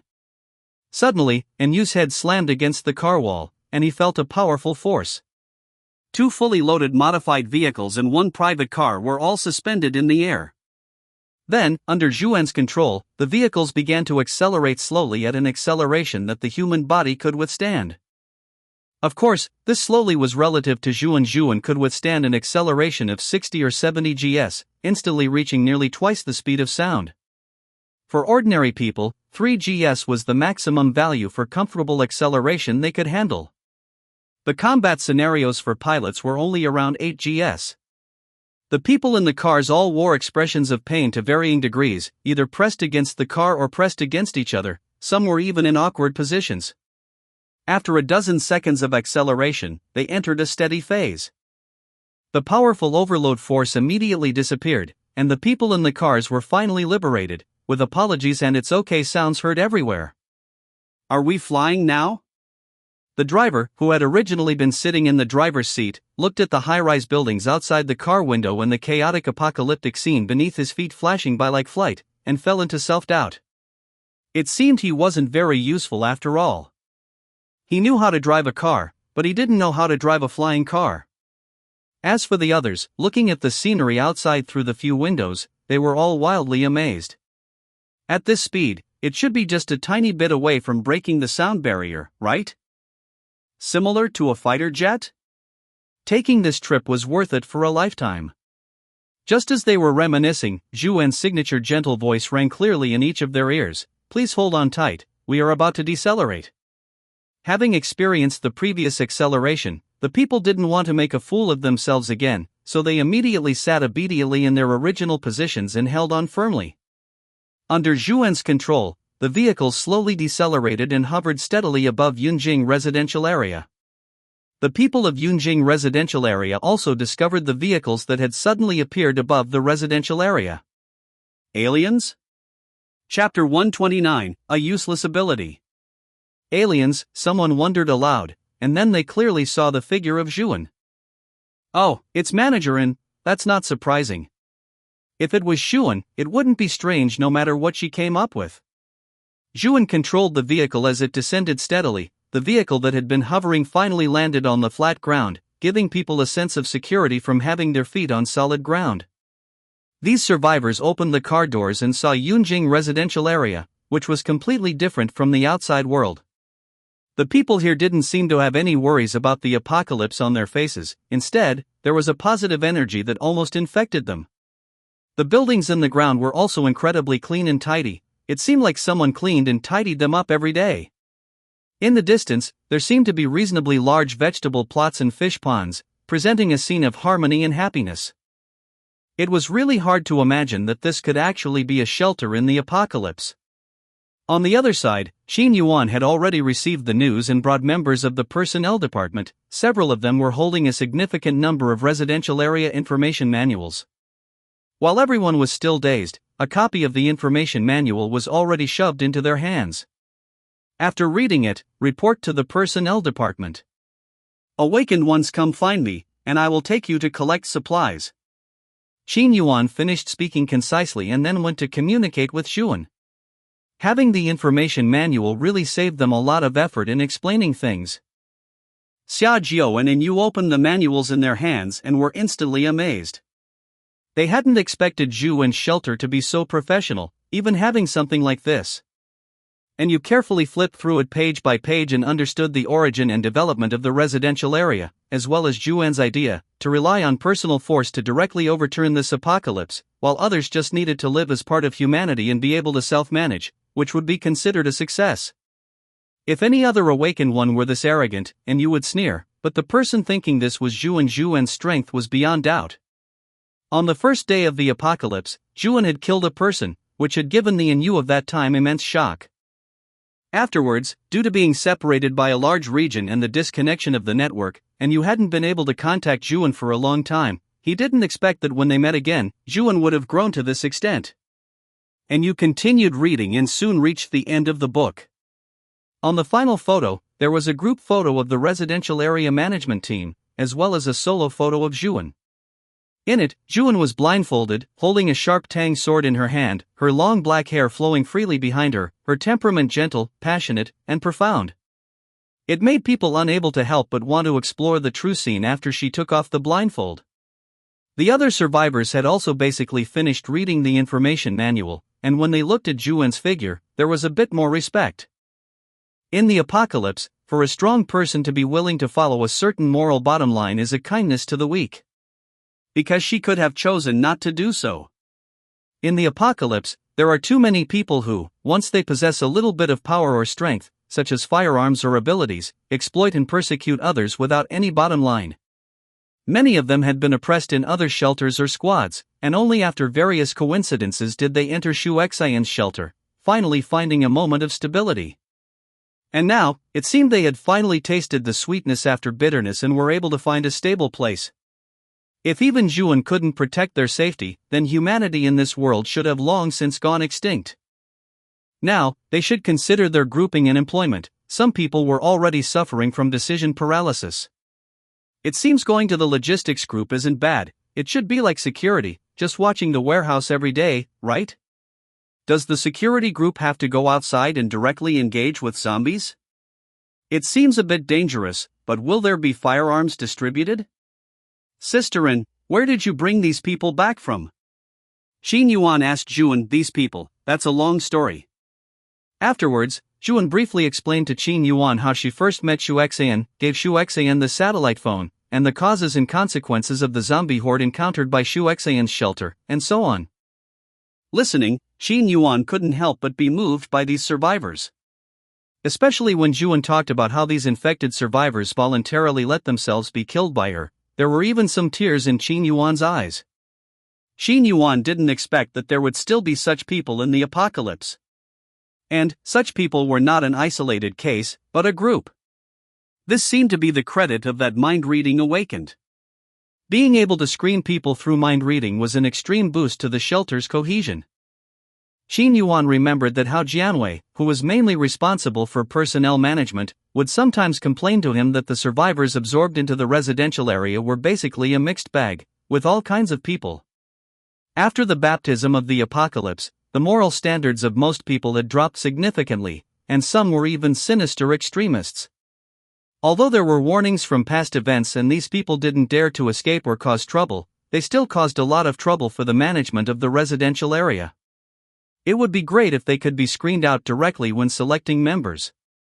However, they hadn't encountered such an awakened one yet. Sisterin, I'll arrange these people, you go ahead and get busy. Qin Yuan said to Zhuan. Zhuan was busy killing zombies every day. He had heard from Fang Wenzhou and Tang Yun that when Zhuan took action, thousands of zombies would die instantly with a wave of her hand. He couldn't imagine what that looked like, he only knew that by consuming a little less of Zhuan's time, thousands more zombies could die in this world. Additionally, he also noticed that there were a dozen more white hairs on Zhuan's head. But they weren't purely white hair, they just turned white at the ends, more like highlights. Zhuan nodded, and then her figure instantly disappeared from everyone's sight. Xiaojiu and Inu approached Qin Yuan. Hello, we are awakened ones. Xiaojiu extended her hand. Xiaojiu, self-healing awakened one, my ability is to accelerate the healing of my own injuries. Qin Yuan also gave a polite, light shake, then immediately let go. Qin Yuan, you should have come across me when you were reading the manual just now, I am the head of the logistics group. And you also extended his right hand towards Qin Yuan, and you, camouflage awakened, my ability is being ignored by zombies of the same level. Qin Yuan raised an eyebrow almost imperceptibly, this ability of Inu's could be said to be useless. Now, inside and outside the residential area, where are there any zombies? If Qin Yuan knew that Inu had also killed a controller-type awakened one, it would be even funnier. Now, where are there any zombies for a controller-type awakened one to manipulate? As for being an assistant to Zhuan, Zhuan would just feel that your body is holding her back. It's not that your speed or ability isn't good, but your body can't even adapt to Zhuan's acceleration.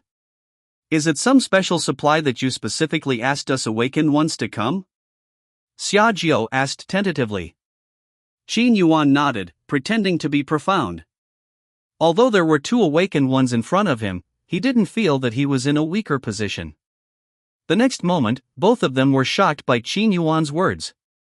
Of course, the special supplies for you are crystals, enough crystals for you to upgrade to a Tier 3 awakened one.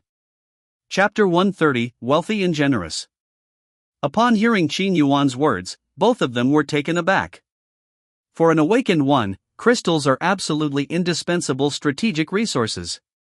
As long as an awakened one has sufficient crystals and a certain amount of time, they can 100% convert those crystals into their own strength. However, obtaining crystals is also extremely difficult. It is very difficult for a conventional awakened one to defeat a zombie of the same tier and similar evolutionary level. If one is unfortunate enough to encounter an evolved zombie that happens to counter their specific awakened ability or possesses strange powers, it is basically a matter of 9 deaths in one life. Therefore, most awakened ones can only obtain crystals by teaming up with other awakened ones and distributing the spoils among themselves. That is how Xiaojiu and her companions operate. A somewhat special example is in Yu. As a camouflage awakened, and Yu possesses the ability to be ignored by zombies of the same tier. Therefore, as long as he is willing and not too unlucky to encounter a high-tier zombie directly, he can level up all the way with little danger. If it were an awakened one with the ability to control zombies of the same tier, they should also be able to easily obtain crystals.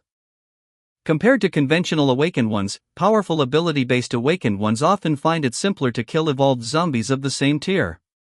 For example, Tang Yun, a hybrid awakened one with psionic awakened abilities and information ability, his information ability allows him to avoid harm, while his powerful psionic abilities allow him to fly in the air and easily kill zombies of the same tier. For powerful awakened ones, the obstacle to their leveling speed is the evolutionary speed of the zombies. In short, for the average awakened one, crystals that can enhance their abilities are still extremely precious. Yet, Qin Yuan actually said he could give them enough crystals on the spot to reach the 3rd tier awakened level, which naturally left them astonished. Xiaojiu thought for a moment and said, "But our abilities are not combat-oriented, and we have only just joined the Yungjing residential area." Qin Yuan shook his head and chuckled, "Sigh, we have so many crystals that we don't know what to do with them. If I don't give them to you, who would I give them to?" Rest assured, maximizing the combat power of the shelter is also Zhuan's intention. Since you were brought back by Zhuan, you have passed her test. I trust you. Seeing that Qin Yuan had spoken so definitively, Xiaojiu found it hard to say anything else and could only reply, "Fine, I was being too distant." "Let's go, follow me." Qin Yuan nodded and led the two to the storeroom. Qin Yuan gave a slight signal to the 2 patrol members sitting inside, and one of the young men with a flat-top haircut took out a key and opened the door for Qin Yuan. The young man with the flat top glanced at Xiaojiu and then Yu. Since these two were new faces, he asked casually, "Brother Yuan, what's going on?" Qin Yuan introduced Xiaojiu and Yu by name and emphasized, "These two are both awakened ones brought back by Sisterin, and I am bringing them here to collect their crystals." Awakened ones? A look of surprise and envy appeared on the young man's face. There are not many awakened ones in the shelter, but basically, every one of them is highly skilled. As a man, who hasn't had dreams of flying through the sky or splitting the heavens with a single sword? The arrival of the apocalypse made this a reality, which naturally made him, an ordinary person, envious. Xiaojiu caught his thoughts, but it was purely envy and nothing more. Even if the awakened ones in the shelter could fly through the sky or burrow into the earth, they would not be treated as superior, nor would they have the power of life and death like in the outside world. If he really wanted to fly, he could just ask Tang Yun to take him for a ride. Is this what ordinary people in the shelter think? A bitter smile, invisible to others, hooked at the corner of Xiaojiu's mouth. The Yunjing residential area under Zhuan's leadership is truly unexpectedly peaceful. While Xiaojio was lost in thought, Qin Yuan opened another door.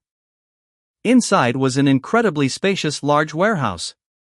On shelves taller than a person, a dazzling array of canned goods, bread, rice, and other tangible survival supplies were stored in categories.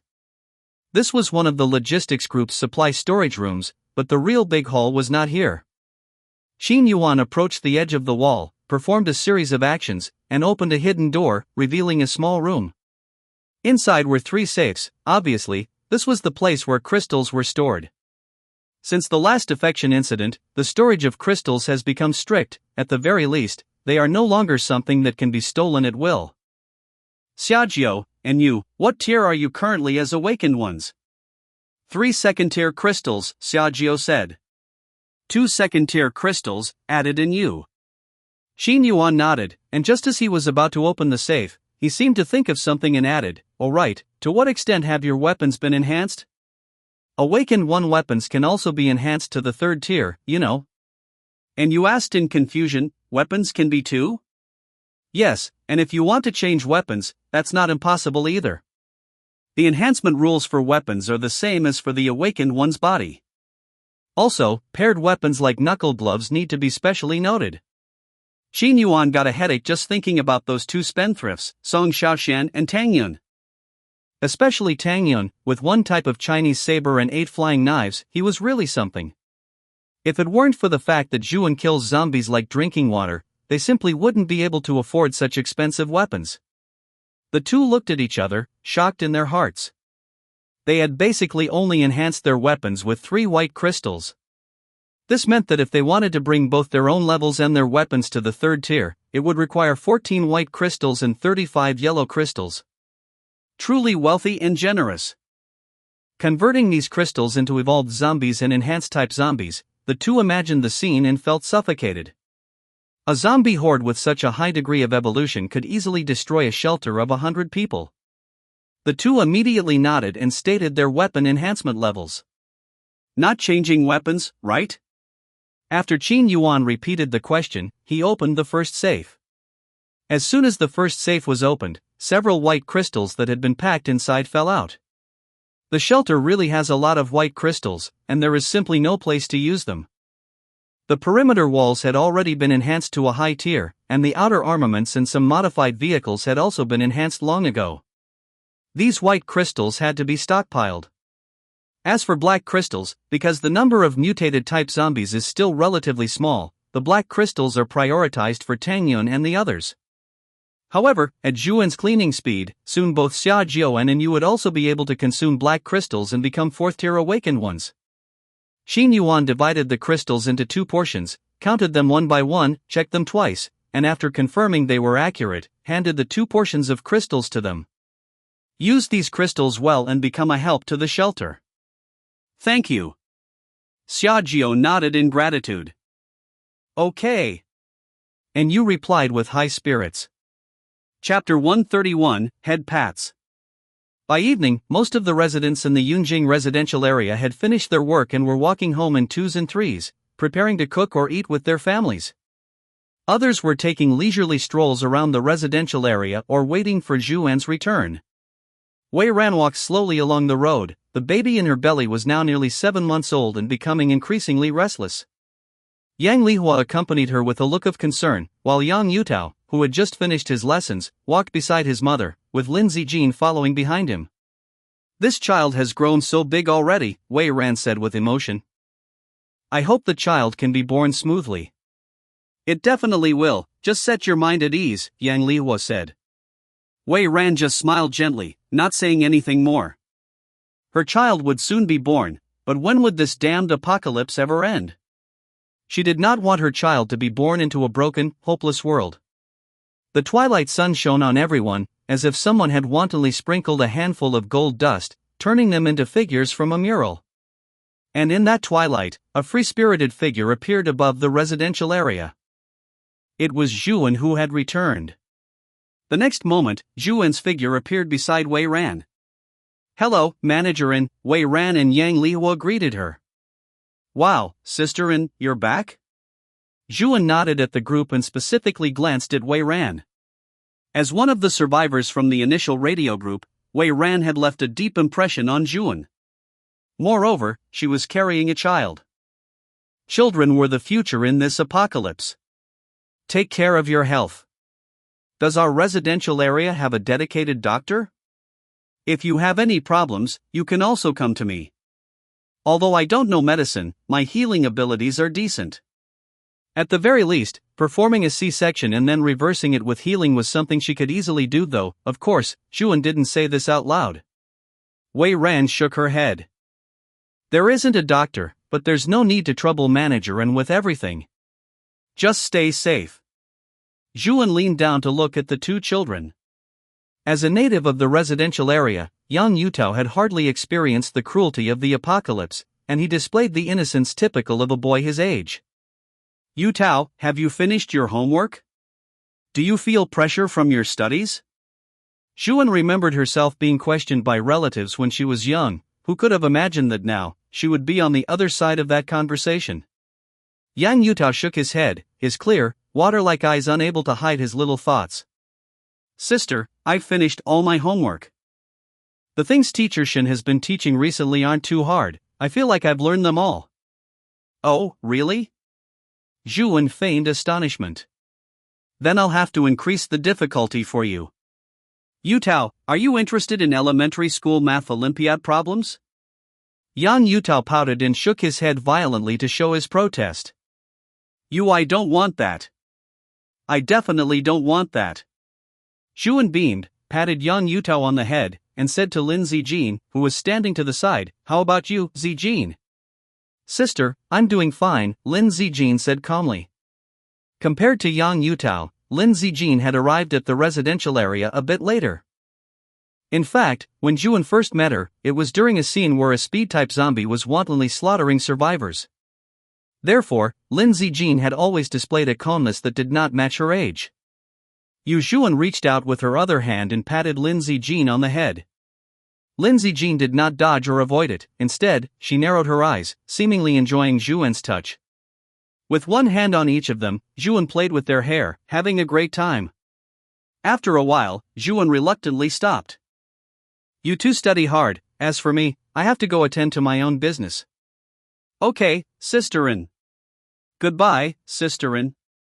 Goodbye, managerin. Zhuan waved goodbye to them, and her figure instantly vanished from their sight. Some other residents who had rushed over hoping to speak with Zhuan were filled with regret. Zhuan always came and went like the wind. For ordinary residents like them, wanting to speak to their idol, Zhuan, was nothing more than a luxury. Now, the people in the residential area had gradually come to view Zhuan as their faith. Some even referred to Zhuan as a guardian god, the guardian god of humanity. Zhuan quickly appeared in front of her door. Opening it, she was met with the familiar layout and furniture. Even after the apocalypse broke out, Zhuan had always lived in her original house. To her, the house was just a place to rest and adjust her mood, other attributes didn't matter to her. Zhuan walked over to the computer desk, the chair had already been pulled out under her control, and the computer screen had lit up, entering the desktop. Zhuan sat down in the chair, and the screen on the computer entered Word, displaying a document currently being written, Apocalypse Illustrated Guide. Ever since her last phone call with Xiang Haoran, Zhuan had the idea to write an Apocalypse Illustrated Guide, relying on her rich experience in killing zombies and her familiarity with various types of zombies. Of course, this was also because she had read the basic knowledge manual for the Yunjing residential area compiled by Song Xiaoqian. The guide Zhuan was writing was very comprehensive, detailing the various zombie intelligence she knew. The types of zombies, from normal zombie to mutated type, were all covered within it. Apocalypse Illustrated Guide Zombie Chapter. Normal zombie, mutated due to some unknown reason. Its blood contains microfactors that cannot be observed by human technology. According to research, the energy inside a zombie alone can sustain its survival for thousands of years. Appearance, skin is cyan black, expression is dull, and it basically maintains its form from when it was alive. Ability, strength and speed are greatly enhanced, about 30% higher than when it was alive. Evaluation, an ordinary person can kill one with courage or wisdom. Evolved zombie. In addition to microfactors, its blood also possesses a strange genetic structure, a triple helix gene. Speed-type zombie. Appearance: limbs on the ground, arms have no obvious specialization. Ability: maximum speed reaches 7 seconds per 100 meters, arm-piercing capability is enhanced. Evaluation: it is an absolute nightmare for ordinary people indoors. Awakened ones of the same rank are recommended to take as many protective measures as possible. Enhanced type zombie. Mutated type zombie. Zhuan described the key information about zombies very clearly, such as the strength of a strength-type zombie, the speed of a speed-type zombie, and so on. She also repeatedly warned about the characteristics of some special zombies. For example, the self-detonation of a self-detonating zombie, and the ability of a mind-type zombie to temporarily paralyze awakened ones and ordinary survivors, etc. In particular, Zhuan mentioned the mutated type blood nest zombie. Blood nest zombie. Appearance: attached to a wall, the whole is a large red blood sphere, with a large number of tentacles beneath the blood sphere. After cutting open the blood sphere, one can see human larvae.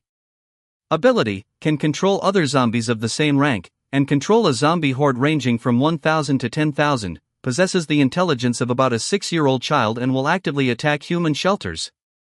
Evaluation: very dangerous, and often acts together with a surveillance-type zombie. When you see a surveillance-type zombie, it means your shelter has already been coveted. Chapter 132: The Second Meteor Shower. The threat of a blood nest zombie to an average human shelter is self-evident. Today is a bloody lesson. Zombies with a certain level of intelligence are already terrifying enough, not to mention that this kind of zombie can also manipulate zombies. Humanity, whether for its own safety or for the crystal of an evolved zombie, can only continuously kill zombies.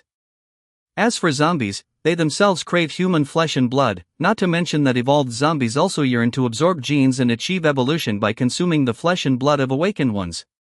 Between the two sides, it is destined to be a life and death struggle. Apocalypse Illustrated Guide Awakened One Chapter. Awakened ones appeared in the early stages of the apocalypse or during meteor showers. They also contain triple helix genes similar to zombies. The triple helix genes of awakened ones can enable evolved zombies to evolve, so the attraction of awakened ones to evolved zombies is far greater than that of ordinary people. Conventional awakened ones. 1. Strength awakened. Ability: physical strength is greatly enhanced, possessing the power to punch through anti-theft doors without injury, or punch through the human body of an ordinary person. Information awakened. Camouflage awakened. Hybrid awakened. The part of the genes awakened in their bodies covers multiple abilities, allowing them to possess 2 or more abilities. Note, the author has not yet encountered a triple ability awakened one. Strong ability awakened. Combat ability is far stronger than conventional awakened ones and conventional evolved zombies of the same tier in the later stages. Psionic awakened. Ability: possesses the ability to manipulate all things from a distance. When reaching the 3rd tier, flight ability is unlocked, granting air superiority, which basically allows them to kill most zombies of the same tier. The flying knives they control can even break through the defenses of defensive zombies and defensive awakened ones. Time awakened. After Zhuan finished introducing the categories of awakened ones she knew, she also introduced the rules for weapon enhancement. Weapon enhancement follows the rules of awakened ones, which is also 10 first-tier crystals, enhanced in order. Weapons cannot be enhanced across tiers. For example, ordinary weapons cannot be directly enhanced using the yellow crystal of an enhanced type zombie. Weapons can be used across 1 tier, but not across 2 tiers.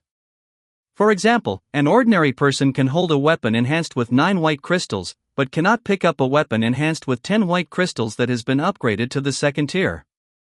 In other chapters, some scattered knowledge was introduced. For example, after an ordinary person is bitten by an evolved zombie, it will lead to genetic collapse. Tianhai Base has already developed battle armor that allows ordinary people to defeat evolved zombies. In the end, Zhuan also showed her hand, revealing the existence of Yunjing residential area. In this regard, Zhuan unceremoniously borrowed some of the basic knowledge manual of Yunjing residential area compiled by Song Xiaoqian. Zhuan sincerely invites those who see this guide to go to Yunjing residential area and embrace a stable life. Zhuan, manager of Yunjing residential area, strongest human known. Ability: speed can reach about twice the speed of sound, possesses the ability to single-handedly annihilate a gathered zombie horde of hundreds of thousands within 5 minutes, currently. Evaluation: if you need help, please use a satellite phone to dial the following phone number. Depending on the distance, it will arrive in about 5 minutes to an hour. Anyway, it's free, believe it a little bit. On the last page, there is the photo Tang Yu took for Zhuan. In the photo, Zhuan's hair is like a waterfall, and although her eyes are covered with white cloth, even through the screen, one can feel as if they have been completely seen through. The sharp Tang Dao in her hand seems to be able to completely shatter the entire apocalypse. However, Zhuan scanned the document roughly and felt it was still inappropriate. The document basically only has text. Except for Zhuan's own photo, there are no pictures of real objects. Relying solely on dry descriptions in text might make it difficult for some people to match their imagination with reality. In that case, compiling this guide also loses its most basic function of avoiding harm. It seems I also have to let Tang Yu teach me how to take pictures. I also have to get a new camera. When killing zombies tomorrow, pay attention, let's take a posthumous photo of them first. It would be best to collect them all tomorrow. Zhuan muttered to herself. Suddenly, Zhuan, who had been maintaining a detection range of several hundred meters, realized something was wrong. The residents inside and outside the residential area started to riot again. No, this riot, it feels familiar. Zhuan felt a familiar smell, and alarm bells rang in her heart. She immediately put down the work in her hand and flew to the rooftop. Suddenly, Zhuan's pupils shrank violently. At this time, above the vast starry sky, countless meteors could be seen streaking across the horizon, like a gorgeous fireworks feast bestowed upon humanity by the gods. They are fast or slow, bright or dark, under the quiet and cold night sky like black velvet, as if elves in the sky are dancing happily. Every ray of light is telling endless stories to the people of the world. The meteor shower has arrived. It is time for those with unwavering ambition to clasp their hands and pray, and for zombies to evolve. Inside and outside the residential area, on the open space, on the balcony, there are people silently watching the meteor shower. Praying that they can become an awakened one, and then logically consume the crystal to experience a life they have never experienced before. Zhuan narrowed her eyes, and a strong sense of displeasure suddenly rose in her heart. She hates this kind of arranged world, these kinds of arranged people. The impact brought by the meteor shower is profound and immediate. Although the number of awakened ones on the human side will increase, the evolution of zombies will also accelerate. By then, for ordinary people who still make up the majority of surviving humans, the living space will be even narrower. The more meteor showers there are, the more disadvantaged humanity will be as a whole. If possible, Zhuan wished she could fly up directly and use its song to completely annihilate these meteor showers. What are you doing? Du Fei asked, unable to help himself when he saw his sister standing on the balcony, looking up at the meteor shower without moving. Du Xian didn't turn her head, just smiled. I just think they are so beautiful. Inside Tianhai Base, Xiang Haoren and the other two looked at the real-time satellite images and shook their heads in unison. They naturally know the impact brought by the meteor shower best. Inside the dam base, Chen Shui fired a shot to deal with a zombie that didn't have eyes and approached the dam. Her marksmanship had become incomparably accurate. She precisely headshot this zombie with one shot. She looked up, and what she saw was the meteor shower all over the sky. The meteor shower should be an opportunity to become an awakened one, right? She muttered to herself. Outside Yunzhou City, the boundless starry field fell. An off-road vehicle was parked on the side of the road, and a figure holding a long knife stood on the side of the road. Xu Xian looked up at the meteor shower all over the sky, and then sheathed her knife. Embarking on the journey again. Somewhere in the imperial capital, the night city had already fallen into absolute dead silence. A figure stood on the rooftop. Under his feet was the corpse of a huge heavyweight zombie. The zombie's head and body were separated, and the cut was extremely neat, as if it had been cut directly by a laser. He had a yellow crystal in his palm, and he casually swallowed the crystal into his belly. Evolve. Chapter 133, New Awakened Ones. The night of the meteor shower passed just like that. Throughout the night, countless people felt restless and couldn't sleep, imagining whether they would wake up the next day as an awakened one, and what kind of ability they might awaken. The next day, within the residential complex, everyone gathered together under the organization of Hao Jianwei. The number of people in the residential complex had long since surpassed the 1,000-person mark. Logically, there should have been several new awakened ones. Hao Jianwei stood at the front, a portable microphone clipped to the corner of his mouth. If there is anyone who became an awakened one yesterday, please step forward. Song Xiaoqian stood beside Hao Jianwei with her arms crossed. By now, Song Xiaoqian was already a 4th tier awakened, and her 2 weapons had also been upgraded to the 4th tier. Song Xiaoqian estimated that she now had the power to shatter the load-bearing wall of a building with a single punch. She could even stop a multi-ton vehicle charging at her at full speed, holding it back and ripping it apart. The residents of the complex began to talk among themselves, trying to find out who had become a new awakened one, and the area suddenly buzzed with noise. As of yesterday, the complex had a total of 6 awakened ones. Among them, the time-awakened Fong Wenzhou and the speed-awakened Lu Jiasen were out on a mission, while the self-healing awakened Wen Xiaojiu and the camouflage awakened and Yu had just joined the complex and did not yet have high combat power. The face of the complex's awakened ones was represented by the veteran strength awakened Song Xiaoqian and the psionic awakened Tang Yun. At that moment, a series of sounds broke through the air from above. Everyone looked up and saw Tang Yun walking slowly through the air. Tang Yun looked high-spirited, with a type of Chinese saber strapped to his waist and a flying knife under each step, appearing like an immortal descended to earth. Tang Yun had also reached the 4th tier awakened level, and his main weapon, the type of Chinese saber, was also at the 4th tier. As for the 8 flying knives, each one was a genuine 3rd tier item. Throwing any one of them outside would be a treasure that awakened ones would fight over. So cool, someone exclaimed. If only I could be like that, sighed Dufei. Looked at Tang Yun, who was walking down to the ground, and said with a face full of envy. Ever since the cleanup group was disbanded, Dufei had joined the logistics group, collecting supplies from abandoned buildings outside every day. To him, this was a very boring job. Hey, why is your face so pale? Is something wrong? Dufei noticed that Du Xian's expression was often asked with concern. Du Xian looked as if she wanted to say something, but she swallowed her words and didn't speak. Suddenly, Zhu Wen's figure appeared in the air above everyone, instantly capturing everyone's attention. Zhu Wen was still very interested in seeing what new awakened ones the complex might have. Hao Jianwei scanned the crowd again, his tone tinged with a hint of uncertainty. With so many of us, is there really not a single one? Still, no one responded, and the situation became extremely awkward. Alright then, everyone is dismissed, Hao Jianwei said, feeling a bit depressed. Little sister, let's go. Du Fei said, calling out to Du Xian. No, it's fine. Du Xian waved her hand, refusing for the first time. I have some of my own business to take care of. Du Fei raised his eyebrows in surprise, but didn't say much. Alright. The crowd dispersed, leaving only Hao Jianwei's group and Du Xian on the grounds. Du Xian watched Zhu Wen, Hao Jianwei, and the others chatting and laughing. Gathering her courage, she walked up to them.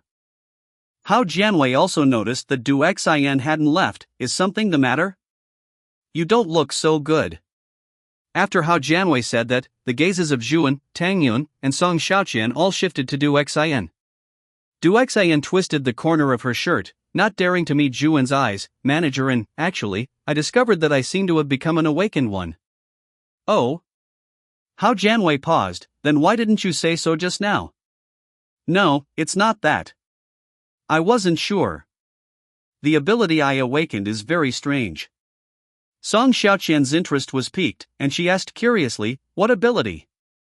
Mind reading. Zhu Wen froze for a moment, feeling a genuine sense of absurdity. I remember your name, Du Xian. It's an ability that really suits your name. Du Xian felt a wave of emotion that Zhu Wen actually remembered her name. Yes, Managerin. When Du Xian woke up this morning, she felt her head was groggy and swollen, as if she had had an incredibly complex nightmare.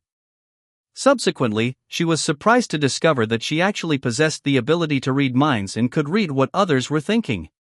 She read Du Fei's desire to become an awakened one, as well as his resentment about having to go to work again.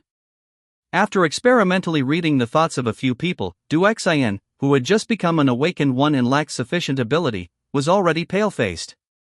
Fortunately, this ability could be turned off voluntarily. If she were passively receiving other people's thoughts all the time, Du Xian thought she would definitely go crazy. Tang Yun and Song Xiaoqian were both taken aback. They hadn't expected such an outrageous ability to exist. It was no wonder Du Xian hadn't wanted to say anything earlier. After all, this was an ability that would leave one friendless. No one wanted to be with someone who could see right through them. Your ability will be of great benefit to the development of the complex. Zhuan stated definitively, starting tomorrow, the personnel department will specially form a team to cooperate with your ability. You will be responsible for screening personnel entering the complex. Du Xian's eyes widened in disbelief. She hadn't expected to be entrusted with such an important task by Zhuan directly.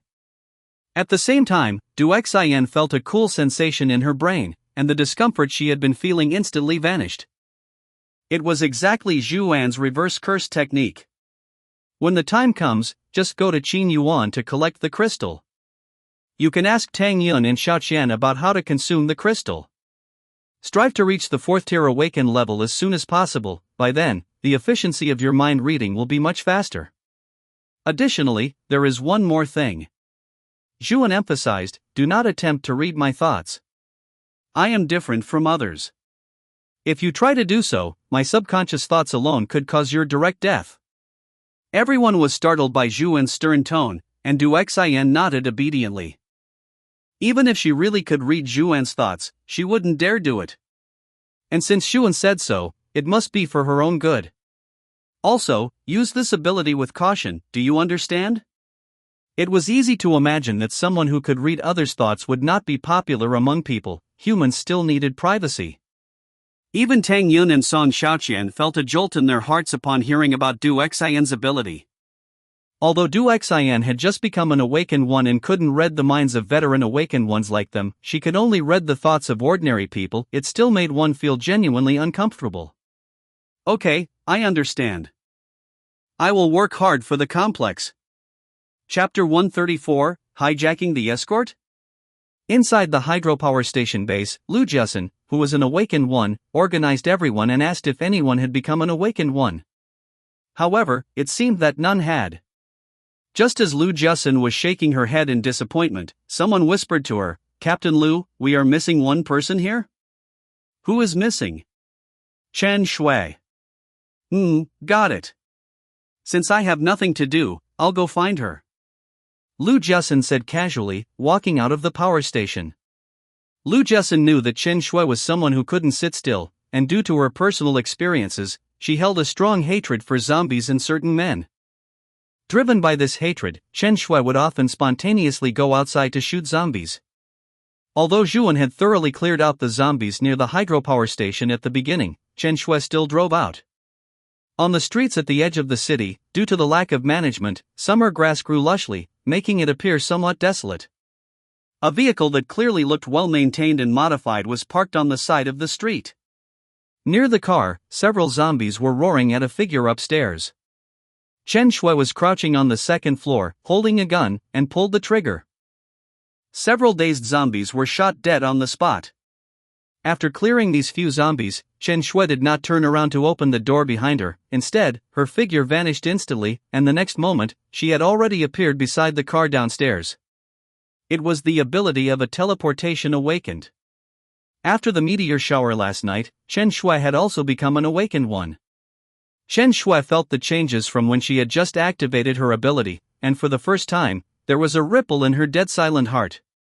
She had finally become an awakened one and possessed the ability to protect herself and others, but it was a pity that this ability had come too late. Just as Chen Shui was feeling dejected, sparse and distant applause rang out. Not bad, not bad. Chen Shui looked up in surprise and saw Lu Jiasun standing on the other side of the street, her eyes filled with praise. Congratulations on becoming an awakened one, Chen Shui. Did you awaken the ability to teleport? The reason Lu Jiasun said this was because even as a tier 4 speed awakened who could run 100 meters in 2.5 seconds, she hadn't seen Chen Shui's movement, she could only see her figure instantly appear at the destination. A newly awakened Speed Awakened could not possibly have such speed, it could only be an ability related to teleportation. Yes, I am a teleportation awakened. Besides me, has anyone else awakened? No, you are the only one. I came out to look for you because I was worried. Although Lu Jiasun didn't say much, her words implied dissatisfaction with Chen Shui's reckless behavior. Right, there's also this. Lu Jiasun took out the satellite phone she carried. Zhuan had insisted they carry it at all times to contact her in case of an emergency. I will communicate with Zhuan about the crystal matter. Also, Chen Shui, since you have become an awakened one, I would like to ask you for a favor. Chen Shui asked curiously. No problem, Captain. Tell me, what is it? Lu Jiasun smiled inscrutably. No need to call me Captain. What I mean is, you should be the captain. I feel I am better suited to growing vegetables in the residential area, that is what I am good at. Furthermore, this is better for you too. There are no zombies to kill in the residential area. Chen Shui was silent for a moment. Good grief, Lu Jiasun was treating her as a replacement. She herself didn't care about being captain or not, but she did truly enjoy the feeling of killing zombies. Both sides were getting what they needed, and they owed each other nothing. Alright, no problem. After getting Chen Shui's consent, Lu Jiasun dialed the number on the satellite phone, and the call was connected quickly. Hello, what is it? On the other end of the line, Zhuan had already left the residential area and was clearing zombies on the street. Behind Zhuan was a small pile of crystals. Clearly, she had already harvested a wave. Managerin, we have a newly awakened teleportation awakened here. Therefore, I would like to request a delivery of crystals. A teleportation awakened? Zhuan's tone suddenly became a bit strange. What is going on today? The newly added awakened abilities in the residential area are all old acquaintances, have they all returned? Managerin, what's wrong? Nothing, is the weapon default to one piece? Lu Jiasun looked at Chen Shui, and Chen Shui nodded calmly. Yes, one is enough. Good, I will arrange it. The vehicle transporting crystals and supplies should arrive there by noon today. Anything else? Managerin, it's like this. Next, Lu Jiasun proposed the idea of having the newly awakened Chen Shui serve as captain, while she returned to Yunjing residential area to continue with agricultural matters. Lu Jiasun had expected Zhuan to express surprise or require some convincing, but to her surprise, Zhuan replied concisely and directly, alright, no problem. Originally, assigning an awakened one to the hydropower station was just in case, but both places had been cleared by Zhuan, and since they were in remote locations, let alone people, even zombies couldn't be bothered to visit. Since Chen Shui had become a new awakened one, Lu Jiasun could naturally be liberated. It wouldn't be that unlucky for the damned to encounter a zombie horde just during the time Chen Shui was consuming crystals, right? Alright, then that's no problem. Goodbye, Managerin. Goodbye. Zhuan hung up the phone, looked at the pile of zombie corpses gathering halfway above her, and muttered to herself, alright, let's continue working. On the other end of the line, after Lu Jiasun hung up, she casually tossed the satellite phone to Chen Shui. The crystals will arrive at noon. In the meantime, you can decide on your weapon. Also, from now on, this satellite phone is yours. Remember, if you run into something you can't handle, call Zhuan immediately. Chen Shui nodded obediently. What she had to do next was wait. Inside Yunjing residential area, a modified vehicle was loaded with some supplies and enough crystals to upgrade one person and one weapon to Tier 3, a full 20 white crystals and 20 yellow crystals. After the people from the logistics group and the security group checked and confirmed that no supplies were missing, the vehicle set off. The vehicle drove along the route directly to the dam that Zhuan had initially cleared.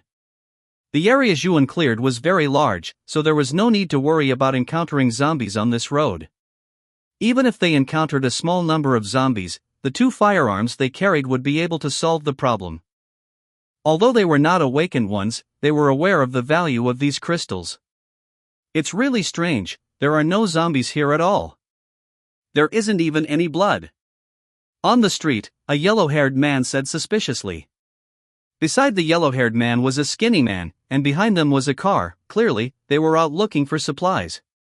Hey, why worry so much? There isn't a single zombie here, so won't I be able to easily take supplies? Think of how much credit we'll get. Boss, you won't have to look at Sun Hua's expression anymore, the skinny man said with a flattering face. They are awakened ones, this little bit of credit is just. The yellow-haired man wanted to say something more, but the next moment, his voice stopped. He heard the almost imperceptible sound of a modified vehicle's engine, and the sound was getting closer and closer. He keenly sensed that a big fish was coming. Chapter 135, On-the-Spot Reinforcement. The man with yellow hair immediately signaled for the other man to be quiet and not speak.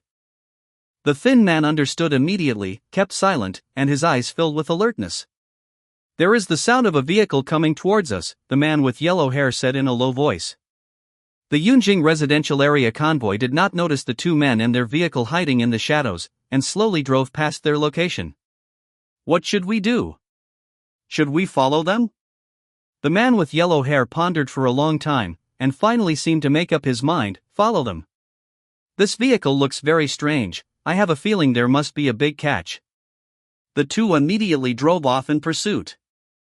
Their car was a common vehicle without much noise, and since they weren't driving fast, and the people from the Yunjing residential area hadn't had much contact with outsiders and lacked vigilance, they were actually able to keep following far behind the residential area's convoy.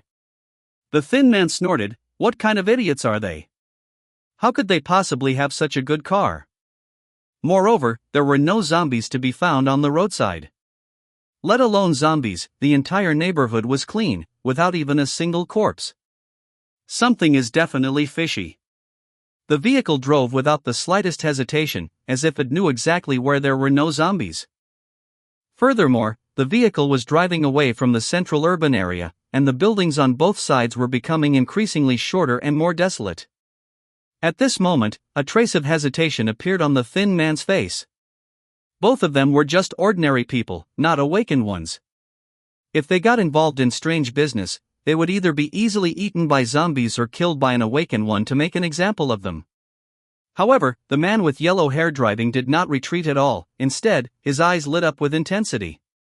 The Yunjing residential area's vehicle finally stopped in front of the dam, and the man with yellow hair parked their car behind a building to quietly observe how the situation developed. Once the people from the residential area got out of the car, they opened the trunk and took out various supplies. The one that looked the most carefully packed was a box. A group of people also appeared from inside the dam, and the leaders among them were naturally Lu Jusin and Chen Shui. Seeing that both sides had firearms, the two men's hearts skipped a beat. It was fortunate they hadn't done anything out of line earlier, otherwise, they would have already been shot dead. Chen Shui opened the box and saw 20 neatly arranged white crystals and yellow crystals inside, a smile curling at the corner of her lips. The awakened ones in the residential area didn't need to go out and hunt zombies to obtain crystals, Zhuan had taken care of that for them. However, the crystals weren't free to take. Becoming an awakened one meant taking on responsibilities. They needed to use their own awakened powers to maintain the safety and operation of the Yunjing residential area. Chen Shui casually picked up a white crystal, swallowed it, and felt the crystal slowly strengthening her body as that warm current flowed through her limbs and bones. And this scene was witnessed by the two men hiding in the shadows. Although they weren't awakened ones, they knew how things worked. They knew this was an awakened one consuming a crystal. And crystals were things that only those especially strong evolved zombies, capable of wantonly slaughtering ordinary people, could possess. Before the two could even marvel at this, the next scene made their eyes nearly pop out of their sockets. They saw Chen Shui take out a gleaming long spear, and then, she took out a white crystal and directly pressed it onto the spear. Crystal after crystal, seemingly worthless, she pressed 10 white crystals onto it one after another. They thought it would stop there, but Chen Shui's actions didn't cease. Instead, she continued to press 9 yellow crystals onto it before finally stopping. 9 yellow crystals were the critical point. If she pressed one more, Chen Shui wouldn't be able to lift this weapon. And the two men in the shadows were now beyond overwhelmed. This was a crystal. although they didn't know the concept of these crystals or what Awakened 1 rank they corresponded to. However, they had heard enough to know a thing or two about zombies with white crystals and yellow crystals. A zombie with a yellow crystal was an absolute monster to an ordinary person. If one encountered it, there would be zero chance of survival. But now, these crystals were being treated like worthless scrap paper, being pressed onto the weapon one after another. They had encountered a major power. They had originally thought that the Lake Heart Island shelter, to which they belonged, with its population of over 1,000 and several Awakened ones, was already a major power. Now, by comparison, it didn't seem like much. Cold sweat was already running down the thin man's face. Should we leave now? Let's go now. After saying that, he was about to open the car door. You idiot! The man with yellow hair immediately took action, restrained the thin man, and threatened him in a low voice, "Start the car? If we are heard, we'll both die. Walk back. At least get far away first, then just find any car to drive back. Anyway, this car isn't worth much." After hearing this, the thin man broke free from his fear and regained some of his rationality. "You're right." After speaking, the two packed up one point of things from the car and set off on foot. The car was loaded with some things they had just taken, but supplies could be taken later. They only had one life. Besides, there wasn't a single zombie on the road just now, so why worry about not finding supplies? After the two had walked for a few minutes, the sound of a car came from behind them again. The two were on edge and immediately hid. It was Lu Jessen riding in the residential area's vehicle, on her way back to the Yunjing residential area. However, she didn't notice the two of them either. After hiding for a while and confirming that the vehicle had driven far away, the two looked for a car on the roadside. After checking 3 or 4, they finally found one that could start. As if reborn, they opened the car door and sat inside. What they had discovered this time was too big. Knowing this information was useless to them, so it would be better to report it and perhaps gain 1 point of benefits instead. They wanted to report to Sun Hua, the person in charge of this resource search. Sun Hua was a strength awakened, possessing immense strength. Inside a building, a young man with a buzzcut sat on a sofa, eyes closed and concentrating. In front of him stood several people with varying expressions on their faces. "You only found this little bit of supplies? I led the team personally this time, and it's only this little?" Sun Hua's voice was low, and he seemed somewhat angry. Everyone lowered their heads, not daring to answer, their expressions anxious and uneasy, fearing that Sun Hua might kill them on a whim if he was displeased. As an Awakened one, Sun Hua was a figure of unique status in the shelter. He didn't need to take any responsibility for killing them, and no one would dare to stand up for them. Sun Hua snorted coldly, opened his eyes, and a flash of intensity crossed his gaze. Just as he was about to lash out, his subordinate suddenly burst into the room and whispered a few words in his ear. Sun Hua frowned and said casually, "Fine, then let them in." Immediately after, he said to the few people in front of him, "Get lost, don't be an eyesore here." Several people felt relieved and rushed out one after another. Sun Hua's subordinate also tactfully retreated, and the man with yellow hair and the thin man walked in. Chapter 136, Come, Smile. Dismissing everyone, Sun Hua said slowly, "Go ahead, what is it? If the information you're reporting has no value, then don't blame me for being impolite." The yellow-haired man and the skinny man exchanged glances, and finally, the yellow-haired man spoke up, recounting exactly what they had just encountered. A clean street without any zombies or corpses, a strange modified vehicle, an unknown team stationed at the dam, and the power to casually produce 10 white crystals and 9 yellow crystals. The more Sun Hua listened, the more focused his gaze became. Connecting these events, the more he thought about it, the stranger it seemed. Furthermore, this force was simply too wealthy, they could casually pull out so many crystals. Sun Hua was currently only a mid-second tier Awakened one, and his leader was still a little bit away from reaching a third-tier Awakened one. Yet this force could casually spend resources to cultivate an Awakened one no less capable than their leader. It could even be said that this force had only revealed the tip of the iceberg. After all, what good things could there be at the dam? There was no terrain conducive to blocking zombies, making it fundamentally unsuitable for a stronghold. Sun Hua pondered repeatedly. The two of you said this? It's all true? The yellow-haired man nodded repeatedly. Good, come over here, you two. Since you've obtained such important information, I must reward you. Sun Hua crooked his index finger and said. Upon hearing this, the two were overjoyed and immediately walked forward. The next moment, Sun Hua suddenly erupted into action, grabbing both their throats. Sun Hua lifted both of them up directly. The two widened their eyes, staring fixedly at Sun Hua, their faces full of disbelief. They tried their best to pry open the hands gripping their throats, but facing the immense strength of a strength awakened, they were completely unable to resist. A few minutes later, the yellow-haired man and the skinny man had turned into two cold corpses, their eye sockets pale and their tongues lolling out of their mouths. Sun Hua casually threw the two corpses out the window, just like throwing away two bags of trash. Subsequently, he summoned a trusted aide, telling him to check the situation at the dam, and then sent others to gather supplies at the place without any one point of zombies that the yellow-haired man had just mentioned. If the situation was confirmed, he would report it to the leader. As for why he killed the two for unverified intelligence, Sun Hua could only answer, right now, human lives are worthless. A few hours later, Sun Hua returned with the convoy. There was indeed such an area, without a single threat from zombies, and his convoy had a great time gathering supplies there. Sun Hua ignored the clumsy flattery from the others, only thinking about how to report to the leader. The convoy drove into an area. Although under the apocalypse, the streets had long been unmanaged and appeared dilapidated and desolate, it was still clearly visible that the buildings here were much more high-end than outside. Subsequently, their field of vision suddenly widened, and a tranquil and serene lake appeared before everyone's eyes, refreshing to behold. There was a two-lane road leading directly to the Hushin Island Villa area. The people in the security booth along the lake, seeing the convoy that had gone out to find supplies returning, immediately opened the gate. This was just the first gate. Before fully entering the villa area, there would be another one. The Hushin Island Villa area was situated in the middle of the lake, surrounded by water on all sides. The only path for external communication was that two-lane road, blocked by two gates.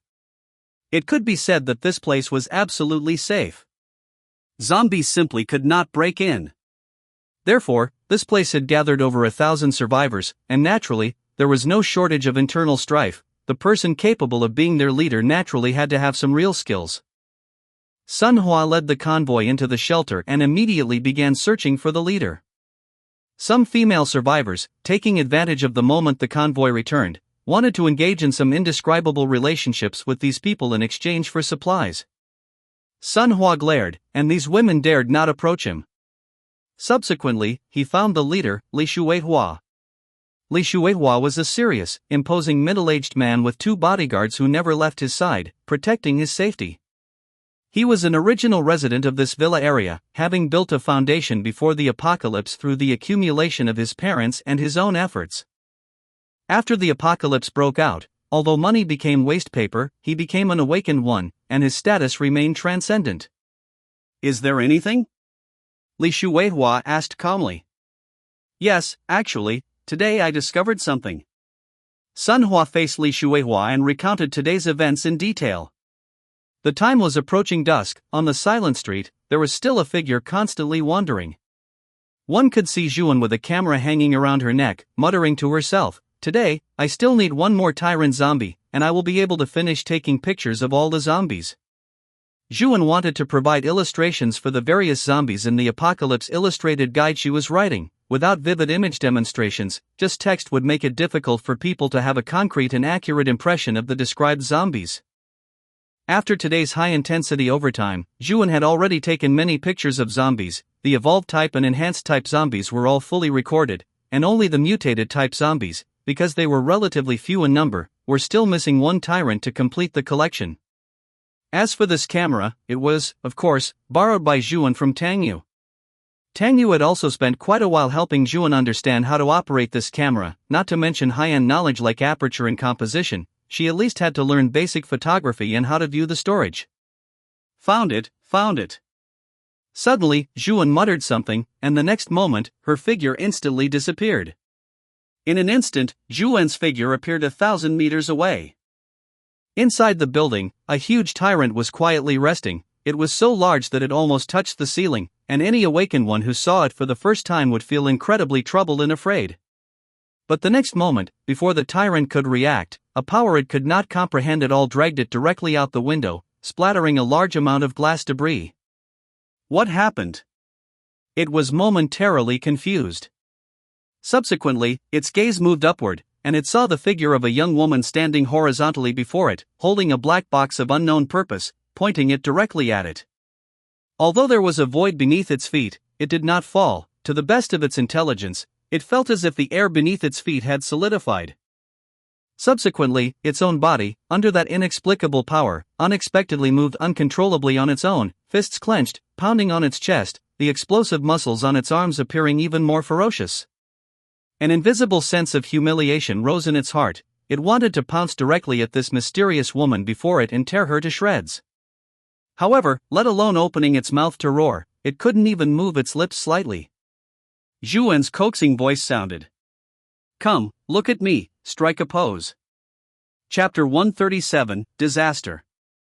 Click.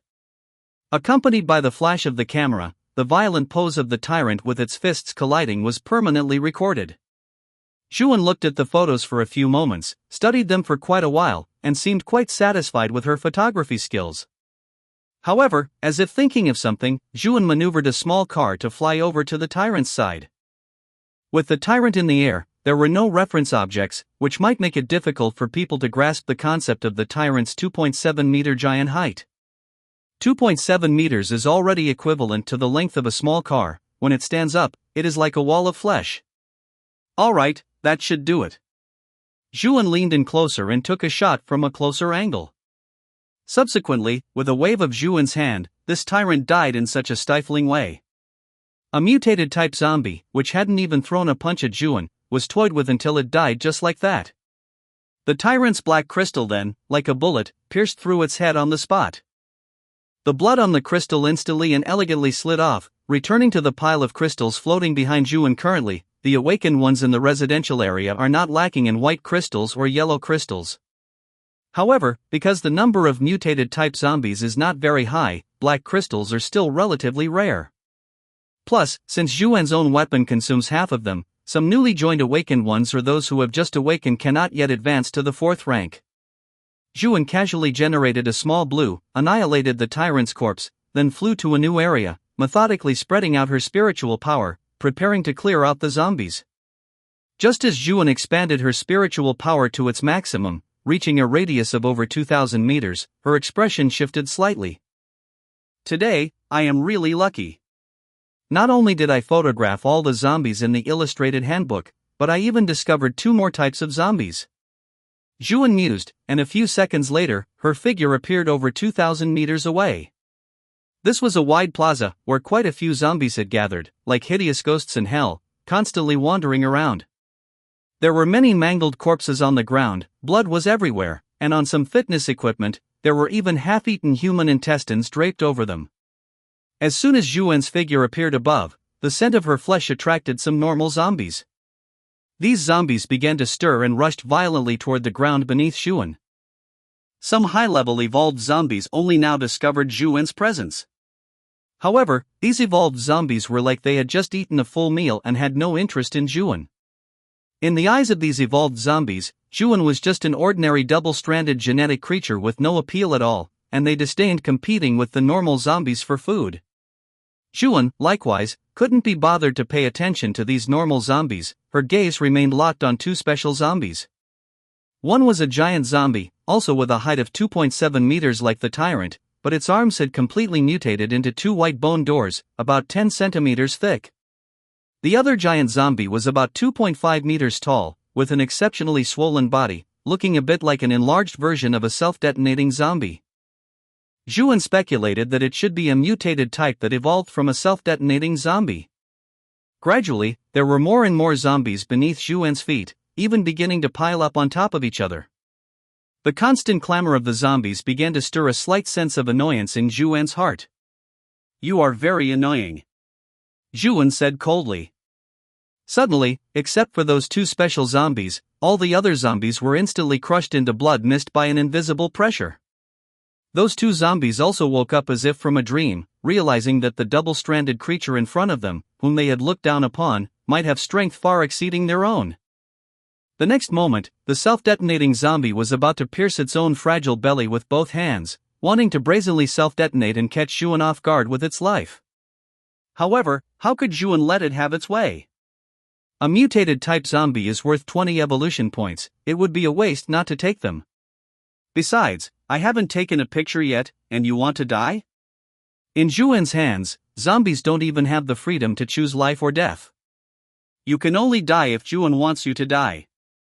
The self-detonating zombie's movements froze as if someone had pressed a pause button, and the Handor zombie on the other side was also controlled by Zhuan, unable to move. Come on, one by one, let's take photos. Although she knew these zombies didn't possess the complete intelligence to answer her, Zhuan said to herself anyway. With a click, Zhuan successfully took a front-facing photo of the self-detonating zombie. Subsequently, the camera lens turned to the Handor zombie. Under Zhuan's control, the Handor zombie's two iconic arms hung down along its body like taking an ID photo. It looked as if this zombie was about to be crushed flat by the two doors. After taking one, Zhuan closed the two hand doors of the Handor zombie. She didn't know until she closed them, but once closed, it was quite a shock. When these two hand doors were closed, they formed a 3 meter by 3 meter square. The 1.73 meter tall Zhuan standing in front of this white bone door truly felt like she was facing a wall. Alright, Zhuan pressed the shutter and took the last photo. Now the photos were finished, and it was getting late, it was time to get off work. After testing the characteristics of these two zombies, it could be finished. Zhuan glanced at the dimming sky and thought this to herself. Zhuan moved her mind, and with a bang, the self-detonating zombie's body exploded on the spot. Within a radius of tens of meters, it was drenched in the self-detonating zombie's blue-black blood, which then made a constant sizzling sound that grated on one's nerves. Killed mutated type disaster, evolution point plus 20. Disaster, huh? Zhuan took a look. Considering the destruction caused by the disaster zombie, she felt the name was quite fitting. As a mutated type disaster zombie evolved from a self-detonating zombie, its explosion radius increased from 15 meters to over 30 meters, and the corrosive effect of its blood was also slightly enhanced compared to before. It could be said that the disaster zombie was completely a walking biological bomb. If a disaster zombie were to explode inside a shelter, it could completely cause massive building damage and hundreds of casualties. However, this type of zombie also hurts others and itself. Not only does the explosion cost its own life, but its blood also ruthlessly corrodes and kills zombies on its own side. Quite a bit of the blue-black blood was floating in front of Zhuan, but it was blocked by the limitless that she kept running at all times. As for that other Handor zombie, Zhuan certainly wouldn't let it be taken away by the disaster zombie, so she also casually applied some limitless protection to it. And the small portion of the Handor area not covered by the limitless was being continuously corroded. In less than 10 seconds, it had already been corroded by nearly half. What a nice corrosive ability. Zhuan observed the Handor zombie carefully, clearly seeing the corroded white bone door. The zombie wanted to attack, but it could not move an inch. Just as it felt frustrated, it suddenly felt its whole body lighten, the force was instantly removed, and it finally regained complete control of its body. The next moment, the zombie turned and ran, showing no desire to fight. It finally understood that the double-stranded creature in front of it, who looked like an ordinary human, actually had an evolution level far exceeding that of mutated-type zombies like itself. Perhaps she was even hiding her true level of genetic evolution. This human is simply too despicable. A sense of anger at being deceived rose in its heart. If it still had memories from its time as a human, it would have been able to recall that, in human terms, this was called playing the pig to eat the tiger. Although the Handor zombie wanted to escape, its heavy body and massive hand doors made it unable to move quickly. With every step it took, the ground trembled slightly, as if it were groaning. After running a few steps, the Handor zombie stopped instantly. Because at this moment, Zhuan had already appeared in front of it. Thinking of running? It won't be that easy. Whatever abilities you have, show them to me. Before the Handor zombie could react, Zhuan's figure instantly appeared before it, and then, a palm landed lightly on its white bone armor. Yet, it was this light palm that made the hand door zombie take a step back. It seems, it's not that strong? This was the vague thought the hand door zombie had after taking Zhuan's palm. However, for this palm, Zhuan only used 300 points of constitution, which was less than 1,000th of her power. Can't strength awakened of the same rank even destroy the bone armor? Zhuan observed the hand door zombie's posture and expression, secretly forming a judgment. Subsequently, she struck out with another palm. However, the power of this palm had been increased to 400 points. The hand door zombie was forced back several steps, and the damage on the bone armor caused by the corrosion from the disaster zombie was now also aiding in the destruction, causing the bone armor to begin to show cracks. The hand door zombie turned and wanted to escape again. Now, it was truly afraid of Zhuan. Although Zhuan maintained her humanity, compared to zombies like itself, she was more like a walking monster. However, it could not escape. Zhuan instantly appeared in front of it, clenched her palm into a fist, and with 500 points of power, struck out. The hand door zombie's bone armor, which was already somewhat fragile, shattered under this massive force, breaking into several large pieces. After the bone armor shattered, the hand door zombie's aura instantly withered, and it seemed to have fallen into a weakened state. 500 points of constitution corresponds to a tier 4 strength awakened. It seems one needs to be a strength awakened of a higher tier to directly break through the defenses of a defensive zombie, Zhuan thought to herself. Whether it was an awakened one of the defensive type or a zombie evolved in a defensive direction, they both followed this rule. If it were the current Song Xiaoqian, she could kill this zombie head-on. If it were Tang Yun, he could ignore these wide hand doors and directly manipulate flying knives to kill it from behind. After testing the stats of this hand door zombie, Zhuan lost interest. This zombie did not satisfy Zhuan. In the end, it was just a mutated type zombie with a few hundred points. Zhuan waved her hand, and the zombie fell heavily to the ground. Killed mutated type tank zombie, evolution point plus 20. Tank zombie, that actually fits the characteristics of this zombie quite well. When the two hand doors merged, they formed a sturdy white wall measuring 3 by 3 meters. The strength of its bone armor could not be underestimated, and ordinary firearms, or even heavy machine guns, could not leave even a white mark on it. Although its armor strength was impressive, its speed compared to a real tank was lacking. Zhuan lowered her brows, appearing lost in thought. These mutated type zombies were evolving to be increasingly powerful, yet it was all in terms of numerical values. Their intelligence improvement was not significant, so they were not to be feared. What was truly worth worrying about was the blood nest zombie. It not only possessed the intelligence of a 6 or 7-year-old child but also had the ability to remotely control zombies and obtain intelligence. And these mutated type zombies with various evolutions would become excellent henchmen for the blood nest zombie, constantly attacking human shelters and killing humans under its direction. Imagine, at the forefront of a massive zombie horde, a large row of tank zombies merging their hand doors to construct a solid defensive line. Behind the tank zombies would be the tyrants serving as assault troops. Their violent strength could easily tear through weak defenses and destroy vehicles. Disaster zombies could use self-detonation to destroy important firepower points or sturdy city walls. The swift shadow, with unparalleled speed and the ability to easily maneuver between buildings, could slaughter at will within the shelter. And the blood nest zombie would sit gracefully in the safety of the rear, quietly controlling the zombies to slaughter humans, having them bring back the corpses of strength awakened, allowing itself to evolve. What a desperate scene that would be! Just the thought of it made Zhuan feel sorrowful. Furthermore, the blood nest zombie was not even in its complete form yet. When it evolved to the limit type or transcendent type, what new changes would occur? Could it then control a massive zombie horde of 100,000 or 1,000,000? By then, apart from those she protected, where would there be any path to survival? She had to step up her efforts as well. Now, Zhuan's evolution points had exceeded 1 million, and more than 1/10 of the zombies in Yunzhou City had been cleared. Zhuan could guarantee that in another 7 days, the zombies in Yunzhou City would be completely cleared by her.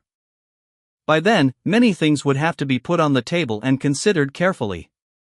Late at night, the moonlight was like water, filling every home with jade, and also cleansing a corner of Zhuan's home.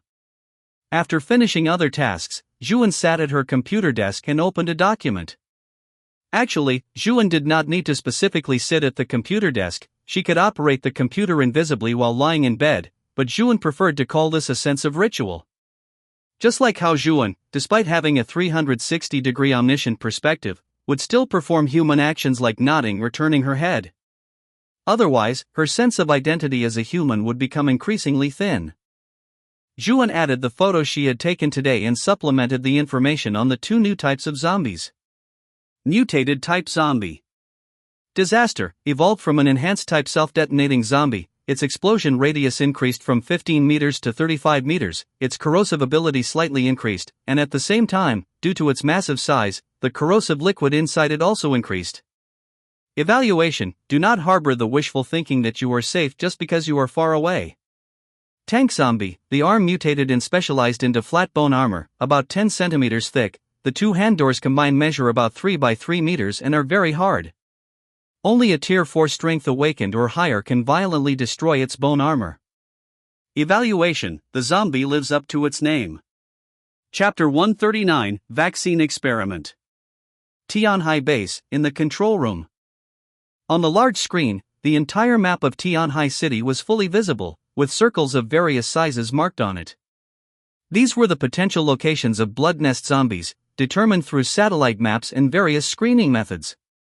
Blood nest zombies do not yet possess high-level intelligence, or rather, they lack the original human memories of an awakened one, so they often leave loose ends when handling many things.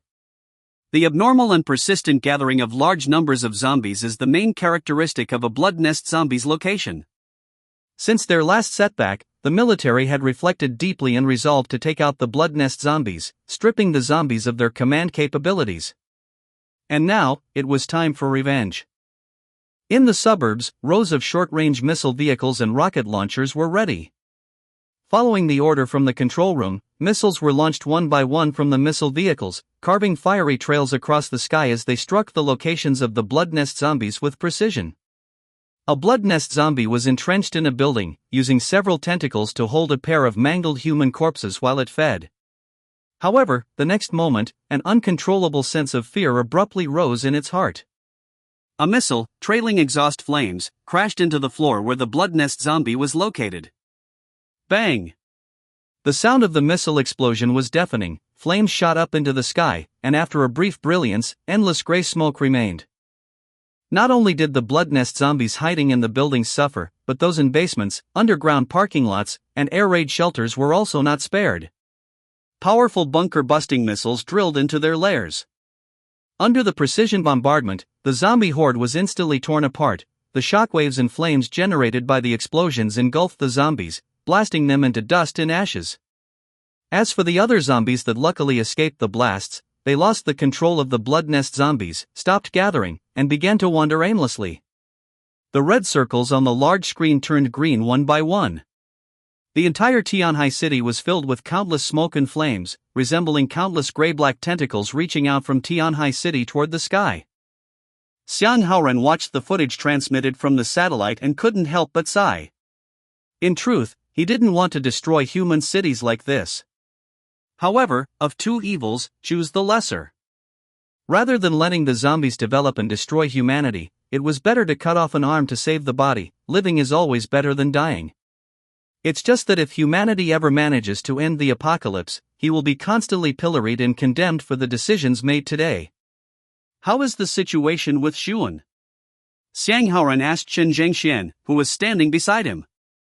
Chen Zhengxian nodded and said clearly, more than 1/10 of Yunzhou City has been cleared, and over 1 million zombies have been completely eliminated. According to the data model, within about 7 days, the remaining tens of millions of zombies in Yunzhou City will be completely wiped out. About 7 days, huh? A trace of relief appeared on Xiang Haoran's face. The savior of humanity. If there is anyone in this world who can end the apocalypse, that person is Zhuan. She is capable of single-handedly slaughtering over 6 billion zombies. Good, let's go conduct the vaccine experiment. After handing over his duties, Xiang Haoran walked in the direction of the laboratory. Should we contact Zhuan? Zhuan is strong enough now. According to our analysis, she possesses city-destroying level combat power. Not even a nuclear bomb could kill her. This was the result of Xiang Haoren intentionally paving the way for Zhuan and concealing her existence from the other two major bases. Zhuan's growth rate is extremely fast, and her current combat power is now completely on par with any major base. And after she completely clears out Yunzhou City, or perhaps an entire province, what level will her combat power reach then? The two soon arrived at the laboratory. Inside the reinforced glass, there were two test subjects. The test subjects had been recruited from within the base, and there had been no concealment during the recruitment process. It was clearly stated that this was research on a zombie vaccine, and there was a risk of directly turning into a zombie. They originally thought it was just a formality and that no survivor would be willing to sign up, and that they would eventually have to select from the military. But to everyone's surprise, a large number of people scrambled to sign up. Pick me. My family is all dead, so pick me. The worst that can happen is turning into a zombie, so what? Some people are even scarier than zombies. I want to make a contribution to humanity too. Someone reached out and extended their arm directly in front of the person in charge. In the eyes of these people were all sorts of complex emotions. But they had not been defeated by the apocalypse, they still held on to hope. In the end, after screening, 10 survivors became the first batch of test subjects. The first young test subject looked at the people outside through the glass wall. He knew that the person in the middle was the scholar and the highest authority of this base, Xiang Haoren. Including the gathered scattered troops and survivors, the population of Tianhai base had already exceeded 100,000. Aren't you afraid? Xiang Haoren asked. At his age, most people were just children. His voice was broadcast back into the glass room through a sound collection device and a playback system. I'm not afraid. Good, humanity will remember you. Prepare to inject the zombie virus. Two fully armed soldiers in biohazard suits placed the first test subject on a chair and restrained his limbs. Afterward, the soldiers placed 2 vials of liquid into the injection device on the side. One vial of green liquid was the zombie virus, the other vial of blue liquid was the processed vaccine containing the Awakened One's triple helix gene. After analyzing the triple helix gene of the Awakened Ones in the base, Xiang Haoren discovered that although the triple helix genes of all Awakened Ones were largely different because their awakened abilities were completely different, they all stably contained the same segment of DNA. Xiang Haoren speculated that this segment of DNA was the gene responsible for the zombie virus to identify friend or foe, which was also the reason why Awakened Ones would not turn into zombies. The young test subject let them do as they pleased, but only after he was completely tied up did a sense of absurdity rise in his heart. What am I doing? Actually, I'm really afraid of needles. The needle pierced his skin, and the green column of liquid symbolizing the virus gradually shortened as it was injected into his body. The virus flowed through his bloodstream, spreading throughout his body, which was now frantically mutating. He felt a tearing sensation in his body, as if a giant had grabbed his head and feet and was pulling him apart with all its might. Outside the glass wall, the group of people either stared at the data on the computers, recording continuously, or observed the test subjects' reactions. Because it was an intravenous injection, the zombie mutation happened very quickly. In just 3 or 4 minutes, the test subject had already grown about 3 centimeters, black veins emerged on his face, and a violent aura appeared in his eyes. Inject the vaccine, Xiang Haoren said in a deep voice. Chapter 140, Teleportation. Understood. Under the control of those outside the testing area, the blue liquid in the injection device was immediately injected into the subject's body. Following the vaccine injection, the subject immediately calmed down. With their head drooping, they looked listless. Success or failure, it all hinged on this one moment. At this moment, inside the subject's body, the newly added triple helix gene was constantly clashing fiercely with the zombie virus, and the unique recognition mechanism belonging to the triple helix gene was also rapidly taking effect. The subject's complexion gradually paled, and the blue veins slowly faded. The various monitored data were also constantly returning to the range of a normal person. 1 or 2 minutes later, the murkiness in the subject's eyes faded, returning to clarity. The subject let out a long breath, the feeling of escaping death made his eyes a little moist. The experiment, it should be a success, right? His own body felt so strong, so powerful. The subject, whose body was not originally very strong, felt that his body had been strengthened. If he weren't still restrained to the chair, he would have wanted to stand up and throw a few punches. The first experiment is a temporary success. Continue with subsequent monitoring. Xiang Haoran's expression also relaxed with a sigh of relief. Being able to succeed on the first human vaccine experiment, Xiang Haoran also felt gratified. If he had personally turned a living person into a zombie, even though it was for research, he still wouldn't have been able to get past that mental hurdle. Next, it was time for the experiments on the remaining subjects. Xiang Haoran had no reason to stay here any longer. At this moment, Chen Zhengxian took a satellite phone and handed it to Xiang Haoran with a serious expression. It's a call from Zhuan. She says she has something important. Xiaowen's call? It's been a long time since we've been in touch. Xiang Haoran took the phone, went into a dedicated small room, and connected the call. Xiaowen, what is it? It's like this, old Xiang. Regarding the Apocalypse Illustrated Guide I mentioned to you before, I've already finished compiling it and would like to use the base's power to distribute it. In Zhuan's hand was the original copy that had just been printed. There was no need for Zhuan to distribute it using her own power. Although Zhuan's speed was very fast, there wouldn't be any zombies in the places she reached, so the guide would lose its meaning. That's simple enough. Xiang Haoran nodded and shared a piece of good news. It just so happens that the base's vaccine is showing promise. We just completed the first human experiment. We can distribute it along with your guide when the time comes. A vaccine? Congratulations. Zhuan was also surprised. It's all the result of everyone's joint research, Xiang Haoran said modestly. After the brief exchange ended, both fell into a moment of silence. Finally, it was Xiang Haoran who broke the conversation. Xiaowen, what is the important matter you spoke of? On the other end, Zhuan was silent for a moment before saying, Old Xiang, the zombies in Yunzhou City will be completely cleared out by me in about a week. By then, there won't be a single zombie left in Yunzhou City. My idea is to have Tianhai Base merge into Yunzhou City, bring it under my protection, and make Yunzhou City the final base in China, gathering survivors from across the country. Tianhai Base is a large base, so I assume its relocation will require some time to prepare, which is why I came to discuss it with you, old Xiang, in advance. Xiang Haoran thought for a while before he roughly understood what Zhuan was thinking. She was afraid he would think she was too arrogant, actually claiming she wanted to protect the military. Xiaowen, you don't need to be so concerned. I believe you have the ability to guard a city. When someone has the ability and is willing to do it, it's a tremendous, wonderful thing. However, this matter is still too big. I cannot make the decision on my own. If possible, you could come to the base. Prove your ability to the others. By then, we will also lift the information blockade on you and promote you.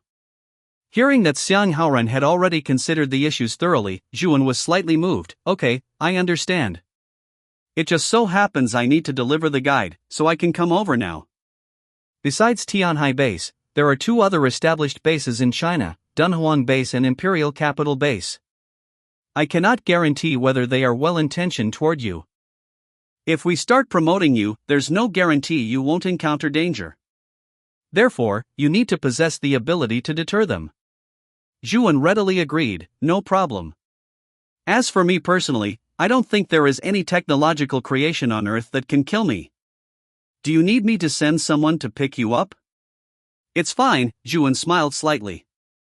For her, maintaining perception, remembering the path to Tianhai Base was not difficult. Helicopters are too slow. I'll be there immediately. Zhuan's agility attribute had now reached over 400,000 points, and her fastest speed had reached 2.5 times the speed of sound.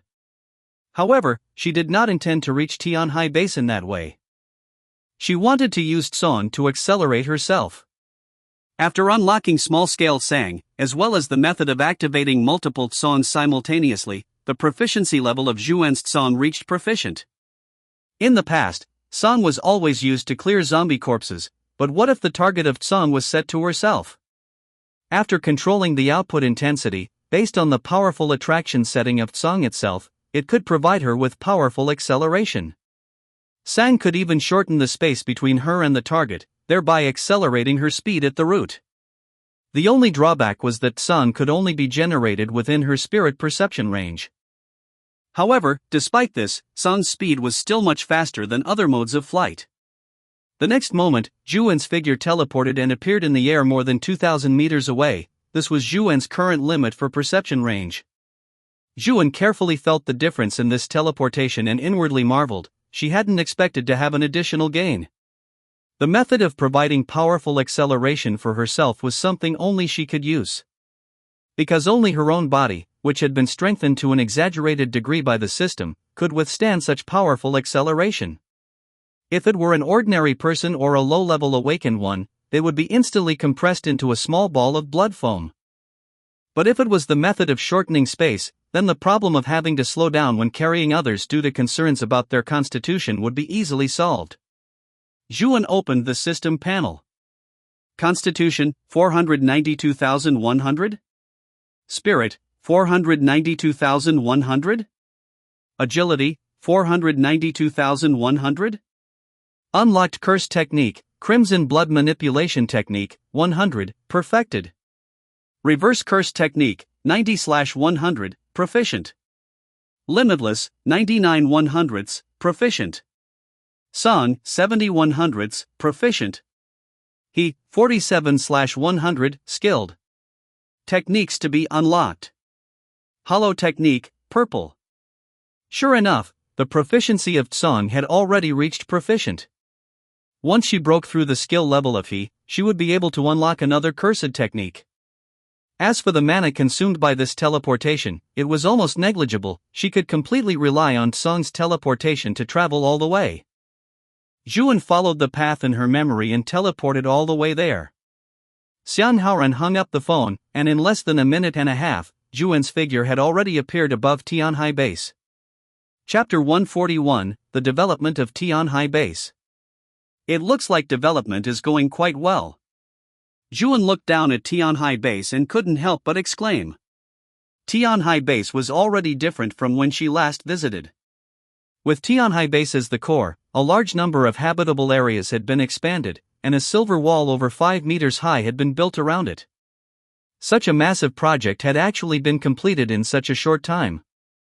The radius of the urban area far exceeded Zhuan's detection range.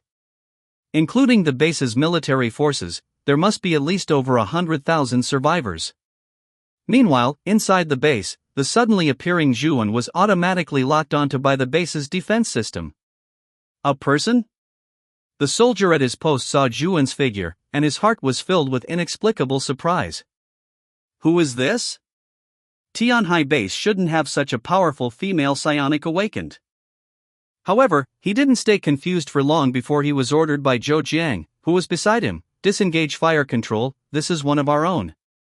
Understood, right away, the soldier said hurriedly.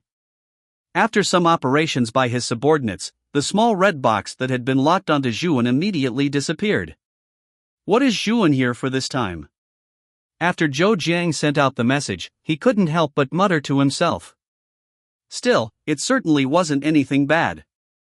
Xiang Haoran received the message from Zhou Jiang that Zhuan had arrived and pondered slightly. He hadn't expected Zhuan to have become stronger again. According to the original model calculations, it should have taken at least 5 minutes to get from Yunjing residential area to Tianhai Base. Let's go meet Zhuan together. Zhuan's figure hovered in the sky, naturally attracting a large crowd of people to look up and watch. Who is that person? Someone asked in confusion. It should be Ji Shan, right? That's not right, someone retorted, the one up there is clearly a woman. Whether it's a man or a woman doesn't matter, what is she here for? Tianhai Base was divided into the core area, the inner city area, and the outer city area. The most important part was the core area of the underground base. Further out was the inner city area, which stored a large amount of supplies and was also relatively safe. Therefore, those who could live here were either awakened ones or people with important status in the base. They were discussing intensely, unaware that every word they said was being fully detected by Zhuan. It seems this really is a bit rude, Zhuan thought to herself. This posture was just like she had come to declare war. Generally speaking, the urban area was also a no-fly zone. Thinking of this, Zhuan's figure slowly descended and landed on the ground. The people who had been watching finally saw Zhuan's appearance clearly and were immediately stunned. They saw Zhuan's flawless, jade-like face, which seemed even more mysterious after being veiled. Her black hair cascaded like a waterfall, with the ends dotted with white, adding to her cold and aloof air. What made them gasp for breath, however, was the large cluster of crystals floating behind Zhuan.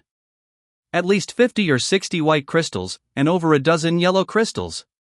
And black crystals that they had never seen before. If they had these crystals, they might also be able to become top-tier awakened ones in the base. However, the moment they thought this, the fire in their hearts was extinguished.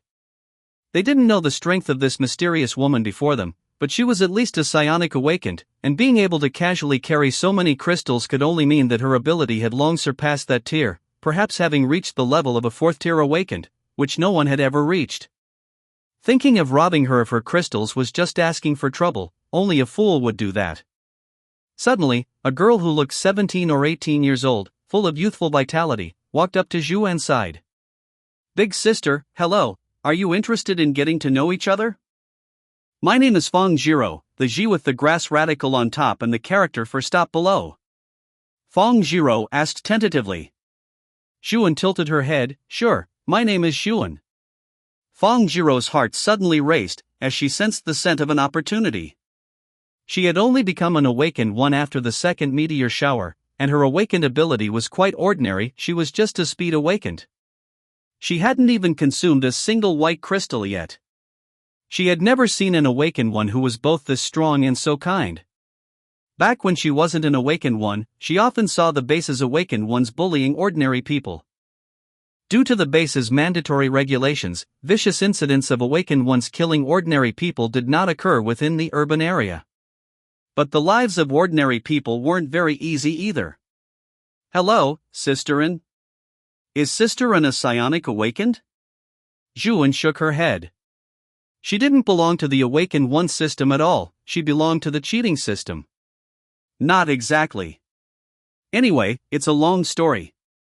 The onlookers nearby saw Feng Zhiro chatting happily with Zhuan and all sighed with regret, lamenting that because of their fear of the unknown, they had lost an opportunity to befriend a powerhouse. "I just arrived here.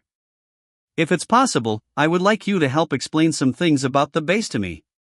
Yes, of course." Feng Zhiro nodded hurriedly. The two walked while heading toward the core area of the base. Through Feng Zhiro's explanation, Zhuan roughly understood the development trajectory of Tianhai Base.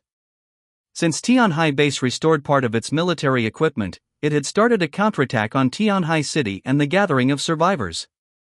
Among this, Zhuan's recovery of the battle armor production line was indispensable, greatly accelerating the pace of the city's recovery. Because it had military backing, and coupled with the difficulty of survival in the apocalypse, ordinary survivors basically joined unconditionally. For awakened ones, the base provided stable conditions and tried its best to recruit them into the military's combat system. In addition, 80 to 90% of the various scattered military forces outside had also been gathered, basically reaching a peak, and it was impossible to increase further. The people these troops had rescued along the way also accounted for a large part of the base's personnel. When the base was first built, only the inner city area was constructed, but due to population pressure, they had to expand outward and build the outer city area. This formed a survival situation where the inner city area was mostly awakened ones, and the outer layer was mostly ordinary survivors. Because the base's population reached over 100,000, there were hundreds of awakened ones in the inner city area. However, most of them were low-tier awakened ones of the first or second tier. The base military's armaments could kill a large number of zombies, and after clearing the battlefield, they could also obtain some crystals, but the base would not provide crystals to awakened ones for free. On the contrary, awakened ones of different tiers had to periodically hand over the corresponding crystals. For example, if you were a first-tier awakened, you had to hand over one white crystal every 10-day cycle, second-tier awakened ones had to hand over a yellow crystal, and third-tier awakened ones had to hand over a black crystal. If you didn't want to hand over crystals, you could also obtain them by completing corresponding missions, such as rescue missions, clearing missions, etc. Crystals could be used for payment or consumed by yourself. Awakened ones who didn't want to be lone wolves and wanted to stay in the base basically formed squads to ensure they could steadily obtain crystals, distributing them after completing missions. In the base, based on completed missions, both squads and individuals had rankings. As for the individual ranking and squad ranking, there was one person who held both, and his squad consisted only of himself. That person was the one Xuan had heard about in the crowd earlier, the psionic awakened, Ji Shan.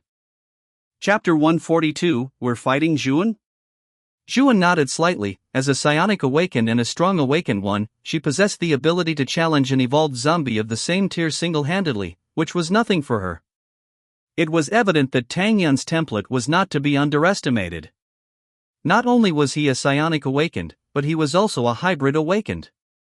Possessing the information ability, he could clearly see the tier and name of zombies, easily allowing him to avoid danger and never be casually crushed by a powerful zombie while he was still weak.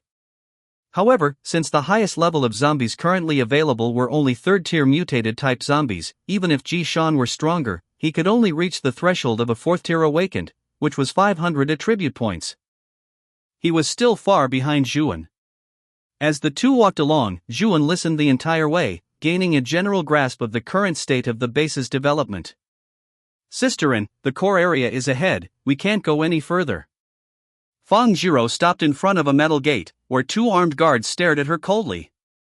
Xuan just smiled slightly, revealing a mysterious expression. The base gate slowly opened, and a few people walked out. Fang Zhiro's eyes slowly widened, filled with disbelief. The old man in the center was none other than the person in power of this base, Xiang Haoren, right? And the person to Xiang Haoren's right was Chen Jingxian, who also came from an academic background and now held significant power as the second in command of the base. As for those behind them, they were Zhou Jiang, Xiao Qing, and the group familiar with Xuan. Although she hadn't actually met the base's leadership team in person, she had seen their faces many times on screens. Fang Zhiro subconsciously stepped back to make way for them. To her surprise, Xuan didn't dodge or avoid them at all, but stood there blankly. "Shaoan, you arrived so quickly, that's over 200 kilometers, Xiang Haoren's generous and wise voice rang out in a friendly chat. Fang Zhiro's heart skipped a beat. It seemed Xuan's background was truly significant. She had really latched onto a powerful figure. It was fine. "If I could, I would have liked to be even faster," Xuan replied modestly. Xiang Haoren seemed to know what Xuan had learned along the way and asked, "Shaoan, what do you think of how this base has developed?" "It's indeed quite good. As a doomsday fortress, it is undoubtedly qualified. To have saved so many survivors and maintained a certain level of order, the base must have paid a considerable price." Xiang Haoren sighed. After all, he was originally an academic, and those suitable for management roles had basically perished at the start of the apocalypse. Forcing him to do work he wasn't suited for was still quite difficult. "Shaoan, come with me." "Is something the matter?" "Yes, just a small task, it won't be difficult for you," Xiang Haoren said. "Fight the top 50 awakened ones in the base, and then withstand a few missiles and thermobaric bombs, that should be about it." Fang Zhiro, watching from the side, felt her heart race. She already felt a bit of regret. She had definitely been dragged into a major incident. Would she be silenced? However, adhering to the principle that the bigger the waves, the more valuable the fish, Fang Zhiro still followed Xuan closely. Fine, Xuan seemed not to care about these awakened ones at all, and didn't even mind massive destructive weapons like thermobaric bombs, which were second only to nuclear bombs. Xuan only hoped that by demonstrating her martial prowess, she could make everyone with ill intentions put away their schemes. It would be best if she could just unleash her domineering aura, and everyone would bow down in submission. That would be the most convenient. Soon, the group arrived at the designated martial arts arena. Here, awakened ones could engage in life and death duels. Once they stepped onto the stage and signed a life and death waiver, even if someone was beaten to death on the stage, others could not hold the victor accountable. In the center of the arena was a large platform measuring 25 meters by 25 meters. There seemed to be two layers of floor tiles. The first layer was white, and the second layer was black. Zhuan guessed that the white tiles were probably too easy to get dirty and too annoying to clean, so another layer of black ones had been laid over them. Around the edge of the platform were numerous seats for the audience. Above the large platform was a huge screen, with subtitles constantly scrolling, listing the top 100 awakened ones and teams in the base. When Zhuan's group arrived, a deathmatch was currently underway on the platform, and the outcome was about to be decided. A youth with medium-length hair was grappling with a middle-aged man. Although the youth was covered in blood, his attacks were not chaotic in the slightest, on the contrary, they became increasingly fierce. His blade narrowly missed the middle-aged man several times, and cold sweat began to seep onto the middle-aged man's face. The middle-aged man finally showed signs of defeat and revealed an opening. The next moment, the youth's blade suddenly closed in. But in an instant, the middle-aged man took a desperate risk, disarmed the youth with his bare hands, and instead stabbed a knife into the youth's shoulder, then kicked the youth to the ground. The youth's eyes widened, wanting to say something, but only the pain from his shoulder responded to him. Someone skillfully dragged the youth away, and the referee announced the winner. And below the platform, some people started cursing. They had lost their bets. This youth might have had his own story, but among the humans who had survived until now, who didn't have a story? They didn't care at all, they only cared that he had made them lose. Zhuan frowned slightly. Fang Zhiro, however, was indifferent. There were many battles on the platform every day, and she was tired of watching them.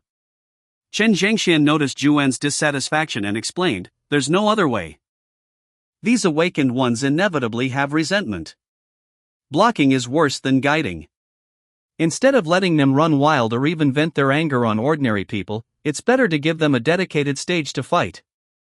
Zhuan was non-committal, seemingly convinced by Chen Zhengxian. The audience, having finished a match, also noticed the newly arrived group with Zhuan. They also discovered that the base's leaders had arrived, and there was a new face, vaguely surrounded by the high-end mighty leaders. At this moment, the same question as Fang Zhiro's sprouted in their hearts: who exactly is this woman? Amidst the confused gazes of the audience, Chen Zhengxian walked quickly to the console, cleared his throat, and said into the microphone, "Everyone, now, we are giving you a chance to fight. The top 50 ranked awakened ones have the qualification to challenge this lady Zhuan. If you can defeat Zhuan, the base will reward each winner with 10 black crystals and 20 yellow crystals." Chen Zhengxian thought that since these people couldn't possibly win, he could name any reward. Many of the audience members gasped. This many crystals were enough for a second-tier awakened to rise to a fourth-tier awakened. Undoubtedly, the base had gone all out this time. And some people were already eager to try. We're fighting Zhuan? Although they didn't know what had gotten into the base, it was a freebie, so why not take it? Everyone's gaze instantly converged on Zhuan. Their burning eyes seemed to want to see through Zhuan completely from the outside in. Zhuan smiled slightly, her words shocking. "You are all too weak, so all of you come at me together." Chapter 143, Instant Defeat. As soon as these words were spoken, the entire audience was stunned. These were the top 50 awakened ones in the base, absolute core figures, and no one dared to speak to them in such a tone. "This woman is too arrogant," one awakened one snorted coldly, seemingly viewing Zhuan as someone who didn't know her place and had to be taken down. "It's strange. Would the base even allow such an absurd thing to happen?" some of the awakened ones wondered, lost in thought. Zhuan ignored the commotion, and the next moment, her figure appeared above the arena 100 meters away. A cluster of crystals of various colors appeared in her hand. Undoubtedly, these crystals represented a huge fortune for any awakened one. Zhuan's cold voice echoed throughout the arena. "Additionally, the reward has been increased. The winner will receive the crystals in my hand. Challengers, please enter the arena." Zhuan's thinking was the same as Chen Zhengxian's now. Since they couldn't win anyway, she could state whatever conditions she liked. Seeing Zhuan teleport to the center of the arena, the awakened ones were all shocked. This mysterious woman before them had awakened at least 2 abilities, teleportation and telekinesis, and who knew what mysteries and abilities were hidden behind those eyes covered by a white cloth. Some of the more cautious individuals were already thinking of retreating. No matter how strong she is, she can't defeat all of us once her power is exhausted. a burly man said arrogantly as he walked onto the stage, brandishing his weapon. Influenced by the first person's bravado, many others gradually walked onto the arena. Gradually, there were over 30 people squeezed into the small 25 by 25 space of the arena. With the weapons they were carrying, the arena looked packed. This caused the audience outside to shake their heads. The referee had never seen such a scene before and couldn't understand what Chen Zhengxian was trying to do. Over 30 awakened ones, mostly ranging from late second tier to mid third tier, were ganging up on a single person. No matter how you looked at it, it was unfair. However, it wasn't his concern. The referee thought this as he slowly called out. 3, 2, 1, start. Zhuan stood perfectly still. Suddenly, over a dozen awakened ones rushed toward Zhuan, while one awakened one who had been standing in place, having done nothing, suddenly slumped to the ground with a thud, drawing Zhuan's attention. A spirit-type awakened one? The audience below was in an uproar. The awakened one who had just fallen was a top 10 figure in the base and also a mixed-type awakened one. Relying on his spirit shock ability and his status as a speed awakened, he fought with a one-hit style, consistently finishing off opponents within 5 or 6 seconds. Yet such an awakened one had fallen silently? What method had she used? Like throwing an egg against a rock, Zhuan stated briefly. The next moment, the dozen or so awakened ones who had rushed forward were instantly sent flying by an invisible force they couldn't possibly comprehend. These people were sent flying out of the arena, unable to continue the fight. One awakened one even nearly landed at the feet of the spectators, drawing gasps of surprise. Feng Jiro swallowed involuntarily. To be able to send so many awakened ones flying with just a wave of her hand, could this strength belong to the legendary 4th tier awakened? The people from the base, however, showed no change in expression, as if they had expected this all along. How troublesome! Zhuan muttered. Dealing with these people was quite a hassle. Because they were too weak, they forced Zhuan to hold back. She couldn't use her full strength at all. It was like asking an elephant to play with a group of ants without crushing a single one. In an instant, a teleportation awakened flashed behind Zhuan. However, he failed to accomplish anything. Before he could even land a single blow, he was struck down by an invisible slash. A speed awakened also leaped into the air, hoping to battle Zhuan, but was subsequently knocked to the ground by her as well. Water blades and ice knives suddenly condensed around Zhuan, but they couldn't even break through her defenses. At this moment, the burly man who had initially claimed it was impossible for Zhuan to defeat everyone felt fear and shot backward, seemingly wanting to abandon the fight. You are too weak. Next. Zhuan seemed to have lost interest. She gently pressed her palm downward, and all the remaining awakened ones were instantly pinned to the ground, unable to move a muscle. From start to finish, it took less than 10 seconds, and the ground was already covered with awakened ones. Furthermore, none of these awakened ones had any visible injuries. It was a victory achieved with complete ease and without expending any effort. All of this was recorded by the base's equipment. The ordinary spectators outside were completely dumbfounded. Given their reaction speeds, they couldn't even see what moves the awakened ones had used, nor what moves Zhuan had used to counter them. They only saw the previously arrogant awakened ones now pinned to the ground like dead dogs in under 10 seconds. Some of the low-tier awakened ones wore troubled expressions or broke out in cold sweats, their hearts filled with shock and turmoil. Why did the base suddenly bring out someone like this to strike at all the awakened ones? They knew that the base didn't have many awakened ones of its own, so it had always tried to win them over.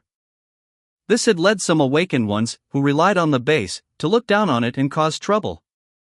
Could this woman be a special powerhouse developed by the base, specifically to suppress us awakened ones? Keywords like experimental table, tubes, and young girl began to surface in some of their minds. At this moment, the thoughts of these awakened ones were racing. However, the base itself had no such intentions. These awakened ones were merely small cannon fodder to prove Zhuan's combat power.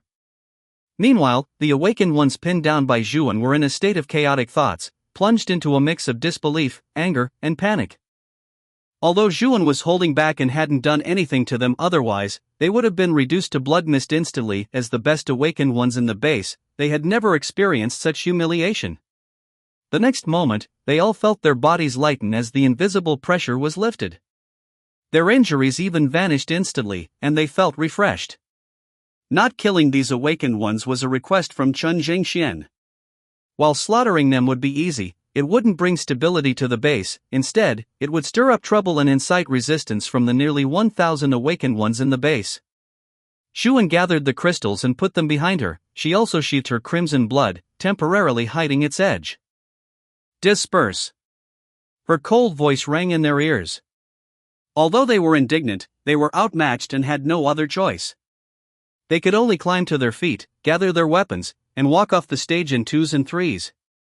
Those who had already been thrown off the stage by Zhuan were spared this step. Chapter 144, Power Beyond the World. What a pity. Ji Shan didn't come. I really wanted to see him pinned to the ground, an awakened one thought gloomily. This battle had started inexplicably, and they had been defeated just as inexplicably, which inevitably left them feeling resentful. Just then, a cold snort rang out. You actually have some skill.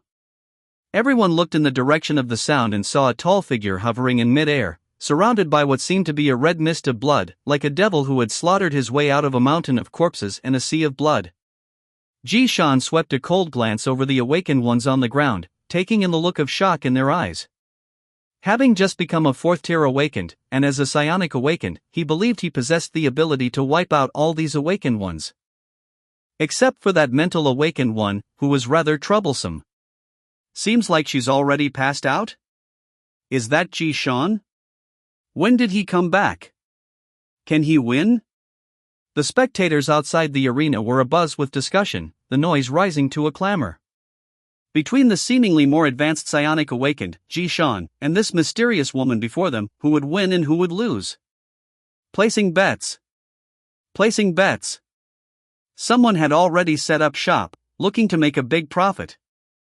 Fong Jiro silently bet on Zhuan to win. Now, she trusted Zhuan unconditionally. There were quite a few others like her. After all, the shot Zhuan had just brought them was simply too great. I'm still choosing Ji Shan, someone said, placing a bet on Ji Shan. In the center of the arena, Zhuan and Ji Shan confronted each other in mid-air. Zhuan said calmly, "Are you going to challenge me too? You seem to have a misunderstanding." Let me clarify, Ji Shan tilted his head slightly, a sharp glint flashing in his eyes. You are the challenger, Zhuan. As soon as these words were spoken, the whole arena was stunned, and the surrounding air instantly grew heavy. This was not an illusion on the part of the crowd, but pressure caused by Zhuan. But immediately after, this pressure dissipated in an instant. The corner of Zhuan's mouth twitched slightly. Just a moment ago, for some reason, she had an urge to cut Ji Shan in half at the waist and then heal him back up. Zhuan's flat voice sounded again, "Is that so?" No sooner had she finished speaking than Ji Shan's figure shot out, and the weapon in his hand flew straight toward Zhuan. The atmosphere in the arena instantly reached a climax. In the blink of an eye, Ji Shan's figure vanished into thin air, and accompanied by a sound of rushing air, the arena floor cracked inch by inch. While the echoes of the audience's cheers were still reverberating, Ji Shan had already been beaten into the arena floor, his life or death unknown. Ji Shan's face was buried in the ground. The moment he was sent flying by Zhuan, all his proud achievements and all his arrogance instantly vanished into thin air. Next, Zhuan said, beckoning lightly with her jade finger, sounding bored. The audience was still immersed in the previous emotions, and for a moment, the whole arena was silent. Fong Jiro grinned, overjoyed as she collected the crystals she had won.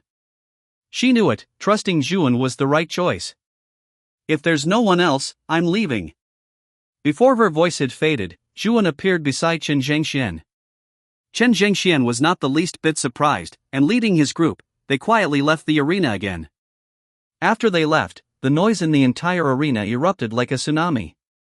There wasn't even a moment to mourn for Ji Shan. Other awakened ones immediately pulled him out. How is it? She is too strong. A body honed through hardship, powerful abilities, an absolute powerhouse, and the loneliness born from that. Ji Shan's words were bitter, gradually turning into vocabulary that the others didn't understand. Did you get beaten, stupid, you motherfucker? Next is the weapon test. Shaoan, you can go to the position we agreed on earlier, Xiang Haoran said to Zhuan. Zhuan nodded silently. It seemed that what had just happened was, to them, just an insignificant little matter. At this moment, Zhuan's gaze fell on Fang Zhiro, and the crystals behind her also moved. We met by chance, so I'll give these crystals to you. You can go now. Zhuan casually gathered the crystals behind her into a ball and placed them into Fang Zhiro's hands. This. Fang Zhiro couldn't speak clearly all of a sudden. These were crystals capable of supporting an awakened one up to the mid-third tier, and she was just giving them away like that? Fang Zhiro had wondered if Zhuan might find her pleasing and reward her with something, but she hadn't expected Zhuan to be this generous. Immediately after, she thought of something, and her heart gave a sudden jolt. She was only a first-tier awakened. How could she hold such immense wealth without being coveted by others? Zhuan seemed to see through Fang Zhiro's misgivings, shook her head gently, and said, "It's fine. No one will dare to make a move against you." Right now, anyone in the base could not possibly be unaware of Zhuan's battle record, and they had all seen Fang Zhiro following behind Zhuan, so how could they possibly make a move against her? Thinking of this, Fang Zhiro breathed a sigh of relief. "Thank you, sister." Fang Zhiro bowed in sincere gratitude. "We will meet again." Zhuan smiled enigmatically and said. Zhuan watched Fang Zhiro slowly departing back, her heart unmoved. "We will also send people to protect that person," Chen Zhengxian added from the side. "That's fine. Let's begin." The next moment, Zhuan's figure vanished instantly. A dozen seconds later, Zhuan had already appeared in the suburbs tens of kilometers away. The group from the base returned to the control room, in front of the weapon launch console. On the satellite image displayed above, Zhuan's figure had been waiting for a long time. "She really is strong enough," Chen Zhengxian remarked with emotion. In such a short time, Zhuan had already arrived tens of kilometers away, and what's more, Zhuan was not even at full power. "I said it long ago, Zhuan will be humanity's savior." Xiang Haoran stroked his chin, his eyes containing the wisdom of an old man. "I reckon the other bases will be scared by me, secretly hiding the strongest human." Seeing that Xiang Haoran was in high spirits, Chen Zhengxian pressed on with a question he had always wanted to ask. What if the leadership of other bases does not recognize Zhuan, or even wants to attack Zhuan, or uses other methods to assault Yunzhou City?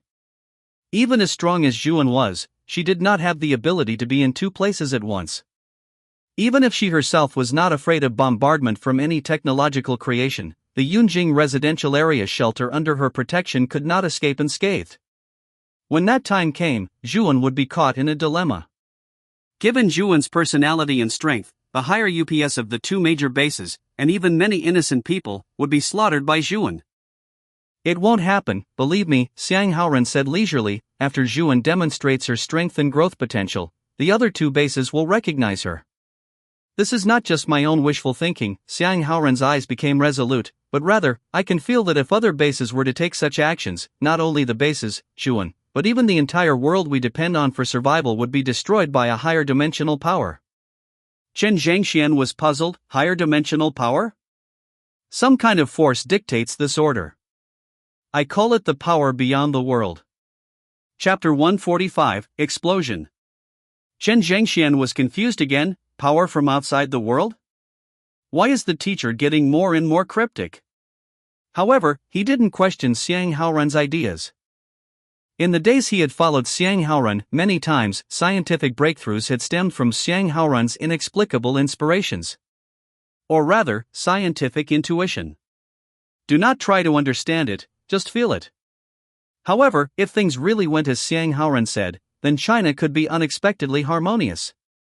Originally, as a populous country, China had a massive number of zombies after the apocalypse.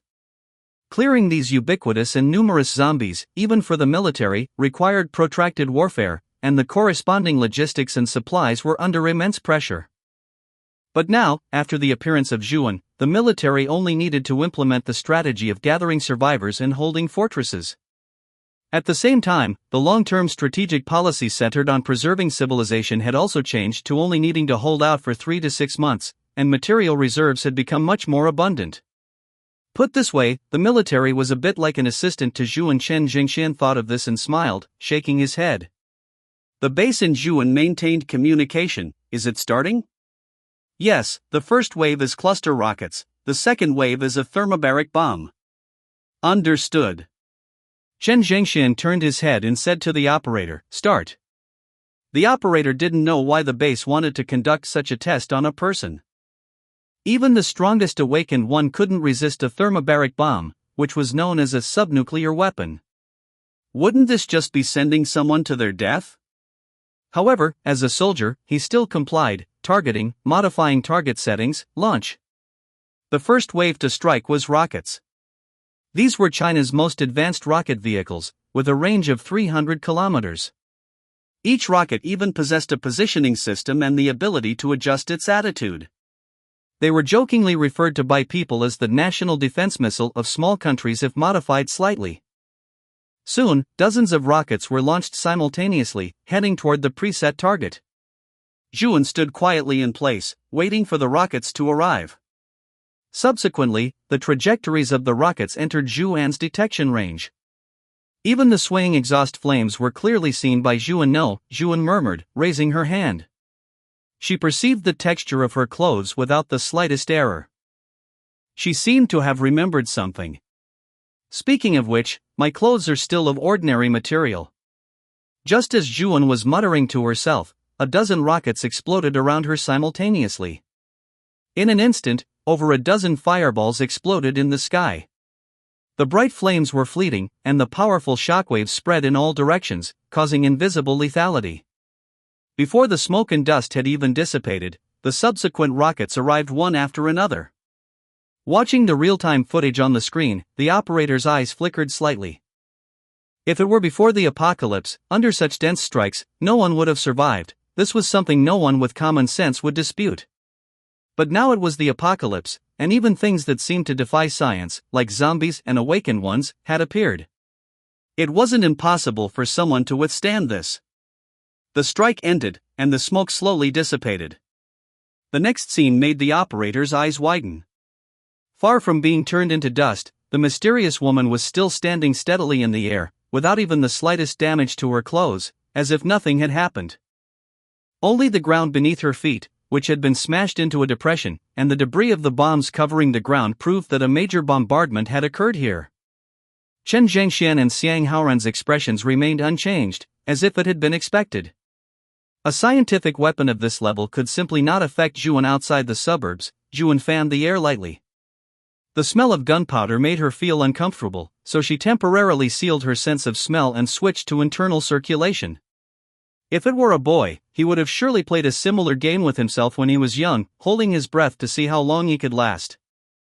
Generally, one wouldn't be able to hold on for more than a minute or two before starting to gasp for air. However, Zhuan couldn't feel this discomfort. Her body sensation remained as usual. The next weapon was the thermobaric bomb, known as a subnuclear weapon. As far as Zhuan knew, this was a weapon that caused damage by consuming the oxygen in the air.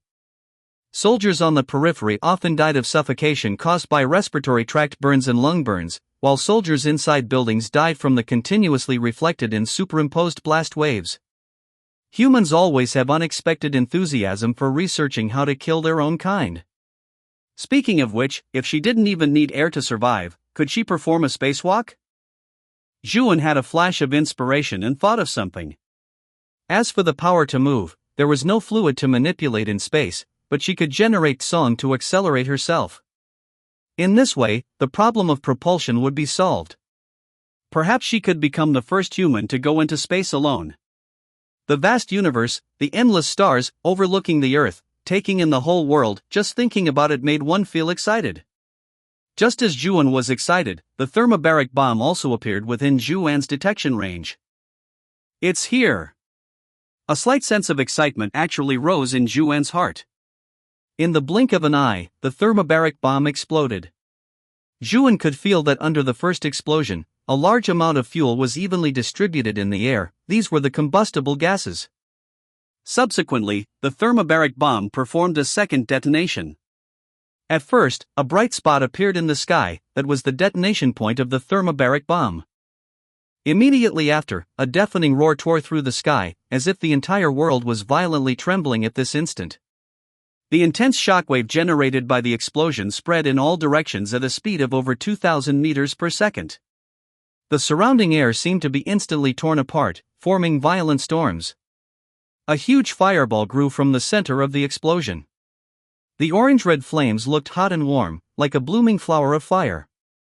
However, good flowers do not bloom for long. After the oxygen in the air was consumed, this evil flower disappeared in an instant. Due to the low pressure caused by the vanished air, the air on the periphery of the explosion rushed toward the center of the explosion due to air pressure, creating a powerful wind pressure. It also continuously brought high heat gases back to the center of the explosion. If anyone could luckily survive the first two types of lethality on the edge of the explosion, they would also inhale terrifying high heat gases during the return flow, causing burns to the respiratory tract and lungs. Although the entire explosion process only lasted for a few seconds, the shocking fear it left behind was hard to dissipate for a long time. The aftereffects of the explosion slowly dissipated, and that quiet and mysterious figure was still standing steadily in the air. How is this possible? The contorted features on the operator's face showed his shock. Chapter 146, Give Me Some Clothes. Was this a thermobaric bomb? The temperature at the center of the explosion could reach 2,500 degrees, not to mention the powerful shockwave and high heat gases it produced. For any soldier, every wave of that impact would be fatal. And yet, not only did it fail to harm this mysterious woman, but it didn't even damage her clothes in the slightest. This technician-turned-operator began to doubt the power of technology for the first time in his life. By contrast, although Xiang Haoren and Chen Zhengxian had looks of shock on their faces, they were not as pronounced. Zhu Wen's performance was also within their expectations. Even with temperatures of several thousand degrees, the invisible force field around Zhu Wen could isolate them. Although they did not know what kind of ability Zhu Wen possessed that could isolate all attacks and harmful substances, its strength was unquestionable. Furthermore, Zhu Wen seemed to keep her force field constantly active, only deactivating it slightly on her hands when contacting people or objects. Even if an attack could truly break through this force field, given Zhu Wen's physical fitness, it likely wouldn't cause any damage. Xiang Haoren thought that even if a medium-yield nuclear bomb were to explode right next to Zhu Wen right now, it would be unable to kill her. Because Zhu Wen could teleport over 2,000 meters away the moment before the chemical bomb detonated and began compressing the nuclear material to trigger a nuclear explosion. And once she was over 2,000 meters away, even a nuclear bomb would be unable to kill Zhu Wen. Zhu Wen lowered her eyes. The recent attack had not affected her at all, as the intense light and heat had all been blocked by her constantly operating Limitless. Zhu Wen estimated that even if she didn't use Limitless and just withstood it with her body, she wouldn't suffer any damage. It was just that her clothes would turn to ash. No way. Thinking of that scene, Zhu Wen couldn't help but shiver. Absolutely, no way. Zhu Wen shook her head and opened communication with the base. Unlike EMP bombs, the thermobaric bomb did not have the effect of interfering with communication. How was it? Xiang Haoren rarely joked, but he said, "Shaowen, you did a great job. I believe the leaders of the other bases will be shocked when they see your combat performance and your growth potential. That is truly an honor. I also hope that we can live together in peace." Shaowen, then let's proceed as you suggested. Our base will do its best to gather survivors within the next week, reduce internal friction, and then transfer everyone to Yunzhou City. Zhu Wen nodded. That's good. When the time comes, I will specifically clear a safe path to ensure the safety of your personnel during the ground transfer. The other two bases should stand by for now, engage in strategic contraction, and wait for me to clear the way to them. In Zhu Wen's vision, the military's role was to handle management work. Killing zombies could be left entirely to Zhu Wen. On one hand, the military could reduce personnel and material consumption. On the other hand, Zhu Wen could also become stronger. Zombies killed by the military were just dead, leaving nothing behind, whereas every zombie Zhu Wen killed allowed her to increase her strength by a fraction. Therefore, having the military stop was also very important. It won't take too long, at most about 2 months, and the whole country will be cleared by me.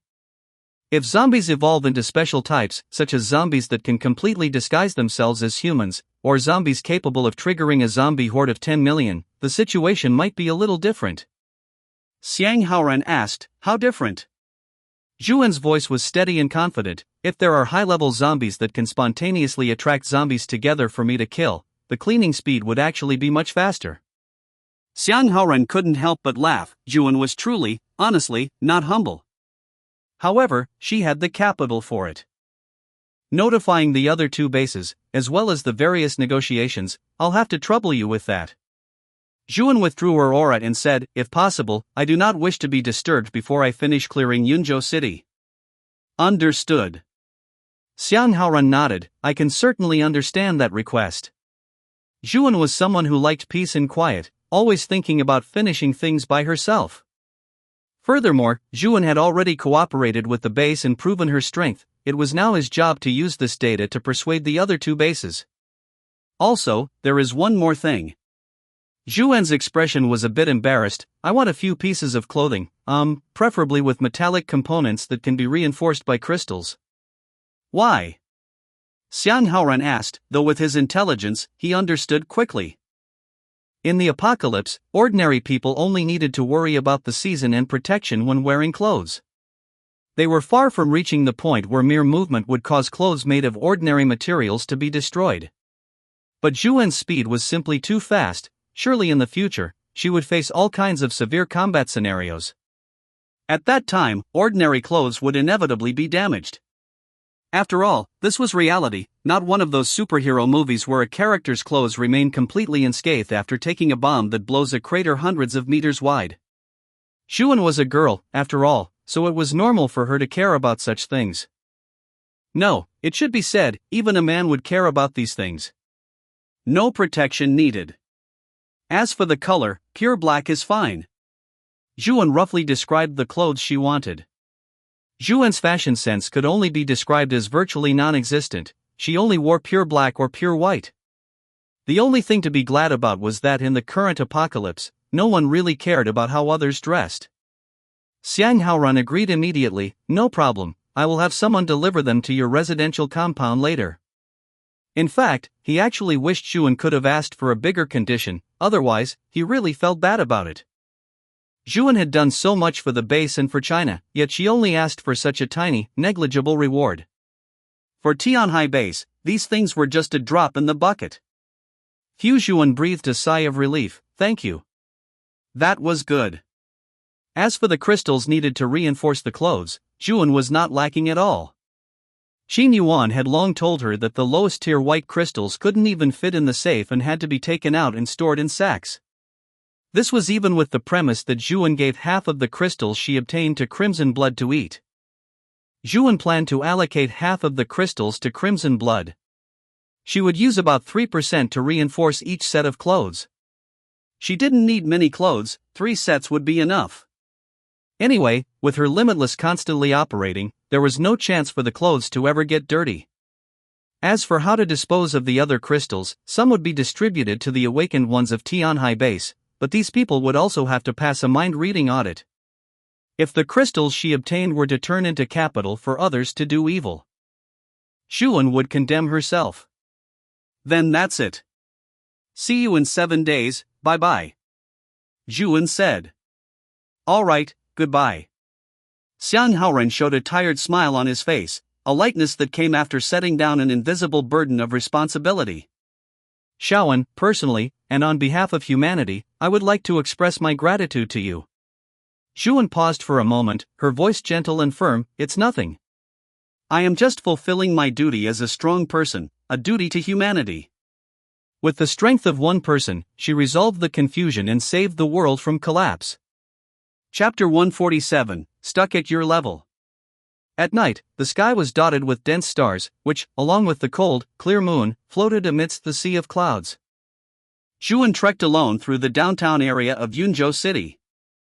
By her side, she had only her Crimson Blood and a large number of crystals for company. She appeared solitary. Today was a day for overtime. She had already told Song Xiaoqian and the others that she would be back late. Because they had agreed to clear all the zombies in Yunzhou City within 7 days, if she followed her previous speed of leaving work on time, she might not make it, and that would put Zhuan in a rather awkward position. According to the exponential growth of her points, as long as the base was large enough, she would definitely be able to complete the task in 7 days. Today, Zhuan planned to get her total points up to 2 million. She hadn't expected that even in the apocalypse, she would still have to work overtime. She didn't want to work. Zhuan sighed helplessly and continued the work at hand. Spreading out her spiritual power, moving zombies, extracting crystals, and destroying the remains, this was a repeating cycle. This was highly repetitive work and not at all interesting. The reward was simply the new points added to her panel. Perhaps for an average awakened one, this would be very interesting, because every cleanup would be profitable for them. They could obtain crystals from zombie corpses, gain combat experience from fighting zombies, and those with teammates could also improve their synergy. However, for Zhuan, zombie crystals were basically useless. Give them to Crimson Blood to level up? In reality, Zhuan rarely used Crimson Blood nowadays. Admittedly, Crimson Blood had provided a lot of help during her initial accumulation stage, but ever since she unlocked long-range lethal methods, she rarely used it anymore. To Zhuan, the few uses for crystals were perhaps just to win over the awakened ones in her faction and to reinforce her future clothing. As for combat experience, Zhuan didn't need any. She always just crushed them with her attribute points. When Zhuan had several hundred points in agility, she could already solo various martial arts experts and special forces soldiers from before the apocalypse. The reason wasn't that Zhuan was proficient in combat techniques, but rather that their so-called lightning-fast speed and attacks seemed like slow motion to her, multiplied several times over. No matter how exquisite the technique, it seemed ridiculous under such overwhelming force. When a human steps on a few ants, what combat technique is needed? If there was an opponent she couldn't beat, it must be because her attribute points weren't high enough. She just needed to farm zombies for a few more days. Zhuan felt a sudden chill at this thought. If there were an opponent she couldn't beat, then this world must have gone completely insane, and humanity should just hurry up and go extinct. As for teammates, Zhuan didn't need any. Rather, no one could keep up with Zhuan's figure, they could only look at her back from afar. Even against the current top-tier 4th-tier awakened, if Zhuan didn't use the space-shortening song, but instead used the speed-boosting song, she could crush them into meat paste. Actually, Zhuan had thought about it. If she were a normal awakened one, perhaps the things happening to her would be a bit more interesting. She would have companions to fight alongside, the pressure of impending death, betrayal, sacrifice, tears, and joy. There would be many, many wonderful stories. But there were no ifs. Zhuan was still that inhumanly powerful Zhuan, standing in such a transcendent position. Zhuan thought about these things aimlessly to pass the time. After all, cleaning up zombies was just too boring and monotonous. The corpse ball above was already more than half finished, and new zombies were constantly joining this massive corpse ball, making it look increasingly terrifying. However, it was night, visibility was poor, and there was no human activity. Zhuan's actions were not seen by many people. Crystals of various colors flew out from the zombies' brains, emitting faint glows in the immersive night, gathering one after another behind Zhuan. Dealing with these crystals was also a major issue. Don't look at how many crystals Zhuan had now, that was only relative to the awakened ones in the residential area. If Tianhai Base joined in, with nearly 1,000 awakened ones, even Zhuan couldn't be as generous as before. Although Zhuan's reserve of crystals consisted of all the zombies in the world, even the crystals from all the evolved zombies globally wouldn't be enough to feed all the awakened ones in the world. For example, assuming there were 100 million evolved zombies globally, there might only be 20 million awakened ones. An awakened one needed 10 crystals to enter the next stage. Therefore, it was impossible for awakened ones to collectively advance to the next stage. They could only fight and snatch, consuming humanity's own overall strength. Zombies would not fight among themselves, nor would they consume their own numbers, but awakened ones could, relying on their wisdom. When human awakened ones reached a high tier and thought they were invincible, the high-tier intelligent zombies on the zombie side would also make their grand entrance. By then, the wisdom and strength of human awakened ones would both be crushed by the zombie side, and presumably, humanity would face extinction then. This series of speculations made Zhuan feel a deep chill. However, this was in a situation without Zhuan. And Zhuan, alone, could kill all the zombies in the world. In this situation, things were completely different. Other awakened ones didn't need to consume crystals to upgrade and fight zombies, they just needed to stay safely in the places Zhuan had already cleared and not cause trouble. From this point of view, joining Zhuan's protection late was actually a good thing. Because they could hunt more evolved zombies and reach a higher awakened stage. Zhuan had already decided. Aside from the awakened ones currently accepted by the residential area, the distribution of crystals would be strictly controlled. Except for some useful outsider awakened ones, such as mind-reading ability users who could serve in screening residential area personnel, or healing awakened ones who could play an auxiliary role, who could be allocated crystals, no one else would be qualified to obtain crystals. Because Zhuan had already cleared a large number of zombies, awakened ones who wanted to obtain crystals would have to leave Zhuan's protection, go to other provinces, or even other countries, and experience a near-death ordeal. That was fine too. Awakened ones were the power humans used to fight against the zombie side, but the task of fighting zombies had already been fully taken over by Zhuan. Awakened ones were already of no use. Giving them to the original few people in the residential area, such as Tang Yun, Song Xiaoqian, and others, was just to consolidate her own faction's awakened forces. Although Zhuan was very strong, she shouldn't fight alone all the time. Not having people under her to help handle things was ultimately very annoying. Just like that, in a few minutes, Zhuan thought through the future of all awakened ones globally and decided on their upgrade prospects. In the Mei, Zhuan was already standing in such a position. Zhuan made a gesture, and a medium-sized sun was immediately generated from the center of the corpse ball. Subsequently, this corpse ball turned to dust and vanished, leaving nothing behind. The total points have reached 2 million. In the cold and lonely long night, only Zhuan's low whisper remained. Chapter 148. What does a normal Awakened One team look like? The day after Tianhai Base made contact, amidst the sea of clouds over Yunzhou City. Sunlight spilled down from 10,000 meters above, the winds were strong, and the sea of clouds surged. Zhuan stood silently like a javelin, looking down at the desolate city beneath her feet. The once bustling streets were now empty, with only countless zombies buried within, waiting to pounce on any unwary humans. The glass curtain walls of the skyscrapers reflected the blinding sunlight, yet they could not hide the marks of decay. Between the broken walls and ruins, patches of wild grass sprouted. They did not know that humanity had dwindled to almost nothing, simply growing tenaciously. The distant factory ruins appeared exceptionally desolate under the sunlight, the machines that once roared day and night having fallen silent. Zhuan closed her eyes, and she could almost hear the past clamor and prosperity of this city in her ears. Those sounds of laughter, the bustling traffic, and the gentle breeze and bright moon had all become distant memories, making it hard to tell what was real. High above, a long gust of wind blew. When she looked back again, Zhuan's figure had already vanished into the 10,000-meter-high sky. Only a long, weary sigh remained. At an intersection, a battle was erupting. In the middle of the intersection, a vehicle was parked. Near the vehicle, a 4-person team with various weapons stood in pairs, surrounded by dozens of zombies and 3 evolved zombies. The corpses of a dozen or so zombies lay scattered on the ground, suggesting the battle had been going on for some time. Zhuan's figure stood at the end of the street, silently watching how this team fought against this small zombie horde. These 4 people all seemed to be awakened ones.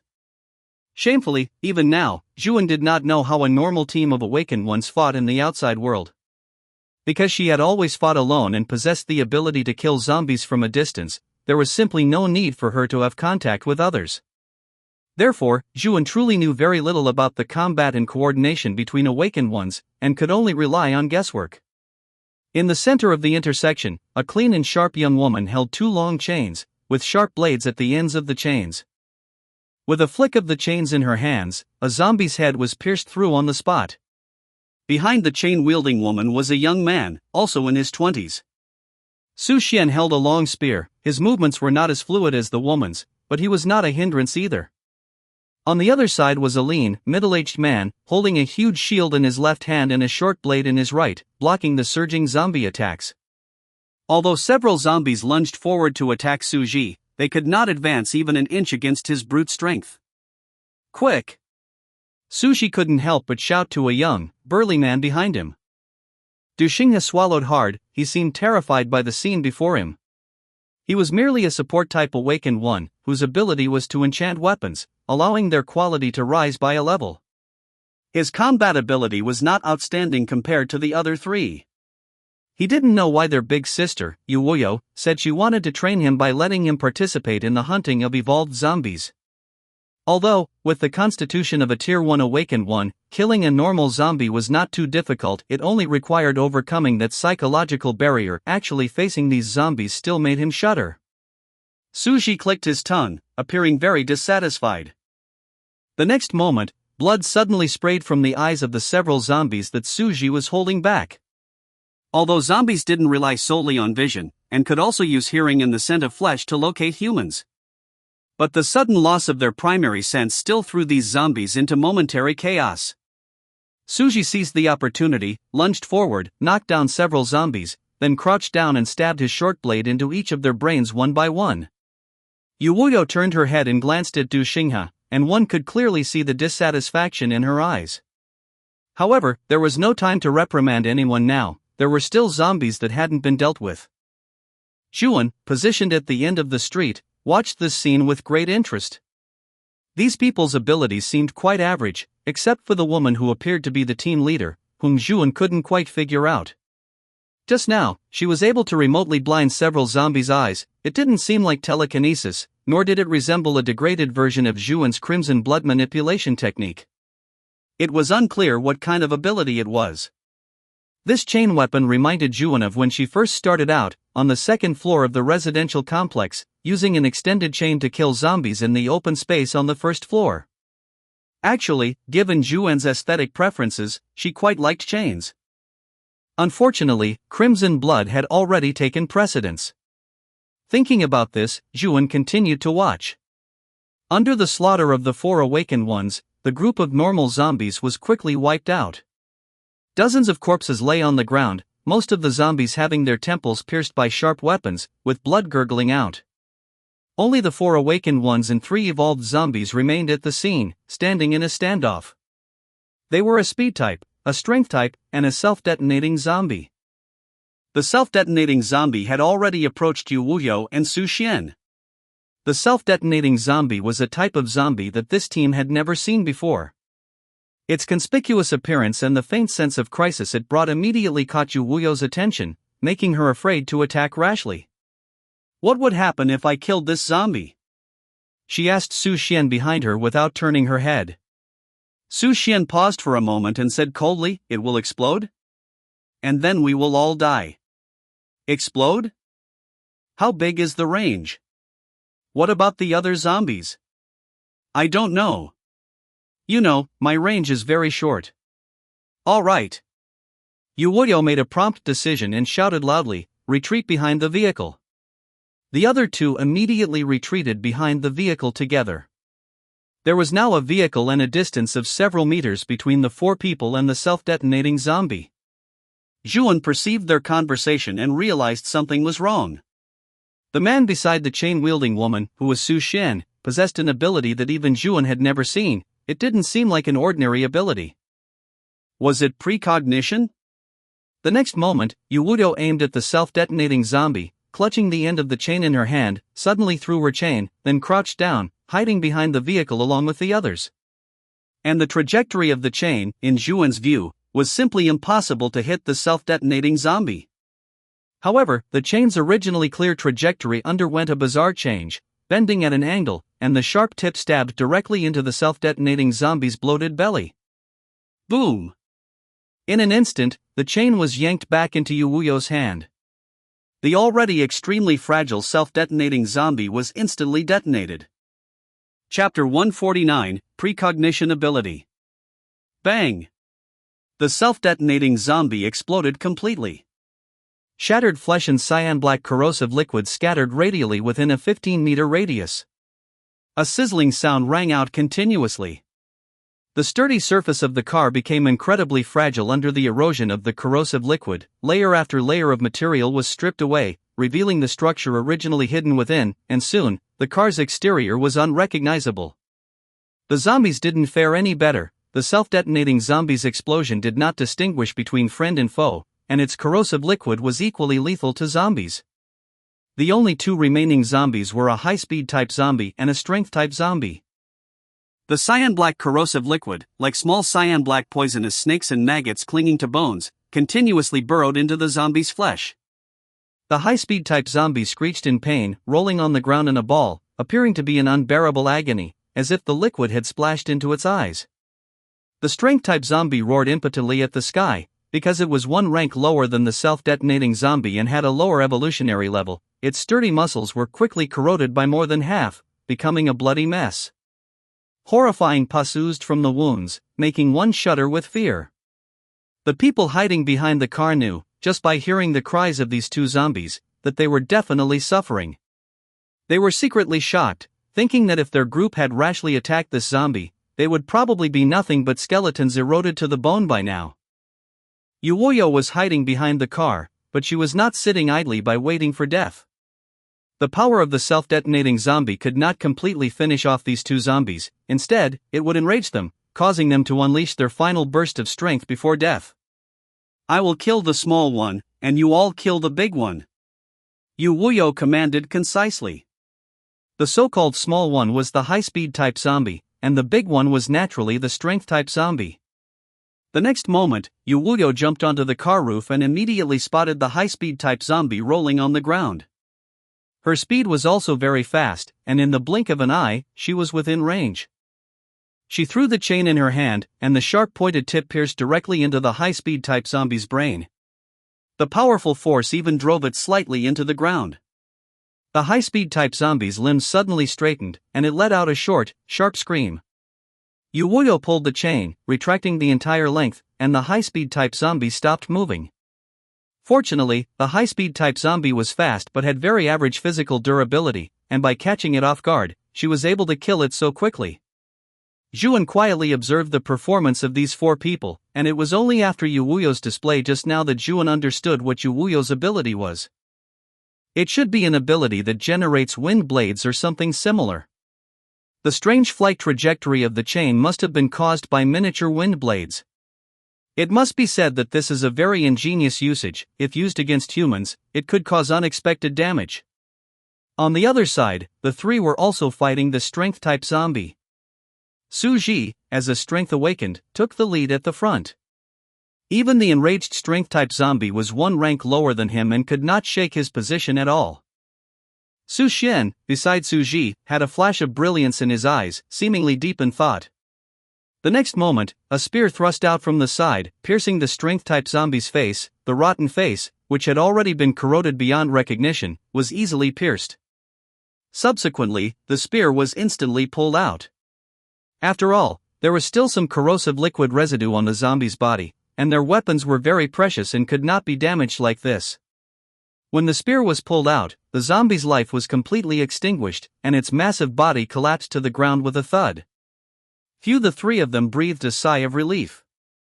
A second-rank strength awakened and two peak first-rank awakened ones. If they couldn't defeat a half-crippled strength-type zombie, it would be too embarrassing. At the very least, they would definitely be scolded by their big sister, Yuuyo.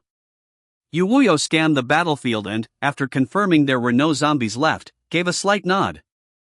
After resolving the battle, the remaining task was the distribution of spoils, which was her responsibility. 2 second-rank zombies and 1 first-rank zombie. And there were 4 people in their team. She saw clearly how the 3 performed, who was fighting hard and who was slacking off. However, she did not act immediately. Instead, she waited on the spot for a while, quietly waiting for the self-detonating zombie's corrosive liquid to evaporate completely. Until the annoying, faint sizzling sound had completely disappeared, Yuuyo pinched her nose and rummaged through the pile of broken bones and rotten flesh to find a pale yellow enhanced type zombie crystal. At the same time, the crystals from the high-speed type zombie and the strength type zombie had also been collected. They were now in Yuuyo's hands. Yuuyo did not hesitate at all. She took 1 pale yellow crystal for herself and then gave another pale yellow crystal to Suji. Both of them were second-rank awakened ones, so the pale yellow crystals were just enough to distribute. Others couldn't use them, so no one had any objections. Su Xian and Du Xinghe were both first-rank awakened ones. However, they were each one white crystal away from reaching the second-rank awakened ones. Therefore, this white crystal was exceptionally important. Su Xian stood blankly leaning on his spear, eyes fixed on a distant building, with an attitude of not competing with others. In Du Xinghe's eyes, however, there was undisguised anticipation, as if saying, "Give it to me, give it to me."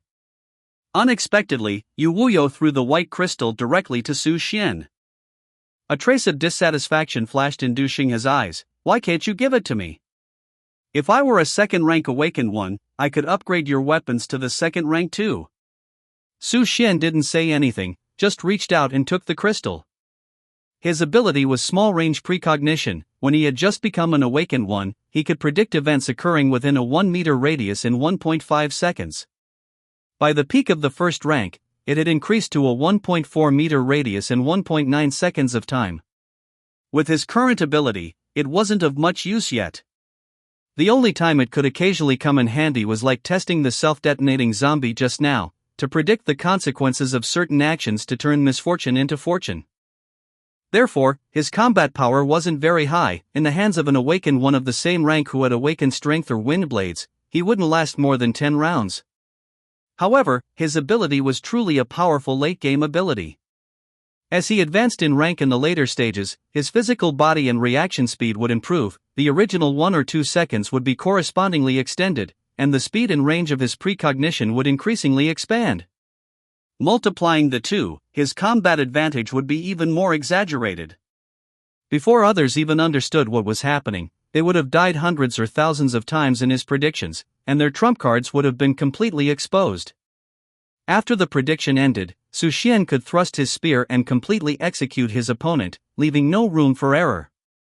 Precognition is truly a powerful late-game ability, and also an ability that exploits information asymmetry. Su Xian looked at the white crystal in his hand and, without the slightest hesitation, swallowed the crystal, feeling the evolution the crystal brought him. Chapter 150, Poaching? Justice jumped ship. That comfortable feeling soon receded like a tide, and Su Xian opened his eyes, feeling the improvement in his abilities. Now, he had become a second-tier awakened one, and the range of his precognition ability had increased to 1.5 meters, with his precognition time increasing to 2 seconds. Although the improvement was small, it was a tangible increase. Seeing Su Xian like this, Du Xinghe couldn't help but mutter, "Why couldn't it be me? I also contributed, didn't I?" As soon as these words were spoken, they immediately drew a glare from Su Ji. Just now, when Du Xinghe was partnered with him, he had cowered behind him the entire time and basically hadn't done anything.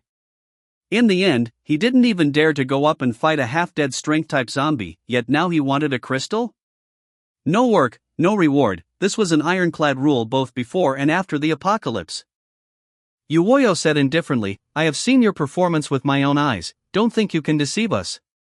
You are also about to reach the second tier now, so killing a first-tier zombie yourself should be easy, right? If you really want one, do it yourself, or perform well next time."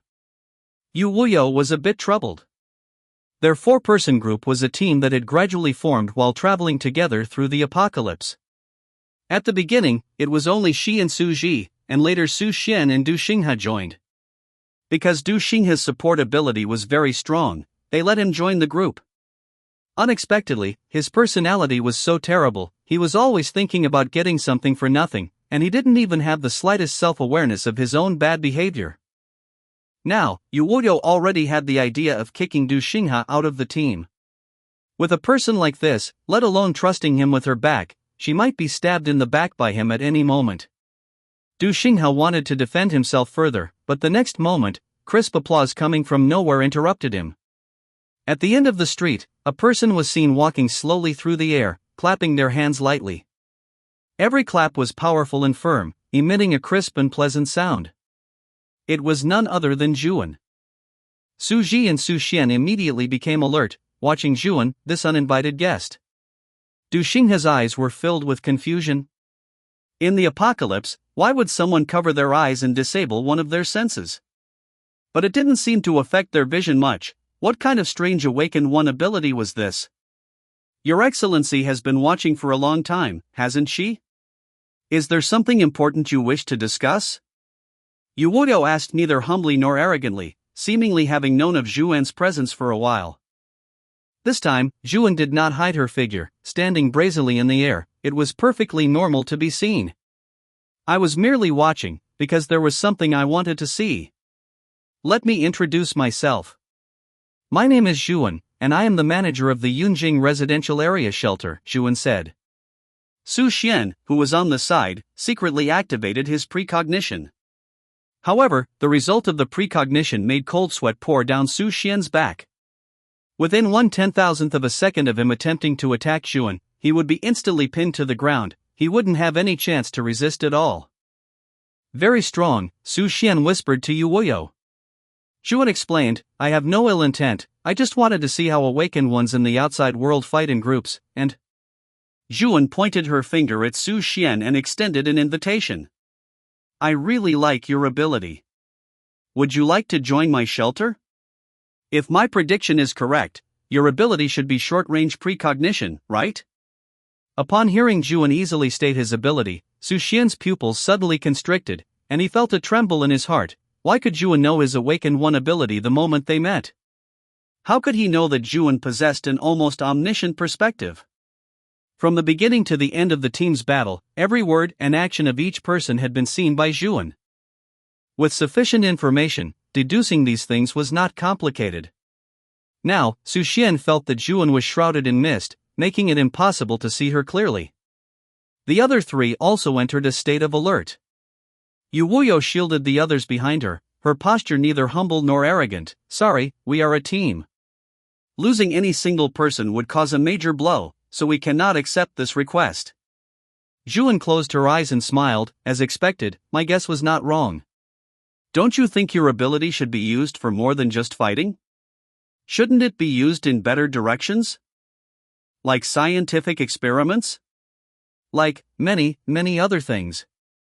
Su Xian was silent for a moment. He was just an ordinary awakened one struggling to survive in the apocalypse. His perspective was nowhere near as high as Zhu En's. How could someone struggling in the mud have time to look forward to tomorrow and the future? Seeing that Su Xian seemed to be moved, Zhu En raised her right hand and moved her thoughts slightly. A large number of crystals flew from behind her into Zhu En's hands. There were exactly 10 yellow crystals and 8 black crystals. Seeing this scene, Du Xinghe's eyes went straight. 10 yellow crystals were enough for him to reach the 3rd tier, and as for the black crystals? Those must be higher tier crystals. With those crystals, he could even reach the 4th tier awakened. By then, wouldn't he be able to do whatever he wanted in the apocalypse? Zhu En frowned slightly. 2 black crystals were still missing. The next moment, Zhu En's spiritual power spread out, and she quickly found a tank zombie and a swift shadow zombie. The 2 zombies didn't even react. In an instant, the crystals inside their brains burst directly through their skulls. The 2 black crystals flew into Zhu En's hands like meteors. The 20 crystals gathered together, constantly bobbing slightly. Now, the crystals in Zhu En's hands were an upgrade gift pack for an awakened one. Any 2nd tier awakened one who received this gift pack could rapidly rise to a 4th tier awakened. The 4 of them stared wide-eyed. They had never seen such a scene before. They had to cooperate with each other, clear out the small fry first, and then fight the evolved zombie, just to get crystals of the same tier. Yet Zhu En merely stood in place, and the crystals automatically flew towards her. This could only prove that Zhu En's strength was far greater than theirs, so high that she could mow down 3rd tier zombies like grass. Wanting to kill them would be nothing more than a single thought. Su Xian's lips moved slightly, seemingly wavering, but he still asked firmly, I want to continue staying in the team. Yu Wuyo's eyes flickered. She had not expected that Su Xian would still be willing to follow her under such great temptation. Zhu En smiled slightly. This was very good. It just went to show that his character remained well preserved under the apocalypse. For this kind of person, Zhu En was more at ease. If he had seen Zhu En offer so many crystals and immediately bowed down to pledge allegiance, or even started to turn on his team, Zhu En would have been disappointed. It's very simple, you just need to join my force together. Also, one more thing, even if you reject me today, within 10 days at most, all the personnel and supplies in the entire Yunzhou city will be under my control. Zhu En's voice was persuasive, and every word struck the hearts of the four. Don't forget to like and subscribe to Sally Fox Audiobook.